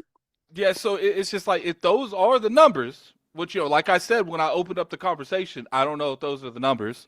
That's not a lot of money they'd be making. Yeah, I bet you if you go looked up Resident Evil Village, they made way more money than they made off of Requiem, and Requiem's a better game. So it's saying Resident Evil is off to a record-breaking start. Today, Capcom announced 5 million units shipped in just 5 days, making it the fastest title. We got to wait for the splits. I don't know. I mean, I am seeing that 300,000 copy number. I said I got those numbers from Zuby Tech. I'm just telling you what I was saying, and that's why I didn't act like they were real numbers. I said it's the numbers I saw. It's an estimate. Respectfully, I'll wait for Matt. And at the end of the day, when it comes down to it, we this is a pretty frequent thing we've seen at this point. There's no denying that I wouldn't be surprised if they make more money off Game Pass than they do their third-party storefront at this point. I've heard those rumblings, and that is a bad look. That's a problem. Because that's a problem. That money, it's like I said years ago. The more less people are spending that money, and that number's going down. That number going up from selling PlayStation is not surpassing what they're losing from losing these third-party sales. Right. Not finish out before you go. Okay. Just that, and then finish your statement. So then you can ask me whatever questions. So the last thing I'll talk about is like obviously the comparisons to Orion and PS6 and whatever, right? So yeah, obviously this is looking to be the most powerful machine on the market. Estimating anywhere from 25% faster than a PlayStation 6, using more than 6 cores and 6 C cores, 140% more LLC cache, up to 20% more memory bandwidth compared to PS6.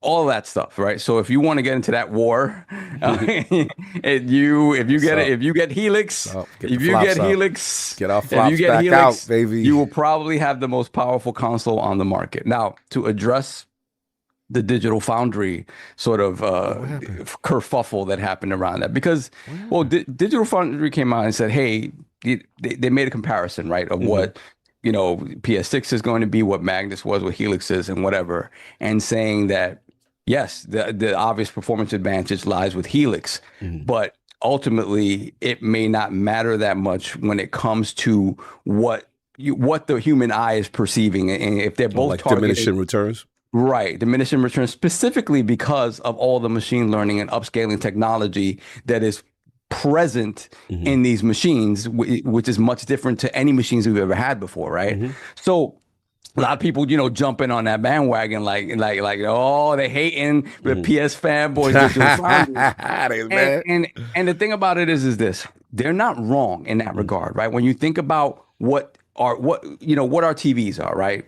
Most TVs now, more and more people have their 4K TVs. Those 4K TVs are probably running at 120 hertz.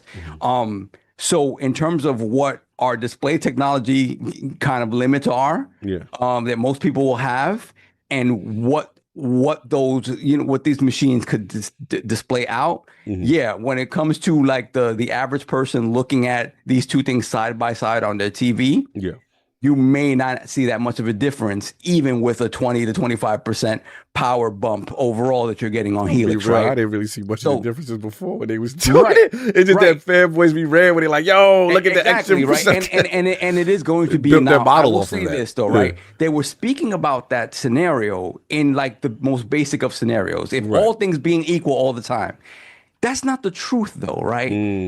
Every game has a story of how it makes it to market. Games come in hot. Games come in well polished. There's issues that we've seen right now with them turning off ray tracing on the PS5 Pro version of Requiem. I've been lied to. Right. So things like that, so they're speaking about it in general, like all things being equal, all scenarios being like perfect. What you're gonna see on a screen shouldn't be too different from one console to the next. Now, like anything else, there will be certain games that are more optimized that will look better. You will see that difference, right? Like I said, every game has a story of how it makes it to market, and a lot of games come in hot. That's not going to change for next generation. Secondly, as we go on in the generation, power differentials tend to show themselves more, right? If these devs start taking more and more advantage of these, you're definitely seeing it with the Pro right now, right? With PSSR 2 has kind of been game changing for a lot of games, just from a scale of like being able to scale. It's got me looking at that Pro side eye for GTA. There you go. 6. And you're not getting. It just you're depends. If I see it, like, that's the only game that I would get one for. So I'll have to see like what that game's gonna run on the Pro, and if it's only way I'm gonna care if it's a difference in frame rate. Like, if it's not, then I'm just gonna stay on the ones difference in frame rate comes from you being able to now scale the game up from a lower internal resolution because the scaling is that much better. And it looks that much cleaner. It doesn't look like you're, I've always thought like the dream, right? The dream scenario is like, I can run this game at 480p internally and I'm going to upscale it to 4K and it looks amazing. Obviously, we're not there yet, right? But that's the dream. Because if you're running a game at 480p internally, you could turn up all the effects, everything. I ain't gonna lie. I've had to call Saul every PC release. Yeah, I got you. Did you tweaking and twerking? See, the problem is it's the PC. Like the PC will be like, we gonna let you use like 10% of your graphics card by default. Like. So at the end of the day, look, the power differential is there. If you are if you're in for that fight and you get a Helix, you won that fight. You won that fight. But we will see how it looks to the naked eye, right? I think if you're somebody who plays on a monitor or a TV, because there are TVs that do support 240 hertz, you might start seeing those differences, right? More up front. But yeah, the statement they made is in like a perfect scenario. Game comes to market, they're equal, and you look at what you perceive on a screen. Is that right? They should be able to do both of those things. So their question in that regard is, if that is the case, why would Microsoft is making it sort of obvious that they're not directly competing, because why would you put your console that far out of reach for, price wise, right? If you think about whatever the differentials are going to be between a PlayStation 6 and a Helix and those price differentials, why would they do that if it doesn't pay, right? If it doesn't necessarily pay, right? I think an analyst said that from their clarification, it could, like, they would break even at like 900. And it's like depending on how much money they want to make past that. Past that, exactly. So, to me, when you're in Xbox's position, you're for the forever challenger brand. You have to find ways to differentiate your platform from the other platform, from the market leader. And they made it clear for a long time ago that they don't want to lose that power narrative anymore. So give me the powerful console. And to me, the things that they've done to unify game development is super interesting. So now I'm in on Helix now again, because again, this may be the only Helix, that first console that creates that bridge is going to be obviously one of a kind, and it's not going to happen again. Because the next thing would just be based essentially just PC dev, right? So that you don't necessarily need to create that Xbox PC bridge in the next iteration because it's done already. So this is a special sort of one of a kind moment, one of a kind console in what it's doing. And we won't see it again moving forward past that. Hopefully it's successful enough that we do see it past this next generation of consoles. But yeah, man, they impressed me with what they're talking about. I know some people started jumping on it once they started seeing how AI and whatchamacallit is applied to the console, whatever, man. I will get mad at it when I see it in full, when I see it in my gameplay and the things that I do. I'll choose whether it's going to bother me or not. At the end of the day, regardless what Microsoft's doing with AI at the moment, they spent all that money on Copilot. They're going to use it somewhere. They're going to finally sneak that in. They've told us that we was getting Copilot. They had a whole thing about it. And it's just... Anyway, I'll let Saul finish up so I can just go in. So any questions before that was that. And then just as far as the... the distinction as far as the Xbox mode stuff, like, what do you feel with non-Helix stuff? Because Helix is pretty implying, backward compatibility, library. Do you think Xbox mode comes onto your PC? I think we're going to start seeing that soon, right? In April, some other devices are going to be getting Xbox mode and the updated Xbox mode. I think at the end of the day, the play is still to try to take it to SteamOS in that regard, right? And ultimately, if you can simplify the interface that I utilize to play games not in Xbox mode and just PC mode, and if you could simplify that the way like a Steam Big Picture mode is done and whatnot, that's still the play, right? And for what I've heard anecdotally, it seems like that where that is right now is considerably further along than what we've gotten on we've been able to see on the ROG, right? It's further along than that now, right? So that's good because that's all you want to see, right? We knew like getting the ROG, that was going to be the test bed, right? People feel like they're beta testers for this thing on the ROG, and that's fine. And that's fine. But for people who want that, and look, and I've long argued, like, I don't care. It's a PC. I know I'm getting a PC. If I have to deal with the PC interface, even if it's on a portable, I don't care because I know what that is. But I get the idea of, hey, handhelds should feel a certain way. They should feel like a console in your hand. I get that part. So they need to keep doing that work. From what I've heard, they have been doing that work. And what they have right now is considerably better than what we've had up until this point, right? So they're continuing to do that work. And I think that is the play, right? I think if you can apply that across the board and make the Xbox mode sort of ubiquitous, and not have people be like, oh, I'm going to go into PC mode to do this, that, and the next, then you have a win there, right? So my hope is that, obviously we're looking at a year out or a little bit more than a year out when we expect these consoles to come out.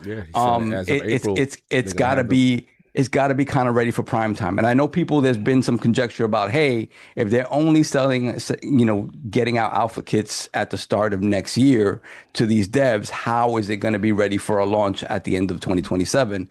This is par for the course. Alpha kits go out usually at the beginning of the year of whatever, when that thing's going to launch. Just like the Series X, which is the first party console. And what's different about this is again, if you're developing for Helix, you're essentially just developing the PC version that you're developing anyway, right? So the work isn't that crazy. So I think the turnaround will be even faster, right? Because that is the point of it. So I think the idea of, hey, regardless to what, consoles are probably coming in hot because that's what happens. They're coming in hot. They're coming in hotter than they would like to come in because everybody would like more time to get, to polish their product and have it in the best, shape possible when it launches. Not always, a possibility, but whatever. So yeah, I wouldn't worry about that stuff. I want to see how the improvements they made to that, because I think that is the key, right, to creating that fluidity and that ubiquity across PC and Helix SKUs, whatever you want to call that. So yeah, man, I'm in again. Wow, I'm excited to see it. I'm excited to see it. I mean, I was gonna get it anyway. I just, again, the idea of like, oh, press this button and you go to PC mode. And you press this button, you go to Xbox mode. I was like, that's uninteresting to me. But the wizard has not let us down. Shout out to Jason and his team. So I'm interested and excited for what this can be and what this can, if it catches on. Again, it's just a matter of, do people want it, and is the price right for people to be willing to, people who have had either hatred or apathy for Xbox to look at it differently and be like, hey, let me give this a try. No doubt. That's all I got for you, brother. Go do your thing. No doubt. Love y'all. Love you. I will see y'all next week. No doubt. Lord Attic and Lord Fred in the picture. I'll see you.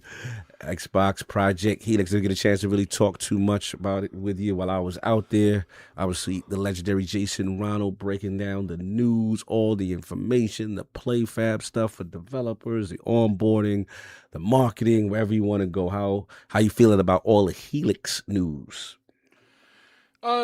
It's definitely nice to see them ramping up the marketing stuff. I still have questions in terms of, how they handle things. Turn up a little bit. You're a little low, just a tad. I mean, I'm talking directly in front of the mic. A little better now. Yeah, I don't know. It's just coming in low. But go ahead, continue. So, when it comes down to that, I just got questions. When it comes down to it, the problem now is, as far as like the new way that they're setting up, their optimization, I do think that's a huge W, and I think making it as easy as possible on the developers is definitely good. But they still got to do it, so it's like I'm hoping that, we've seen in the past where it's just like some developers just did, regardless, maybe it was entirely off of the focus, or, I don't know how much time goes into like making an Xbox port that's separate from what they're currently doing. And, did they take that from like a couple months thing down to a couple weeks thing? It's at 30 days to an hour or something like that is what the time they're promoting. Yeah, so I mean, that's cool they're promoting that. Doesn't necessarily mean that's how it's going to work in the actual field. So we'll see how that goes. Because my thing is like, that was my biggest thing. Like, if you get this functioning correctly, I'm still a little confused on like, are they making any more console ports, or is this going to be a Windows port that's ported to both? The way he said it, they had a diagram. You port it for PC, and then it's automatically after the becomes an Xbox port. So you just have to do it one time, and then that's it. It was like this very seamless. Is this the same slide. process they used for Final Fantasy 16? No, this is different because those GDKs weren't in place at that time. So this is not anything that was in existence. So, but my thing is like what they're sounding like, because when people are like, "Oh, Final Fantasy 16 was the Windows port that they put on the Xbox," so is this like a more advanced version of what they did there? I don't know how they did with the Final Fantasy 7 remake. Like, its optimization is just my biggest question mark. It's just like that's always been the biggest like benefit to having a console is you have a hardware that is optimized to that hardware. And I'm worried that if the system doesn't function entirely the way it's advertised, where does that lead? Because if they're not going to be making dedicated Xbox hardware ports anymore, and they're doing this new program, I'm just worried about where does that leave the optimization on the hardware aspect. Sorry, I'll let you finish, guy. That's probably one of my biggest things is I just need it, like, because here's the thing, people can say what they want. At one point in time they thought they thought the marketing solos would be good. They thought they'd make all. I mean, you could think something works on paper, but it's up to the devs to actually do it. I got to see exactly how they handle it, because they've had a lot of different things in place, and we've seen over and over again, where people are like, look, we made the tools. It's up to them to use it. Now, obviously, if you make the tools easier to use, that will lead to them using it more often. But at the end of the day, they got to be interested in the first place to even care. Right. So we'll have to see. And that goes off of sales. If next gen, because I don't think, like, most of the time, even when Xbox has been at its lowest, they've had like a dedicated following. And it was a decently sized dedication of a following. I don't think they're going to have that benefit of the doubt going into next gen. They're going to have to fight for some of these sales, even with the hardcore now.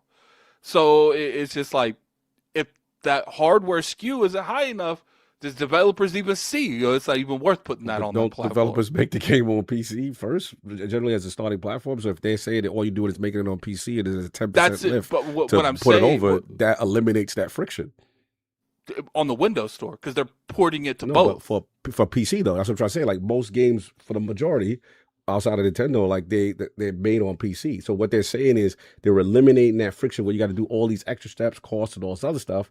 I get your point where you're saying that you want to make sure that the way I describe this is they make one port that goes to the Windows Store and to the Xbox Store. Like, they do both, like, with one port. My thing is, I don't know what the sales on the Windows Store is already. So does people even really buy stuff on that store? I don't know. They don't really give it that kind of information. And if the Xbox version on the left that people do buy it to a degree, if that's not selling it, do they even port to those two entirely at all for next-gen games? I don't know. I have to see. Like, I have to see it. I have to see the concept and see that developers are actually doing it, because this whole generation, I've been told, all I've heard is, we got this. I think the Xbox One generation, like, completely fried me with terminology on how you sound like you don't believe nothing they talk about.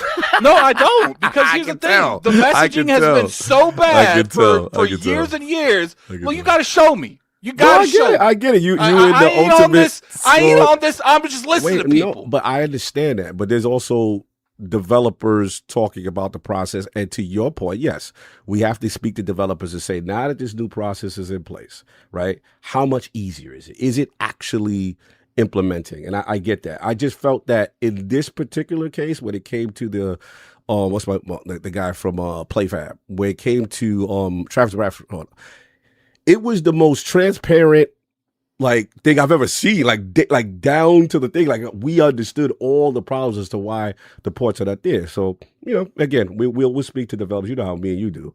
We'll get the developers on, and then when it's Helix time, we're gonna find out as far as the implementation. But I get what you're saying. If this new system works the way that they describe, and these Xbox games come out and they run good, then I'm cool. Right. But I got to see more. I got to see at least one port use this system before I'm like screaming, this is going to work. Right. Because your concern based on last generation was that their lack of focus on the hardware. You've always said their lack of focus on hardware always scared you that people were not going to make ports on it because, they just don't focus on next gen ports. Right. So what I thought was positive, right, is that they literally saying, like, we are removing that friction for you not to want to make it, because by making it on PC, it automatically with this lift goes it. So shout out to Ariel Knight in the chat. He said the point is the same build.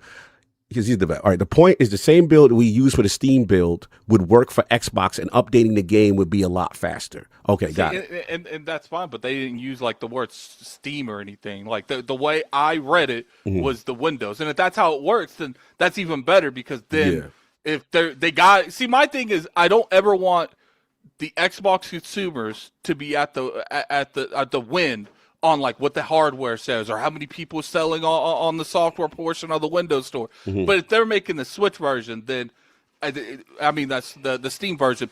They're gonna have to port to the Steam regardless. So if it worked that way, I'm good. Yeah. But it's just I gotta see. Like I am no longer in trusting, believing mode. No, I'm in you show me mode. And I won't 100%. Be out of that until you show me multiple times and not show me one time and then step on a rake 5 more times. No, fair enough. And the only pushback I'm giving you is from developers who actually will do it, and then they'll give us the information to show if they capping or not. Right? So I thought from a technical standpoint, this is probably the most transparent get. But I get you on everything else. You know what I'm saying? Yeah, they got to show. And to Paris's point, like he said, we got a year, out before we get even more in detail. And that's fine. Addict doesn't want answers today. Addict's saying he ain't believing nothing until he sees answers. We get you.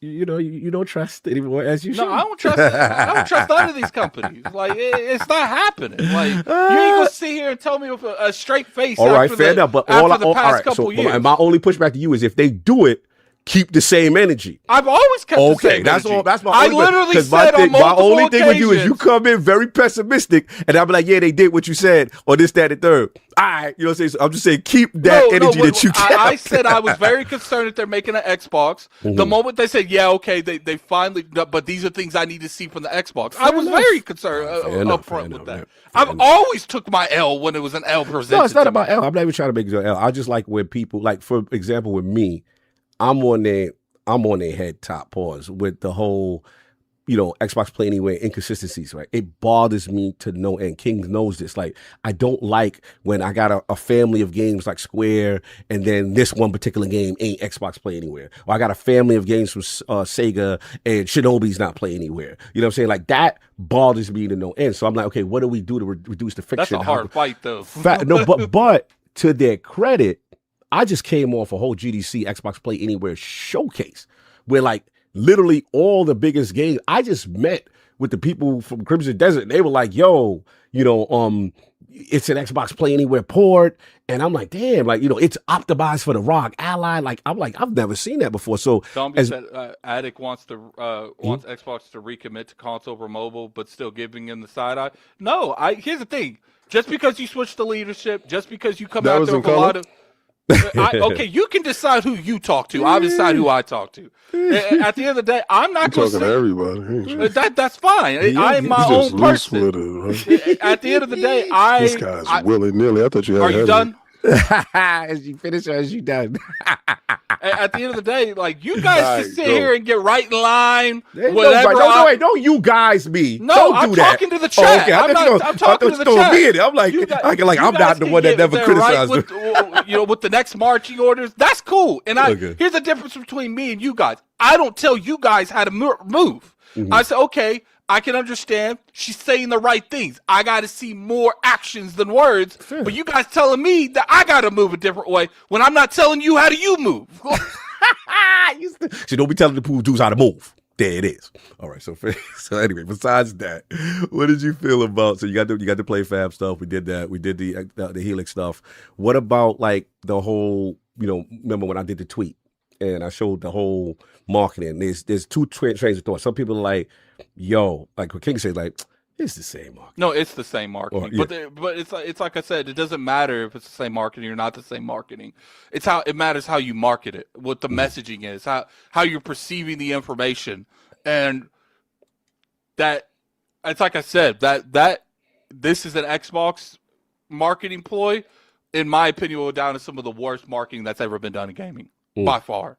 I didn't like it when they were saying you don't need a console to play Starfield. How'd that work out? Like it's just like you can market stuff without hurting other parts of your company. You don't gotta to hurt something else to market something else. Like it's like me and Saul said, little things that you could do to help that dramatically. I agree. Didn't like that joint from the jump, but yeah, we got that. King has been patient. What your thoughts, Helix? Jason Ronald outside in the building. Ton of news, play fab stuff, trying to reduce friction for developers, marketing campaigns erased in the night. Where you at with all this Helix? How you feeling about Helix, King? You move different when you got money. You know that? Like, other dudes is like, it's going to take a long turnaround for us to right the ship. We have to move. When you got cash, you be like, man, get out. Yo, fix that, do that, change. Whole new situation overnight. Erase that marketing. We spend $1 billion on it. Erase it without a second thought. Y'all the same goofies that was yelling out, oh, y'all got to rip off the Band-Aid. We just want to know this, that, and that. When they ripped it off, y'all ain't like it. Y'all ain't like what y'all saw. Put the Band-Aid back on. Put the Band-Aid back on. All right, we put the Band-Aid back on. Put those idiots back on blinders. Still mobile. Still every device. Yo, listen, the wildest thing about it is, next month, for your Xbox ROG Ally X, auto super resolution is going to be implemented, right? That's an Xbox. Stick with me. Next month, Windows 11 is going to be introducing Xbox mode. Instead of Xbox full screen mode, please. See, Xbox full screen mode is too much to the mouth. Pause. You do this Xbox full screen mode. What the hell is that? Xbox mode. Oh, I like that better. Y'all don't care about being disrespected as long as y'all talk too nicely. It's the same thing. It's the same exact thing. It's two things they got to prove to me. One, I still don't believe you with the console thing. I don't care what you say. Don't believe Jason Ronald.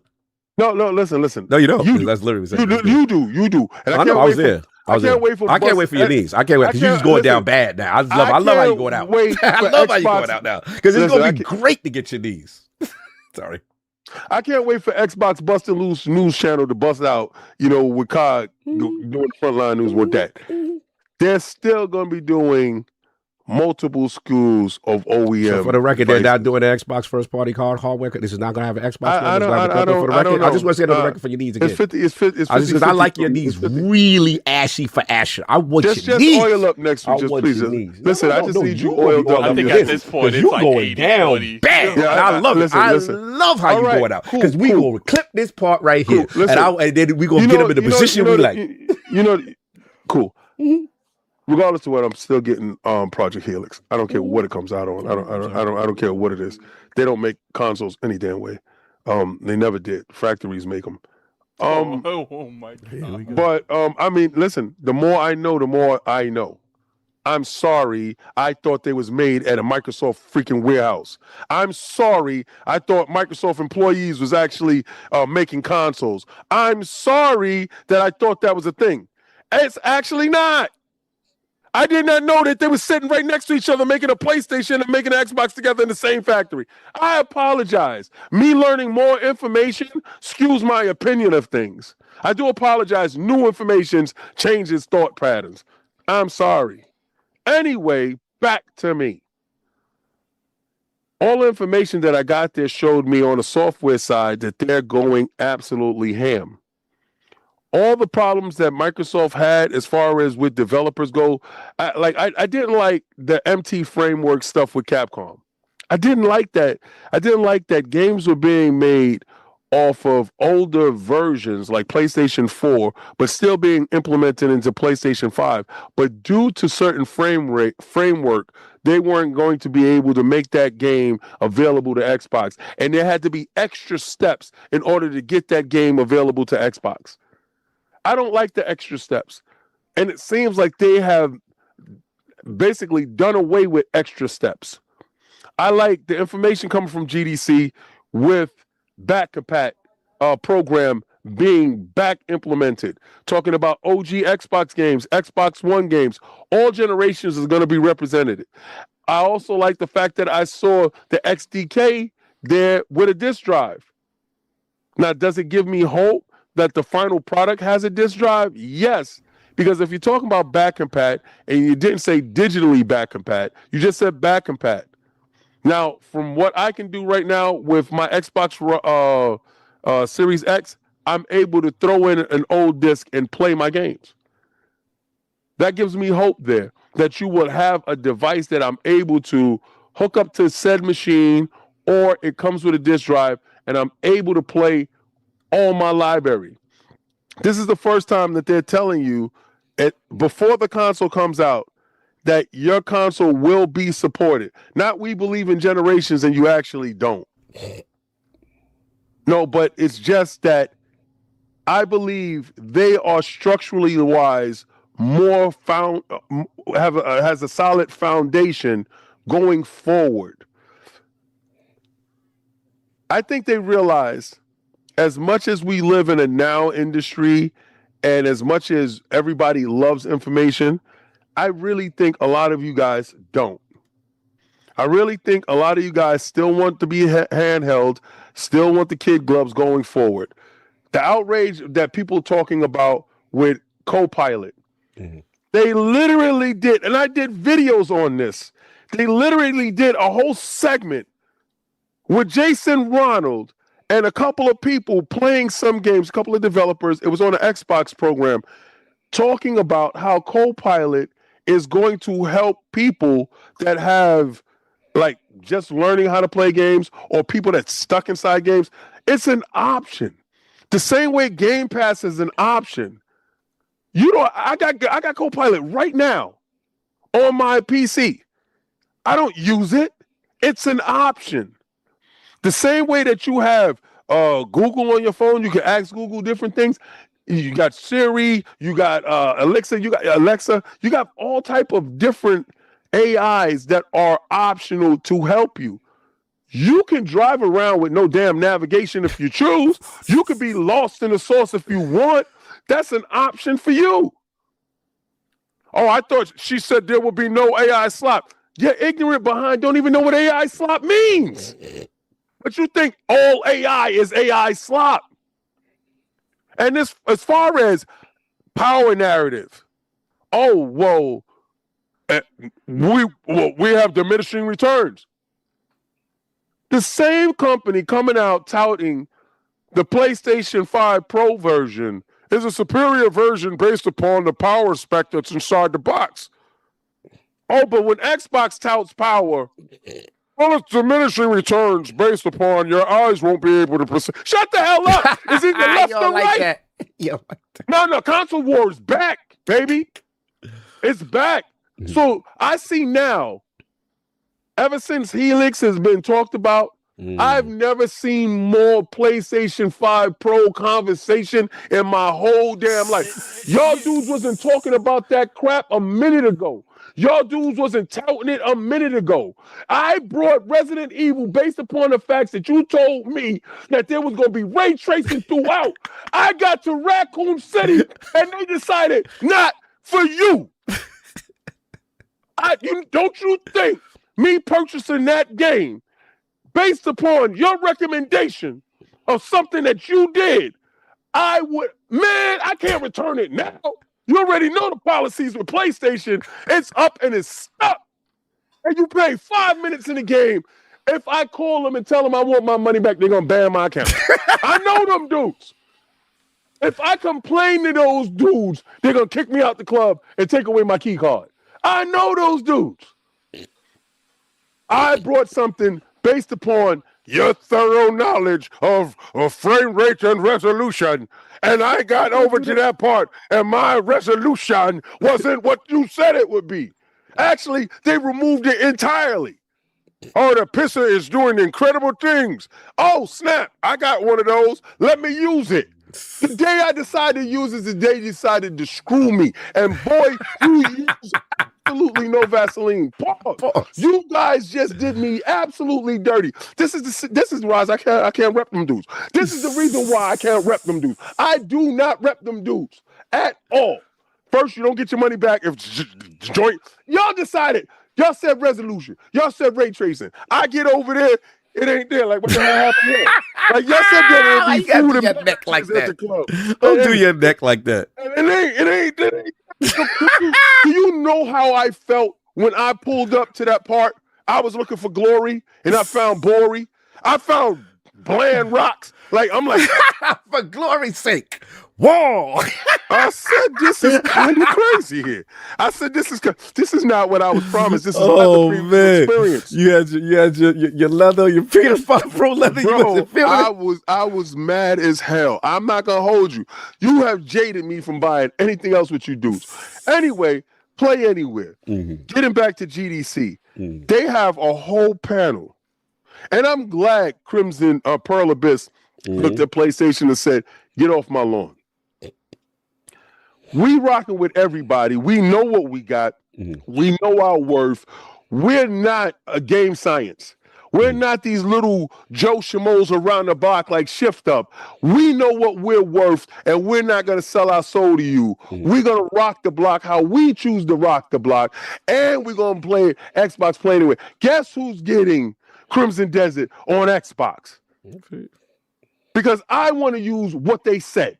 They said that I'm going to be able to use this on every device. I'm using the maximum for my console. Sorry. Yeah. You got the same individuals that bamboozle my stupid behind into buying that PlayStation 5 Pro version of Requiem, trying to do the same thing with Crimson Desert. But do you start off your joint with saying it's Play Anywhere? That is the biggest differentiating factor. When my money can go over here, that makes my money greater. When I got to take my money and just sit right here, bro, you lost. That's it. So all that GDC stuff, everything that's happening out of GDC shows me the presence that Microsoft has. Getting with the developers, the game changers, the game makers, the individuals that move the industry. I did not see not one, and then, this is console war. I did not see one panel of PlayStation, but I also see now there's so much conversation about a PlayStation 6. Why? Do you feel threatened? We just found out y'all not coming out until 2030, 2029, 2030. So stop talking about you trying to show up next year. You not. The one that's coming out next year is the one, it could have been this year. I was hoping this year. The one that actually got paperwork. The one that actually got chipsets. The one that actually, remember when y'all thought Amethyst was a thing for y'all when the dude sat down on the panel and said, it's for everybody? I'm a console war straight to the death of me. And shout out to Asha the Great for giving me the ammo to put y'all away. Y'all don't have no PlayStation 6. Hashtag no PlayStation 6. It's not coming next year, and it's going to be up. Because remember the last time we showed up before you dudes? That was 360 era. That's what she talked about. We doing She that? getting back to how Xbox is. Remember that? And ain't gonna be no red ring or that's this time. We console war hard. Just going straight. It's over. That's the reason why I told you I'm not showing up. The snowball's gonna be so difficult for y'all to make it up that mountain. Y'all not making that out of that hole. And all you guys all of a sudden now talking about Steam ain't gonna be on the new box. Look here, stupid. The interface that I got on my series, my Xbox Rock Ally X right now got Steam. They integrated your whole library. Every game that I have and I own on any storefront is there in my library. Guess who's there? Steam. Guess who they was talking about early on? Steam. You know who ain't about at GDC? It wasn't about Steam. It was about Xbox. Y'all sick and tired. I'm sick and tired of y'all wanting them to mention somebody else's name to get fame. This ain't a Pacquiao fight. Y'all ain't got to worry about Mayweather. Get strong on your own. You worried about Steam? Worry about where that price at and where that console at. Because they said that console was supposed to be out now. But now apparently that console is shipping out probably next year. Y'all want to worry about Steam? Worry about when it's going to happen. When you going to get that Steam frame. When you going to get that controller. I thought it was going to be $500. Looking like it's going to be $900. Look like y'all about to holler. And now I'm seeing that it's going to be a 1080p 30 frame per second machine. You can't stand the heat. Project Helix is showing up, and you guys are mad at us. Yeah, I turned it into a console war section. Don't do that. Don't do no gangster looks on me like that. I'm like, yeah, I did that. You know, don't do that. And it's you. Y'all don't like it. You know why you don't like it? Because you can't stop it. And I'm glad they erased all that stupidness off the internet. It hurt me. This is the Xbox hurt me. I'm glad they took that away. Now let's play. Y'all talking about a PlayStation 5, a PlayStation 6 Pro. It's not coming. You ain't getting a PlayStation 6. It ain't gonna be there. You know 2030 looks so far away. But we here next year. You know what next year smell like? Victory. I'll be done with you. It smell like you mad as hell. And you know what we gonna do while we're playing games? And then your last console, I want you to love it right now. Since y'all talk about that PlayStation 5 Pro, I want you to love it. I want you to hug it. But I want y'all to also remember, Raccoon City ain't got no ray tracing. Why did it come back to Raccoon City ain't got no ray tracing? They bamboozled me, son. They got me. I'm being dragged in the street. And as soon as it happened, Crispy Bomb was on my head. He hit you with the good for you. Good for you for going over there. Good for you. You try to go to that party with the ops. You got caught in the shootout. You got hit. They shouldn't have been over there. Good for you. You should have been on that block at that time. Shouldn't have been there. I called with the sad story. You got shot with the ray tracing over there, right? There's no ray tracing over there, right? You know that, right? He said, good for you. Good. You shouldn't have been there. I told you not to go for that. When your moms tell you, your mom said you good for you. Yeah. Good for your ass. You shouldn't have touched it. You shouldn't have touched it. You was on your kumbaya. You thought it was cool. I was on my ray tracing move. Remember when dudes I type, I have ray tracing. It's not there. It's not there. Good for your ass. I thought something was wrong with my eyes. I said, I got to put on my glasses. No, good for me. I learned a terrible lesson, a bad one. Yeah, it's game of the year, but with no ray tracing after I get to Raccoon City. Nah. Listen, I learned my lesson. I learned my lesson. Still rock with the dude. I'm not going to hold you. Learning the lesson, it has been taught to me. And I'm not going to do it again. I'm not going to mess up that way again. I'm not going to do it. Third-party titles, never again. If it's first party, we back on line. Yeah. We back in step. Back in script. Back on script. You only had to teach me one time. I'm not going to grab that stove no more. It's hot. Remember that, Jay? Don't touch my stove. You get a really bad burn. I swear to God. This dude did not wait 1 second for the information. Oh, I get it. No, good, because I got flack, and I was just like, bro, I get it. It was just like, my thing is, I just wanted, Xbox Play Anywhere. You had the ultimate ball on me because it wasn't Xbox Play Anywhere for Resident Evil. So I'm like, all right, I see what he's saying on that joint, but it is kind of good for you, but it's kind of funny. I ain't going to hold you. That's what I get for listening to Digital Foundry. I'm never doing it again, sir. I'm never allowing a dude to chew my food ever again, boy. I sat there I figured out, and then everybody started coming for me. There's nothing you could do. There's nothing you could do. It was just, and I wasn't prepared because I didn't know what the hell they was talking about. And then when I saw the video for Digital File, I said, "You jive turkey. You jive turkey." Richard Ledbetter did us dirty. And they smiling. Well, in this part, I don't know why.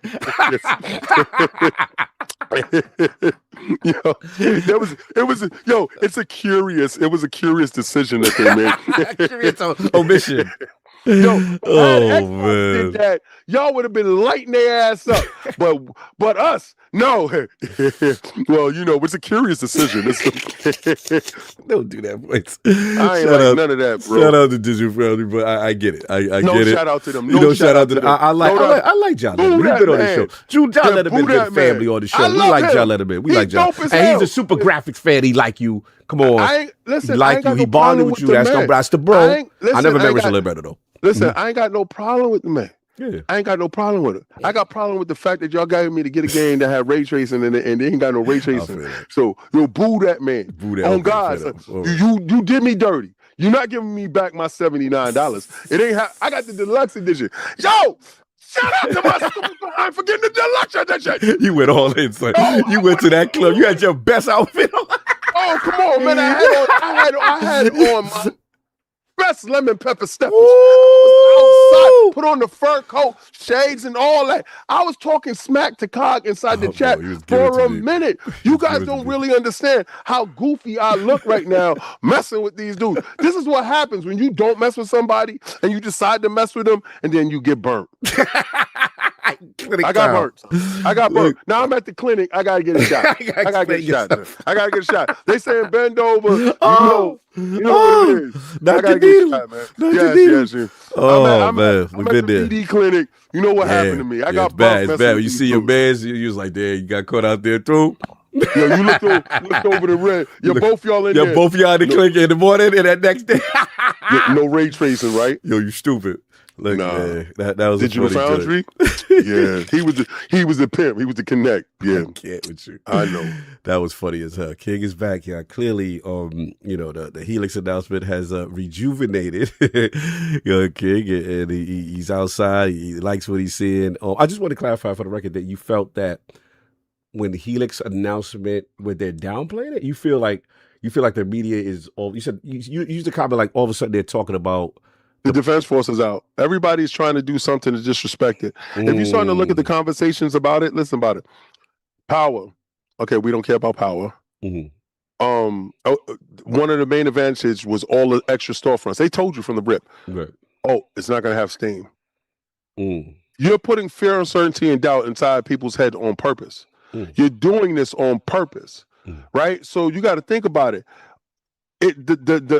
First it was the price wise. Now you already know. Oh, we don't know what the price is going to be. Right. Every price is out of whack. You don't know what the Steam price is going to be, but you're not talking down on that. Right.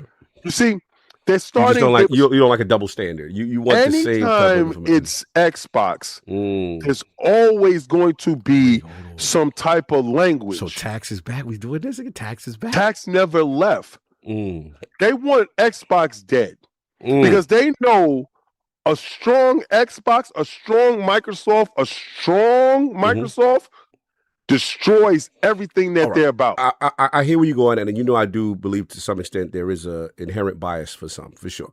My question though, but we have let me push back though. Like, what about let's be real, bad Xbox news in general is good for business because Xbox is always doing something for the click. Like if you put Xbox in your title, whether maybe that adds to your point with negative connotation.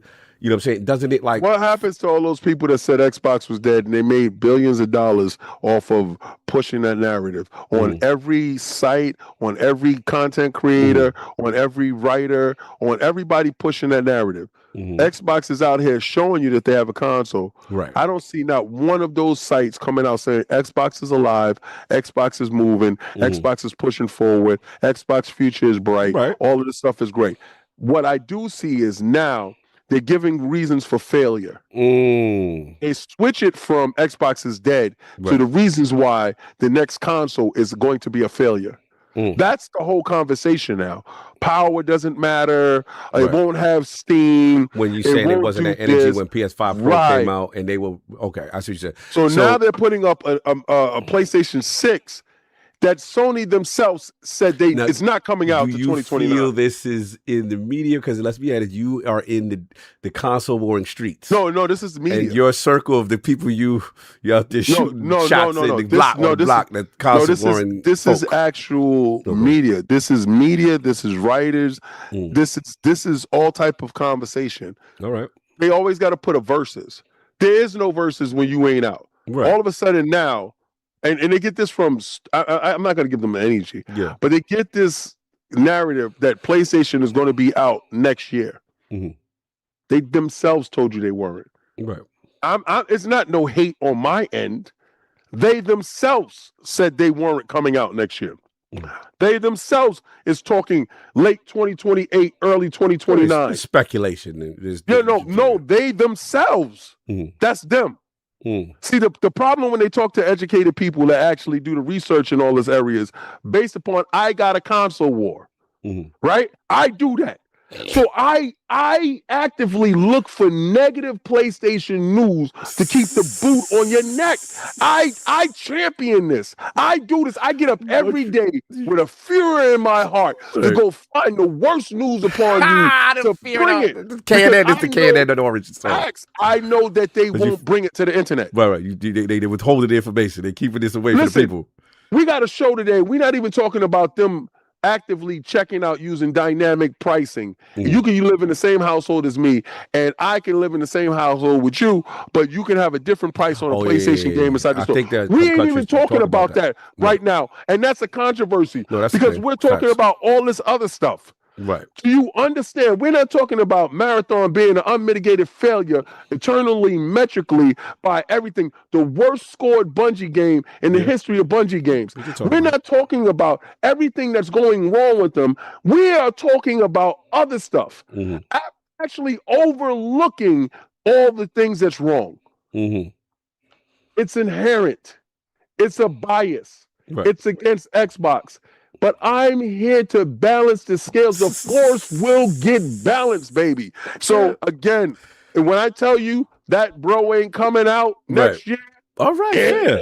All I'm saying to you is you have to accept responsibility also that Xbox themselves have stepped on 1,000 rakes to put themselves in positions to be skeptical, in positions for our brother Addict to be like, I don't trust nothing they saying. 1 minute they say this, next minute they say that. One minute they for the war, next minute is being powered my brother, kumbaya. So it's like, you got to admit they have put themselves a lot of, that's all I'm saying. So I agree. I agree that also the people that was talking that rhetoric is no longer there. Well, and Asha the Great is in the building, so we're gonna see what she do. But right now, she good for me. She good for business. She bringing heat, and they in the street, son. I'm about all that she talking about. With it. Wipe that campaign. Get it out of here. Get it out of there. Get that campaign out of here. And on your birthday, we dropping a bomb on your head. We don't care about your game. We hope your game die miserably. So what? It joined us. So what? We got that. We don't care. We want to spend you out of business. Stifle them. Bring all the games over. I'm about it. I hear you, sir. I hear you, Console. Thank you. I appreciate you. You're back outside. You gang. Yes. I get it. Yes. Look, man, it's interesting because what it showed me with the marketing situation is me putting that tweet up about them just actually having new marketing, and then we find out all the marketing is gone. It showed me how much people really care about the brand. Let me ask you a question. What's up? Was there any PlayStation anything there? Not that I saw, from a booth standpoint at GDC, no. Oh, because you was outside there. I was there all over. It was the most advertisement I ever seen. It took me back to the E3 days. I was like, Jesus, it felt like 360 for a minute. Just because, again, I haven't seen it. We've gone to so many shows, PAXs, so many different events, Game Fest or whatever, E3. It's been a minute since you've seen a dedicated anything boots. So, I thought that was, a good sign from that standpoint. But ultimately, just the reaction that they were marketing and then getting rid of it, the older marketing showed that, yeah, they did a lot of damage because people were like, this is what I'm talking about. Now, whether or not that remains to be seen that the marketing actually changed, because we're still talking about the other devices, we're still talking about other things. We have not had a definitive answer on exclusives. But I think ultimately what got people riled up is that the talk was the console is dead. They're not making another one. What's up? Time out. Mm-hmm. I got mad love for you. Oh, here we go. I can't say that. So I don't know in what conversation that you said that, but you know what? Mm-hmm. I'm gonna take it as, yeah. It's like Xbox goes up to the awards and Snoop Dogg steps up. You ain't got no love for Xbox, right? You ain't got no love. We got to keep putting in the work. Right. They got to let the music speak. Just the same way Death Row made that impact. Because I'm talking to somebody very specific because they're watching right now. Okay. What's up? What's the word? I'm talking to somebody. I'll talk to you off air. I know. Yeah. I'm talking to somebody very specific. Mm-hmm. Put down that music. You get Tupac over there. You do what you got to do, and you make sure that you ride. And you ride just like Tupac and them did, Snoop and Death Row and them did, and Dre and them did, and they made the best music. Make sure that the industry understands that you guys are undeniable. And I already know, once y'all decided putting games all over the place, y'all kind of messed up the media, and those individuals did not understand if we can give something a bad rating or not. But I see the hard work. I see the effort. That's why I still hold the line. That's why it's Xbox Frontline News.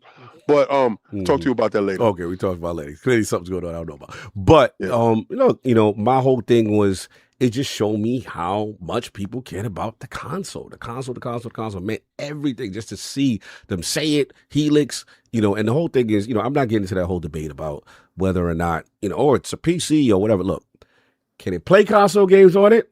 Yes. You know what I'm saying? Do I have my backward compat for all my generations of Xbox consoles that I've had that I can play my games? Yes. You know what I'm saying? Now the question would be, will we ask solve, like if you're on a PC, it is an Xbox mode. Will that translate? We don't know yet. You know what I'm saying? But to me, the ultimate indicator that they were serious was obviously the PlayFab stuff and getting these GDKs, getting these SDK, giving all this information that developers time after time, I'm still so sick and tired of seeing a developer on Twitter and people, what happened is it be the fans harass them.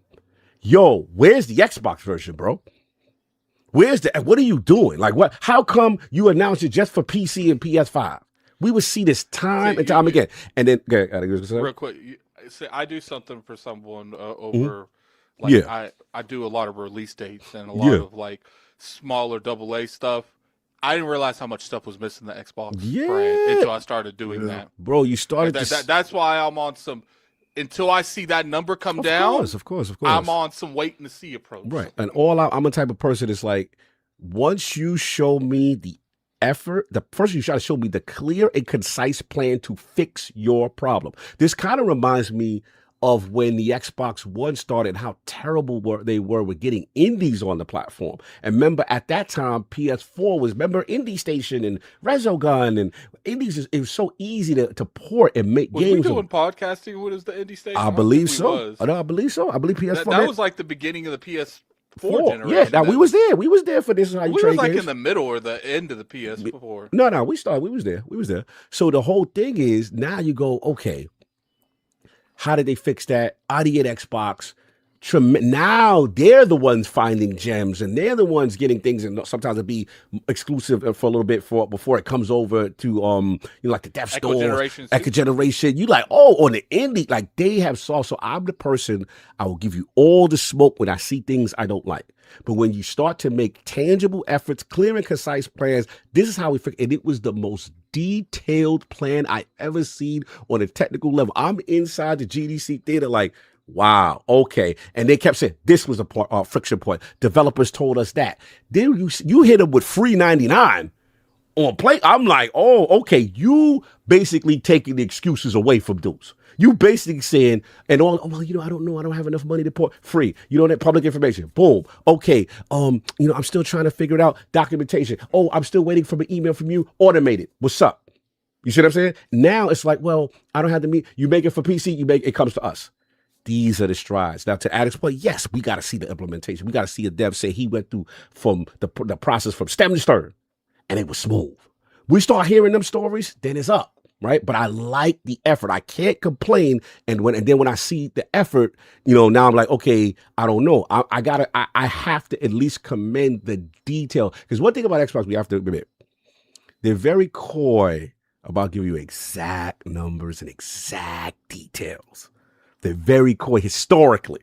And when I see it from this level, I'm like, okay, this is a good sign. So look, at the end of the day, like this stuff, what we're seeing, obviously Xbox Mode, digital library, and then they alluded to backward compatibility coming back in some fortune, as if they're either going to add more titles to the service. And I think that is super dope. But it was super dope to see Jason Ronald outside. I mean, like, you don't understand. Like, I don't really see him in the, oh, wow, Jesus, JSD. So I don't know what this is. It better not be for Baby O. But, yeah, you already cooked. Yeah, that's crazy. Yeah, but you never know when they get the chance to watch. True. You don't know when they watch it later. Yeah. Jesus Christ. So we appreciate you for getting COG over the edge. Yeah. Yeah, look, and for me, it's exciting. As a person who, I'm just going to be honest, like, I'm not a PC gamer to my core. I'm just not. Like, I'll do it for reviews. I'll do it, if there's the only place to play it, there's nowhere else. But I will wait. For the thing. But now you're giving me that option to, full screen experience with ROG Ally has given me Xbox mode. Yeah, right. They're giving me a I still haven't been able to get access to that yet. Well, yeah, for Xbox mode? On your PC? Yeah. Oh, I got access immediately. Yeah, look, I just want, also all I want is the console, bro. Like I said, just give me my library. Let me play my games. Because, again, the biggest friction point for me with the ROG Ally is I have a digital library that I've bought these games that half of them ain't there. Marathon's not there on the Xbox store. Arc Raiders is, but, Shinobi's like, it's just too many little weird pain points, and I just want to be able to continue my experience all the way through. So, look, very good start, very strong from Asha. We're going to keep seeing what's going on, holding their, feet to the fire as we continue. I do like the fact that they made the bold announcement. Debs, I was April, they're getting it. 2027 is here. It's coming. You know what I mean? So this is par for the course. So we'll see how it goes. We'll see what I guess that last question is naming convention and price. And then we'll see, because I do have concerns this is not going to be a mass adoption rate. And if it's not, then what's the play? Who's the target audience if you don't intend to sell outrageous units? That is, I'm just curious. Or it just could be like, hey, we have enough based on the way we're structured that we could always offer this off-ramp, and we're still going to be the biggest publisher in gaming, and we got you for the people who are still in our ecosystem. And maybe we try to attract some people who, want to dip their feet in PC. So it's sort of be like what the Steam Frame was doing. So that's it. Start saving your coins. We'll see what's up. But anyway, that's all I got. Let's get this super chat. I know Addict's got to do something that we missed earlier in terms of his topic, and then we'll be quick with that. We'll get up out of here. But there, y'all out here super chatting, boy. All right, let's see where I missed. I apologize early if I missed. Blind Giant, shout out 808 $2 super chat. As a fan from Hawaii, I backed the hula outfit. Get ready next week, baby. Get ready, baby. Love that. Wow, Con Artistic with the $50. Let's put some emojis up in here, man. That's crazy work right there. You gotta respect it. Hold on, I gotta answer his question. I saw the question when it popped up. I think it was more for solve, but a modular console. He said, "What if this Xbox is 3 components that make up one unit? One main box is an all-digital console, 800. An optional DVD slot that's back compat, including 360 games, 200. And the bottom box is a PC Windows unit, 300. If you buy the tower for $1,100. No. Anyway, I think they're gonna sell the digital device separately. I hope they sell the disc drive separately, like the PlayStation does, to kind of remove costs. But y'all got to remember that's only like $12 cost removed from the device itself. all the stuff that they're putting in the device. I know you're saying it's from a software standpoint. I believe Jason Ronald said that we'll have 2 different machine learning things in the device. It's going to have an NPU and APU inside. You're talking about a premium device shipping to you guys. Stop acting like premium devices don't actually cost. Y'all want that device that's going to actually live on, that's going to give you all the stuff that you ask, full back compat on all of your titles. Your library is fully supported. These things don't come cheap, but at the same time, you know it's going to be fully functional PC that you're able to switch over in between different modes. That don't come cheap. I want you to go try to buy a PC right now for that price point that you said and tell me what's inside the box. They're telling you that the graphics card is going to, well, the graphics inside the machine, the system on chip, is going to be the equivalent of a 5080 desktop. You're looking at that level of power. Go price out how much a graphic card go for right now. Just start doing that math, and you start to realize that 1500 is a bargain, bro. I mean, based on, hey, yo, this they outside today, man. All right, Lucius Augustus, the homie, Lucius Augustus, man. $5. Hope I see you at in June this year. Hopefully we pull up again. You know what I'm saying? The Lord, you know how we do. Ain't it funny when Xbox has more power, we start talking about the ability of the human eye, bruh. Yo, Cog, can I back out the bet? What happened? They doing something? Can I back out the bet? I just want to back out the bet. Oh my God. Yo, who is JSD? What's going on? I'm fair. That's somebody I know. I want to back out the bet. That's coconuts over the top. Coconuts over the coconuts, baby, over the pepperonis. Yo, Jay, please, we love you. Yo, save this for next week. You don't know what that is about. You don't know what that is about. I know what it's about. I know what it's about, and it's a bad thing for me. It's a bad thing for me. Please put a comment. Say, express how you feel. I'm gonna show you what that means. I know what it means. Rosie Germany is getting excited. I know what it means. No time, addict. There's no time. I'm in danger. Like I'm in absolute. Please let us know what that means. You had a headache, sir. You in danger next week. No, my God. I'm drinking me some water. I'm in danger. I'm in danger. Let's go. Next week is going to be litty. Cog, you just I don't even know. I'm going to let this. Oh my God. Who is this? Who is this masked man that wants coconuts for king? No, listen. Yo, Cog. I'm sorry. We going up. Run it up. Hashtag run it up on these bums. Nah, son. You got me a Diddy freak. You got me a freakazoid. No, Cog. I apologize. I want to know who is this that got you scared. I want to know who this is. Cog. Please accept my apology. I ain't accepting nothing, but shout out to JSD Schlitzelsteiner. Come back next week. Come back next week, brother. You are welcome in the realm anytime. Let's put up some. We got to make it rain at it. We done hit the $100 joint. Like, we got to make it rain in here. Even we're making it rain right now. Still use the make pipes. It rain. Pipes. Making it rain for my man. Let's get. Let it clap. Make it. Yo, come outside with clap. Yeah. Oh, man. Yo, when I talk to you, I'm gonna talk to you later. All right, we're gonna talk about. I know what all that's about. You know what all this is about, and I know why they saying nothing. They not say who is. I know why they saying nothing. I know why they saying nothing. This is the worst part about this is the worst part about this is they want us there. Oh, this is crazy. They want us there. They want us there, and it's I know what that's about. You know what that's about? Oh, I know they want to laugh in my face. Oh, this is one of those. This is an OG story with. Oh, this is gonna be lit. This is a Germany story. This is bad business. Shout out to. I apologize. So this is somebody we know, though. This is bad business. Oh, this is crazy. Like I'm happy, but I'm sad. Sad because you know what it's about to go down. I'm gonna be humiliated. This is all right. Without spoiling, is this Willie Hood levels? Oh no, this is greater than that. He's not going to say it live. Just say okay, fair enough. Say it live. No, I'm just talking about the levels. Like, remember when we had the it's greater than okay, what I told you. What I told you. It's still going on.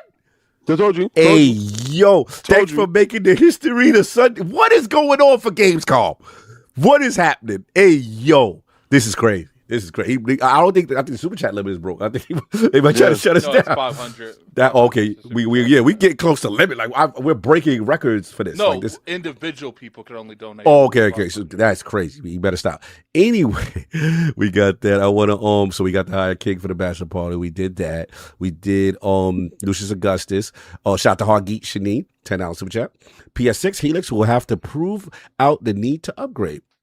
Most people don't have high-end TVs that will show the difference consoles are supposed to be for budget players. Like King would say, you TCL dudes. Hey, yo. Then we got my man, Legendary Intel, with a $10 super chat. Project Helix, first and foremost, is for card-carrying Ultimate members. And is to target Steam. That is definitely K&N, dude. That's definitely K&N. To target Steam most popular GPU users to upgrade. It's Legendary Intel, yeah. It's definitely K&N. To the ultimate platform, Game Pass. It will be the target spec. No doubt. Shout out for I already got a tattoo dipped down on my chest. Shut up. Azzy for life, member for 11 months. Salute. Addict, they have done away with UWP for Xbox PC. So games generated for Windows, Steam, Epic, etc. will now work seamlessly with Helix. Okay. It's like, I hope that works out the way they claim it does. Like, yeah, you just want to see. Like the funny thing is people be acting like I want this to fail. No, I just need at this point.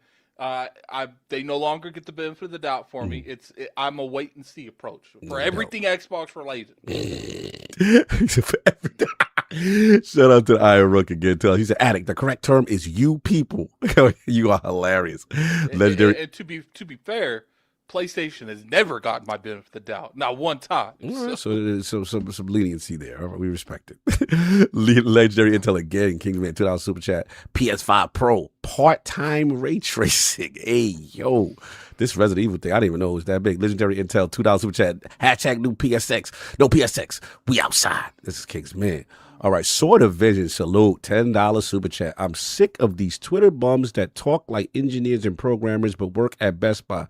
Oh, you saying names. D-Bash, Puerto Rock, and King Crash are the main Sony defenders but can't get a job at PlayStation. Why?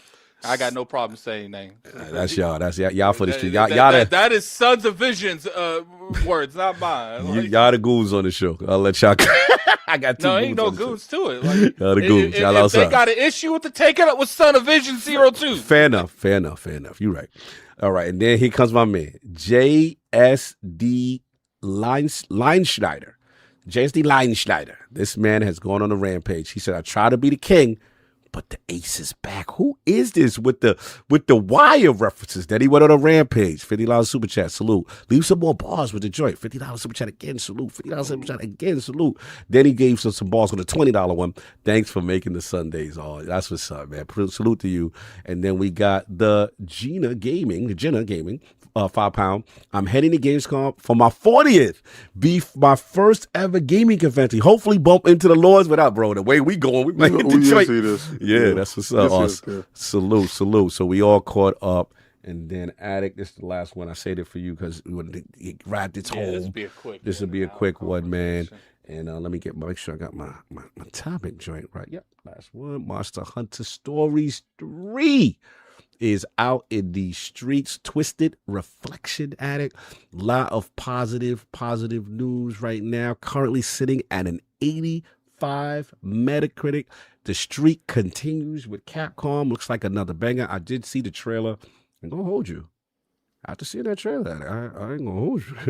Sure, it look good. You know what I'm saying? So you've got a chance to play. You got how many hours you got in it, and what's going on? What's the feel? Monster Hunter Stories 3, Twisted Reflection. Well, it's updating. I got like 15 hours into it. Mm-hmm. And I'm still in the first area. Oh damn. It's like one of those things where I don't know, collectathon type of Pokemon stuff, because that's what this essentially is, like an upgraded Pokemon system. Way more in detail. Two people, then they got their two, monsters from, and this is, I'm like a drive-by person when it comes to the Monster Hunter franchise. I played a lot of World with like John and them, but I ain't really like played a whole lot of Monster Hunter. I'm very intrigued on very few companies are able to evolve a franchise the way they did this. Like Monster Hunter Stories is a turn-based. Clearly, their main franchise isn't. And I'm always like to see how some of these companies are able to turn one genre of one IP into two different genres. And they still keep it Monster Hunter. Like, it's got multiple weapons. You fight differently with every weapon. This game might be one of the most flashiest turn-based games I've seen, besides maybe Persona. Yeah, It's turn-based? Yeah. It looked like Oh, that. okay, because I can't stand Monster Hunter. Yeah. so No, this is turn-based. That's what I'm saying. Like, this is the one for us to try to let us. And the Metacritic scores, I think it's like 83. Yeah, the Capcom again. It's like 86. 85 right now. Like 85 right now. Yeah. It started at like an 88. It's been going down since. There is. I do feel like this combat system's a little confusing. Maybe it's because I didn't play the first two, so I'm learning like three games of gameplay on top of each other, because I'm assuming they built up to this one. But it's like I said, this is by far like one of the flashiest games I played in a while. Like, from the abilities to the special effects to just about anything. And what's funny is, like, they have the chasing down monsters and this whole game, like, they let you populate who you want to be in the world. So you go and find eggs that belong to these creatures, and then you release them to the ecosystem, and it ends up being more of that monster in the ecosystem. And if you get a certain amount, it will make higher forms of that monster. It's good. It's good. Like, so far the story's okay. I haven't really got too much into it. You got these things called dens that surround the map. So essentially you have to fight things, and once you beat them, there's a chance they go to a nearby den, and then you have to go in there and steal their eggs. And you want to have the rarest one, so you can steal multiple eggs until you get a really good one. And what's funny is, if you don't, because there's the thing that you fought sleeping in there, and if you don't do it quick enough, it will wake up and come after you. I at first I was just trying to do it as fast as I can and get out, but then I started what am I doing? I'm gonna just fight this thing. I'm gonna wake him up from a sleep with a fireball to the head. Does that does it similar to what was it? I think was it Metaphor where they had a sleeping dragon real early in a level? Is it worse than that? Boy, this dude is not stopping. Atlas is the only company that has made a turn-based this flashy. Okay. So I don't think I do think Metaphor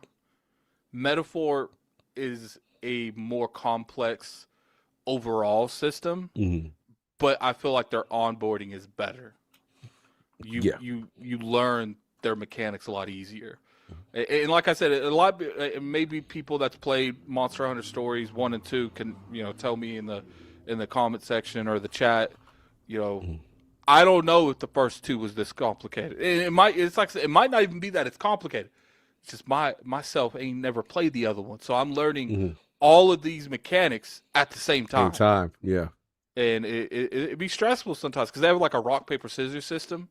Where if a creature attacks with a green attack, which I believe that's accuracy or something or technical, and you attack with a red attack, you'll overpower him. But if he attacks with a blue attack and you attack with a red attack, he'll overpower you and do more damage. Then they got another one where if you and your monster pick the same attack and pick the rock, paper, scissors, the weakness to his, you'll both hit him at the same time. And then you during the battle, after you gain enough trust with your monster companion, because the game is all about mounting creatures, fighting on top of creatures, dragons.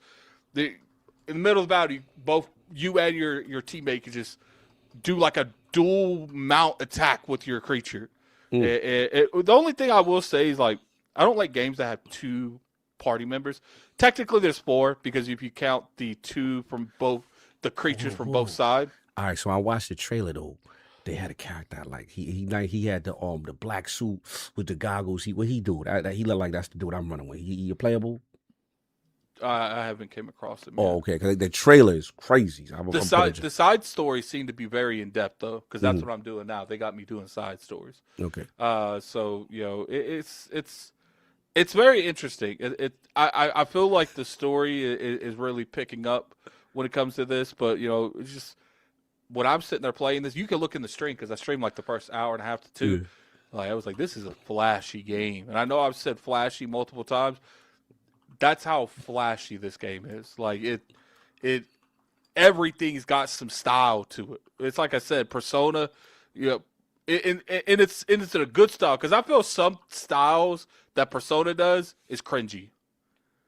What are you doing in the comments? Oh, it's King. Dip Down is getting on King's nerves, and he's seizing him, and it's not funny. I'm sorry, I've never seen King do that. He sees. I'm sorry. Dip Down is so out of pocket that King had enough. So when it comes down to it, I really appreciate this game. I wanted to I wanted to play it and review it after the podcast, because I got it like Thursday or Friday. But I'm gonna be real with you. Like I was playing this, I don't want to rush like these regions, like because I feel like so I'm probably gonna review it sometime this week, and I don't know how long the game takes to beat. It looks like there's like 4 or 5 levels. But I do think the biggest thing is like their onboarding. Like I feel like there's not enough information sometimes. Like you don't really know what they're attacking with. Hey, what is happening, Addict? Did you just see that? Yeah. King is fighting with someone. I'm telling you right now. Who is this? I'm in danger. I don't think I've ever in the history of Iron Lord's Pie. I don't think I've ever maxed out his. Yeah, thing. I don't even think there's. No, he did. He maxed out. He just maxed out his thing. Wow. Neither that or he's got like 20 left. I'm telling you right now. I apologize. But anyway, listen. I apologize, bro. I apologize. I apologize. And I'm sorry. I was wrong. Look, all right, I'm telling you, I was wrong. Okay. I should have never questioned. I should have never doubted. I should have. I'm wrong. And I've learned. I'm scared. And from this moment on, I'm sorry. Okay. Yeah, I just want to let you know. Let's stop. Let's stop now. Let's stop. It's kind of hard to do that after you already got him wearing the oil thing. You don't know what I'm talking about, and the problem is y'all don't know what's going on. Okay. When I explain it to you, so you can what's going on, then we can. You're gonna be like, "Oh, it's crazy. It's crazy." All right, and you should have got it. You should have got it from the Wire reference, but you didn't. But I got a little bit. We'll finish the boss. Yeah. So it comes down to it's just like I really like the game so far. I had a really good time. I can see why it rated so well. I very impressed how Capcom was able to turn the Monster Hunter franchise into a turn-based and do it very well. And shout out to Capcom in general, because they've been popping fire. On. Yeah, like this is ridiculous. Like man, because someone tried. They might get Publisher of the Year.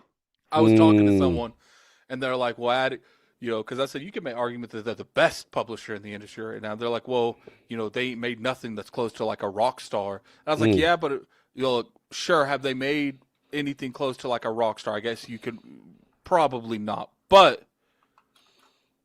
Rockstar takes an entire generation to make one game. Sometimes it takes like more than that. And I think that matters when you're talking about who's the best publisher in the industry. Because at the end of the day, who's giving us more games to play, that does matter. This is not the grand facto, but if a publisher's giving us like 85 plus games multiple times a year, and it takes another publisher 6 years to give us 90 plus games, who can we say they're the best publisher? They might make the best games, but that doesn't mean they're the best publisher. No, well said. I mean, Look, I have to be. This one flew underneath my radar. You told me you were covering. You were very hyped to finally get a chance to play it. I said, all right, let me look at that thing because King, I'm like you. I'm sorry I jumped in there. Hey, King, I just want to get mine's gonna be quick. It's just that I'm nervous right now. Yeah, my thing is that there's so many games out, and then when I hear Monster Hunter, I'll be real. I've never been the Monster Hunter dude. Like I hate Monster Hunter. I just never been the Monster Hunter guy. So what has happened is, when I saw that, this is turn-based. And then it's just stylish. Now I'm in. Yeah, I'm like, it's beautiful. It's stylish. It's crazy. So yeah, man, like shout out to them. It looks absolutely stunning. And yeah, they're on a heater. I mean, you have a year where you have Resident Evil Requiem, Omnimush is still coming out in this year. And now this, Monster Hunter Stories 3 Twisted Reflection, it looks, it's amazing. And now, like I said, once Addict gave the cosign, and I know it's that. Pragmata. Yeah, Pragmata. I forgot about Pragmata. Like, them dudes right now, man. So salute to Capcom. This definitely has my attention. If I can find some time, I would love to play the game because the game looks really good. Now, question real quick before we go. I'm noticing they riding the monsters. I've seen the dragons. Is that what's going on? Is there any type of combat they like have that? like their little hub world places, and in order to get through some of the hub world, you have to use certain creatures to like swim, certain creatures to climb certain parts of the mountain, and then obviously you need flying mounts as well, and you can have six creatures with you at all time, and you could switch back and forth between them in battle because they have different elements too. I said the rock paper scissors, they all have different elements too. So if you want to have like a double attack where you both hit them when you both choose the right element that goes against their element, if you and your creature have the same one and it's opposite of theirs, you'll both hit them for free. Now salute. And the last thing I'll say is just that even though I'm not the Monster Hunter traditional guy game, and this is the game for me, what you said to me really hit hard. The fact that they've got a lot of Monster Hunter isms for the hardcore that people really that play Monster Hunter will be like, okay, that's what Monster Hunter is about. Monster Hunter has always been about fighting creatures, targeting certain parts on the creatures to use those parts to build, weapons out of the scales, weapons out of everything. They even have that. Like when you're fighting, you can target individual parts, and you have to break those parts to get the piece of that creature. Nice. And then you take all those resources back and make armor out of their stuff, make weapons out of their stuff. It's just that's why I said there's very few companies I've seen turn something to a turn-based and it's good. Another one I could say is like the Like a Dragon franchise. It's not easy to do what Sega and Capcom has done with their franchises, which is we want to turn this formula, and we know it's not going to appeal to the majority of the people that it appeals to right now, but we want to give people another way of playing Monster Hunter without the traditional ways of playing. Yeah, reinventing yourself and still making another successful and doing both. Out of it. And doing both. Yeah, fantastic. Salute to them. King, you got any bars on this last one? You're having a good old time over there. Did you get a chance to see the trailer, or is it just something on your radar for now? It's okay, well, I talked about this today. I got a video dropping at 6 p.m. today, so you guys can check that out. Yeah. About the wonderful games dropping on Xbox this week. We have 20 games that's coming out this week. One of the games that is coming out that is probably the highest rated games that we've had on the Xbox console. There's 10 of them. Resident Evil being one. A couple of the games are inside Game Pass at this moment. But one of the games that piqued my interest was Monster Hunter Stories. And it walks away from the traditional formula that I'm not a fan of. I'm not a fan of wounding an enemy, tracking them down to do next stage damage, then to finally find them again and do more damage. Yeah, I hated that. I'll be honest. I'm about whipping you behind where I catch you. When I get you, I get you. Yeah, don't run away. Then extend the fight. We got to keep going. And I actually like that about Monster Hunter because it makes sense. If a creature's injured, it's going to retreat. It's for like monsters. You know what it reminds me of? It's like for the dudes that really go out there and hunt. And sometimes when you be they be running, They ain't running to run away from you. They running to get you cornered somewhere. Yeah, to bring you into their lair. Yeah. I don't care. None of that stuff spoke to me. I hated it. I remember Chris got me to play that, and then that link up with your friend system was the worst. Oh God. Yeah, so I was just like, I'm not about it. Yeah, but you're talking about RPG, turn-based, good story. Hey, hold on, I gotta talk. Let's chill with the silencing. I know we funded it. Let's chill with the silencing. BT Maverick, let's chill. I gave you some privileges. Let's chill a little bit. You know what I'm saying? Unless things are outright disrespectful. No, don't bother him. Yeah, don't come bother on, him. y'all. Let him do his thing. Yeah, that was me. He not serious. His jokes. Yeah, jokes. BT Maverick. If I decide to bust him upside his forehead, let me do that. Yeah. I gave him that minute to sit down. So he back off the other joint. He back. But he's texting me on my phone. Yeah, for the most if part, you guys think that he's being silenced there, he's texting me directly all the disrespectful stuff that he don't say there. So for the most part, I usually watch the chat like a Hulk. If I'm not hitting people, and you don't see people being blatantly disrespectful, calling people names, just stay down. So we don't want to take your badge away. Because most of the time when people are acting real crazy, I want to make an example. Yeah, but no, hold on, Maverick, I love you, but no 60 seconds for fun, no fun. Like we gotta be, if we go and use the shield, you gotta use it correctly. You know what I'm saying? No, don't worry about it, BT. I jumped on his forehead. I was doing stuff to him. I was messing with him. All right. That's me and the dip down thing. For funsies, BT Maverick. Yeah, trust me, dip down is down with the squad. Dip down is squad. I just timed him out for 60 seconds for fun. Oh, that was you. yo, Attic is wild. Attic is wild. All right, let's stop it. Yeah, so the game looks good. The game has my interest. It's just so much stuff that I'm playing right now. I do have a ton. You brought up Metaphor. I didn't even finish Metaphor. You brought up a ton of games that I got to get into. This is one of the games that's on the list. Like I told you, the video is dropping at 6 p.m. today, so we got like 3 minutes, so we could probably direct y'all over there. Attic and send y'all there. So that's my thoughts on it. The game looks good, and I'm down for it. Again, shout out to Capcom, and again, did we disclose any codes or anything like that, or we good? Yeah, I got a code. Okay, cool. Just want to be clear, make sure we're very honest and transparent. Yeah, you know which people know. If I don't like a game, I'm gonna tell you I don't like a game. Oh, we know when you don't like something. You ain't got no problem. Right. I definitely. You ain't got no problem. Yeah, they gave me a code. No, actually, I did say. I said they gave me a code Thursday I didn't know. Friday, I think. I just wanted to make sure. But just to be on the safe side, yes, Capcom gave me a code for the game. Fair enough, no doubt. Let's get up out of here. We are up out of here before. I mean, this road to Germany was one of the most explosive ones this week, and next week will be even more fun. Well, there was 2 nights in. We got one more minute.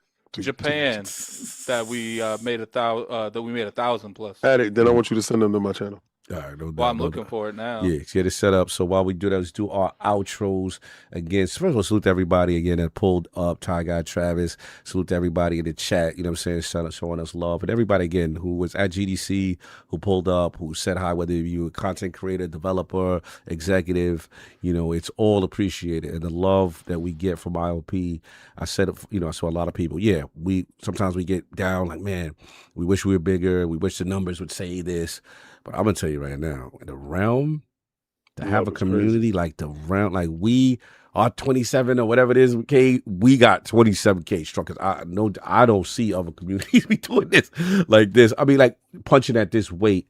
You know what I'm saying? The way our community does is just amazing. And I like developers talking to us. Yeah. I like developers talking about like, yo, what you said last week, I'm like, what? Yeah, like I like when they pull up on it, like, yo, don't worry about your video, King. I enlisted it. I'll make sure it goes fine. But I want to salute that, and then everybody that's in there that met us. Obviously, Maverick, you know what I'm saying? Lucius and Cousins, people in here that have legit met us for real. And knows what it is, and that means so much to us. So, yeah, man. I mean, again, GDC was great. More content. I just saw a tweet right now from a developer. I just put the video up, and they retweeted it like, "Yo, we love the coverage." I'm trying to get back to the developer that made the Echo Generation. Just shout out to them. They just we literally just put that out. and the developer, I didn't even know. I think Coco Cucumber, I think the name is, and they just shouted out like the coverage is fantastic. That's humbling. Again, King, love you. Thank you for the shout out on that. You know, so with the team stuff, and then we got more stuff for summer. But obviously, the big goal for us, you helped us get to Tokyo last year. Again, we're independent. We come from nothing. There's no backing here. There's no sponsorships here, except for Insider Gaming. But we work over there. That's an app. Yeah, that's a partnership with an app. It's a partnership. Right, yeah, there's no one paying for our trips and all this. All this is community funded, fundraised. You know what I'm saying? And the fact that you guys got us there, like that's a fact. So to see the road to Cologne, the road to Germany, you know, starting out like this, and you got me doing craziness that I can't stand, but it's all out of love and fun. And I just want to thank y'all because again, we got one of the best communities. Nothing to me better than the Realm. And not in my opinion. I'm going to stand on business with that. But let's do our outros. Lord Attic, good to see you. I hope you feel a little better. I know you had the migraine earlier, so it's good to see you. It's like the caffeine withdrawals, man. They're real. Oh, that's right, because you dropped soda. Yeah, drinking water right now. That's real. That's real. That health is wealth right there. I get you. It's tough. I respect it. Where to find people can find you, what you got going on. Follow me on Twitter, Lord Addict ILP. Actually having a video go viral on TikTok because I asked the question who would win a fight between Joe from Last of Us and Leon from Resident Evil. And it's got like 100,000 views right now. Woo! That boy on the tickety talking. He ticking and talking. Yeah, he ain't playing. He ain't playing no games. Which you be sure to put in the chat who you guys think would win because I'm kind of curious. And if you say Joe, you're wrong. But yeah, I'm gonna. Definitely, I'll have the review out for Monster Hunter Story sometime this week. Nice. I don't know. Maybe it'll be Sunday next week. I don't know. I don't want to rush this game because chat going hard for Leon. Sorry, he's the only logical one. I'm not even saying that like Joe isn't a good person, but when it comes to him, it's just not a fight. But these type of games, if you try to rush them, you end up struggling more, and it takes longer to beat. So. Appreciate it with that. I will be releasing more shorts this week. I got a couple plans. I do think I'm going to do a little bit more verses. There's a couple things. That video did very well. So, I'm going to do that. I got a couple reviews coming out. I've been playing Enchanted Arms for like 2 weeks, and I think I'm closing in on the end. Can I pop some mess on your behalf? Can I pop some mess? And all the boys out there, I see y'all, man, taking my man's style. Oh, he got the. What he got? He got the physical version. Yeah, wait, bro. Put that back. What's that? Wow. Yo, listen. I ain't never seen a physical never seen version. that joint. Oh, That's crazy. I got that. But I got it in pristine condition. I got it with the limited edition graphic novel that it comes with. And you read it from back to front like a Japanese manga. And then inside here, crazy. Remember the 360 the days of the booklet on the left. Yeah. Well, booklets did come on the left, and then, the disc. My disc is clean, baby, crispy clean. So right now, once I beat that game, I'm gonna I'm doing this new series where I review older games. It's called Attic Revisits. Okay. And I actually never beat it. I saw Tyler beat it. Nice. So I wanna go ahead and get that taken care. I don't know how well that video is gonna do. Probably triple copper. But my thing is I want to play more games like that. I want to, it is becoming more interesting to talk about the whole politics and of the consoles and stuff like that.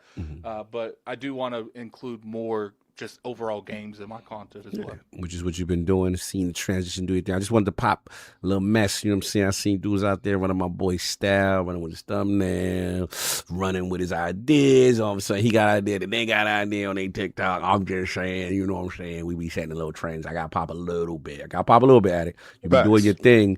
And what's they say? Humility is the sincerest form of flattery. I mean, flattery is whatever. You know the expression, but imitation. And it's just like it's funny though. I do see it, and then I guess my only thing is like, damn, like they can try to eat off us. You know what I'm saying? They shot it off our joint, so it is what it is. I've had people be stealing my thumbnail designs and a bunch of my. Like the thing that we used that we were doing with like the goals like we're doing now. I see people doing that now. So it's just like, What's a little funny? credit So be many, nice. so many people in this community don't like me, but you guys be talking about me all the time. That's all. You don't like me, but you be. I'm gonna. Yeah, same thing. I mean, even from the days when we started, with King, with the isms and the flows and the verbiage. I'm gonna call it the Lord lingo, like the done language. The Lord lingo was out for a minute. You know what I'm saying? I saw my intros going for a minute. I was like, oh, okay. You know what I'm saying? Everything you guys do be looking like me. Yo, you stupid. We just gotta pop off a little bit. We humble, but we gotta pop off a little. We always ask just a little credit. You know, I don't even want credit. I'm just keep talking shit. It is what it is. We just gonna pop off a little bit. But it is what it is. Lord King, where can people find you? What you got going on? Blessings, man. You can catch me on Xbox Frontline News, where there's a video going up right now, right after this. You guys going to be directed over there. On the weekend, I drop videos. During the week, on Monday through Friday, 6 p.m. Eastern Standard Time, I go live Friday. It's Fight Night Fridays. You know that. Well, you guys have came out in a rounding success as far as, do you like the new format? Yeah, you like what we're doing? I see you moving. Yeah, man. Numbers is good. I like that. Yeah, we averaging 400 people watching. Damn. Subscribers is up 600. You dudes is doing the numbers. I'm over there. Yeah, that's why you team Asha. No, business, but Asha's good for business. I ain't gonna hold you, but I just want to say, we back. I feel that. Console Wars is on your neck. I do appreciate Xbox for giving me all the ammo they got, and with all the information I got right now, I'm going to put the worst boot upon your throats that you've ever seen in your life. It's up and it's stuck. It's and up I and like stuck. it that way. Blessings. Your man did there say, hell yeah. That's what's up. That's what's up, no doubt. And again, shout out to Saul for pulling up. That's all I got. Oh, wait, we switched out to cable. Man, I got the homie. Yeah, I didn't even got two. Jiu-Jitsu Sage. Don't even butcher it. He says... Sounds like Addict. Sounds like Addict describing Xbox as a publisher just now who is giving us the most games. I've done nothing but talk high about their games the past year.